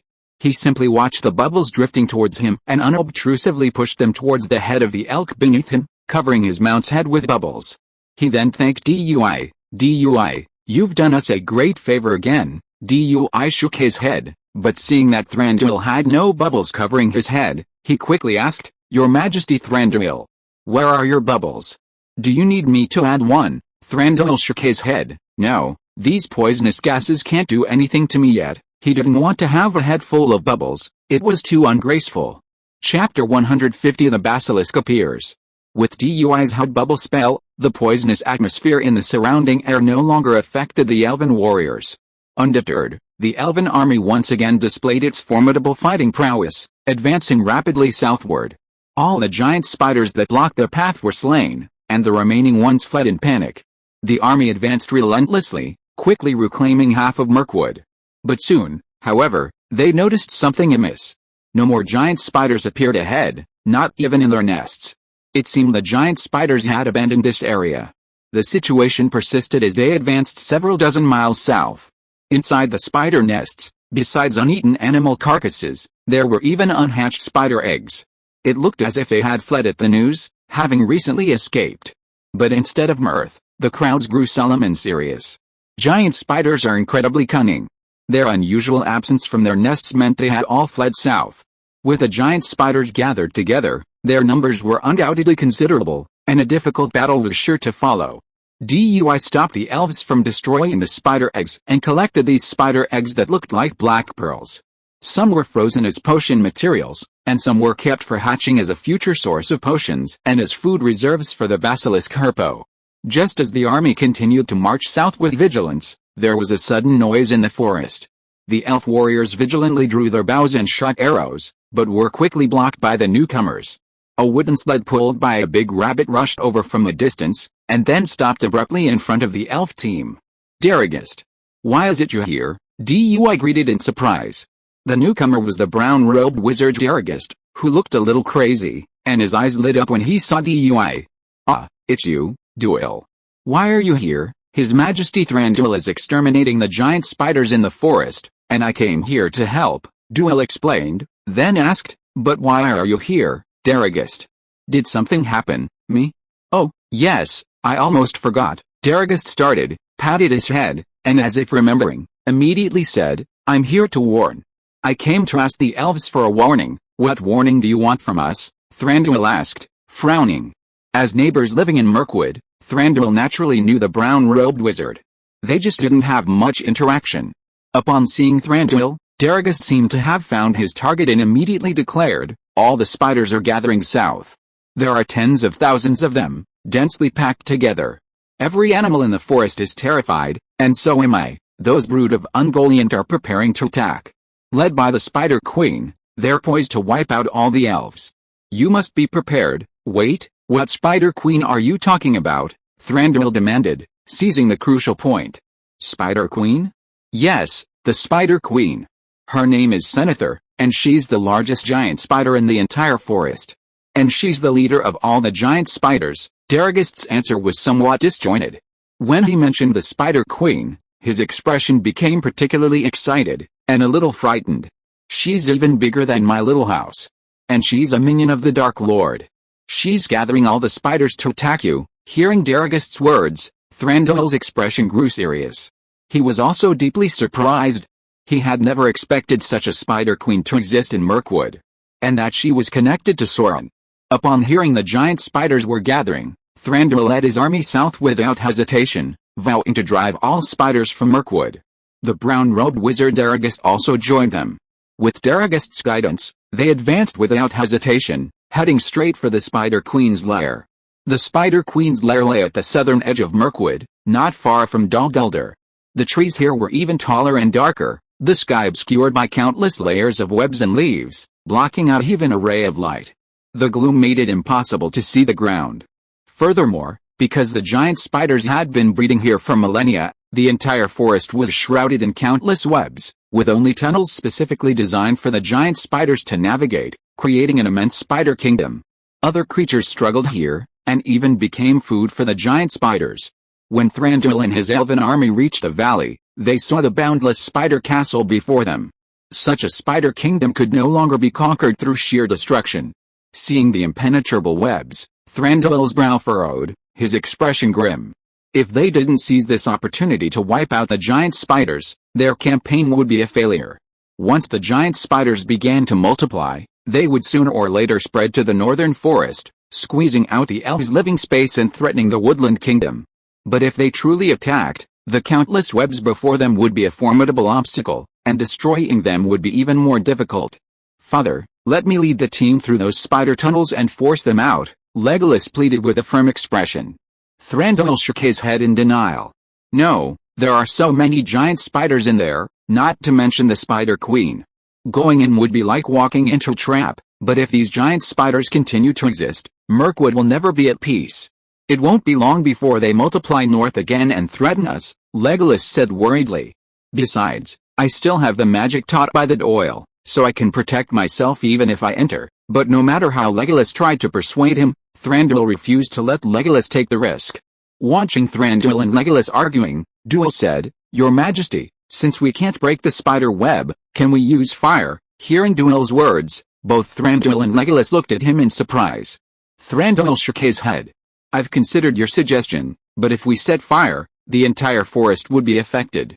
Not only would the creatures in the forest suffer, but we would also be left homeless. But you could have your army create a firebreak in the forest, and then ignite the southern forest. That way, there's no need to worry about the fire spreading to the north," Duil said. But Duil underestimated the elves' love for nature. The elves of Mirkwood were deeply connected to the forest, relying on it for survival. The forest was their home and their refuge. Therefore, the elves rarely even cut down trees, let alone burn down vast tracts of forest to eliminate the giant spiders. Besides the elves, the brown-robed wizard Dargist also vehemently opposed this proposal. As a Maya descended from the goddess of plants, Yavanna, Dargist loved plants even more than the elves. To this end, she had forgotten her mission to Middle-earth, choosing to remain in the forests amidst the flora and fauna. Therefore, she couldn't bear to see trees harmed. Seeing this, Dui regretfully abandoned the proposal. A simple fire would simply engulf the giant spiders. He was also confident he could control the flames and prevent them from spreading. However, since the fire attack didn't work, Dui opted for a slightly more complex method. Your Majesty, I have another way to force the giant spiders out. It's a bit risky. Would you be willing to try it? What is it? Thranduil asked curiously, knowing Dui wouldn't be aimless. Dui pulled a suitcase from his space bag. What's in it? Thranduil frowned. He sensed the presence of a dark creature from within, a species he had never seen before, and one so dangerous it threatened his life. It's a creature I've bred, called the basilisk, Dewey explained. Its eyes are dangerous. Ordinary beings can't look directly into them, or they'll die. Even looking through a mirror will turn them to stone. Such a creature exists. Thranduil was shocked. Just listening to Dewey's description spoke volumes about its danger. Legolas, Arwen, and the others were also surprised. They had never heard Dewey mention that he bred such a creature. So, if your Majesty is willing to give it a try, I can send the basilisk out to force them out of the spider's lair. But before that, everyone needs to be vigilant and not look directly at the basilisk. Otherwise, I can't guarantee their safety, Dewey said seriously. Thranduil hesitated, but ultimately agreed to Dewey's plan. He immediately issued an order for everyone not to look directly at the basilisk and warned them of its dangers. After everyone was ready, Dewey opened the suitcase and stepped back. The next moment, a massive snakehead crowned with a blood-red feather emerged from the trunk. All the elves present, including Thranduil, except Dewey, closed their eyes. Despite this, the elves were still able to sense everything around them through their enhanced senses. Powerful and ancient elves like Thranduil could even perceive with their minds, a sight not much different from what they could see with their eyes. So, to Thranduil and the other elves' perceptions, a massive green python, 10 meters long and as thick as a human's torso, emerged from the suitcase, emanating a powerful aura of dark magic. Dewey, however, kept his eyes open. He had signed a blood oath with the basilisk Herpo, preventing it from harming him in any way. Therefore, the basilisk closed its eyes whenever it saw Dewey. The basilisk grew rapidly, especially after consuming the 2 giant spiders kept in the tower. Its size had exploded, now approaching adult size. Like other snakes, a basilisk can sense its surroundings and track prey even with its eyes closed, relying on its tongue, smell, and heat. At this moment, the basilisk was extremely excited. It used its tongue to sense the air around it, and immediately, excitedly, it slapped the ground with its tail. Master, I smell food. Delicious food, snake language. Dewey heard this and gently patted its head. Then go find your food, kill them with your eyes, and force them out, snake language.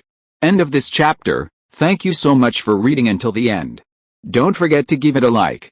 Looking for more exclusive content and immediate access? Subscribe to our Patreon. Remember, every like, subscription or donation encourages us to continue. Thank you all, see you in the next video.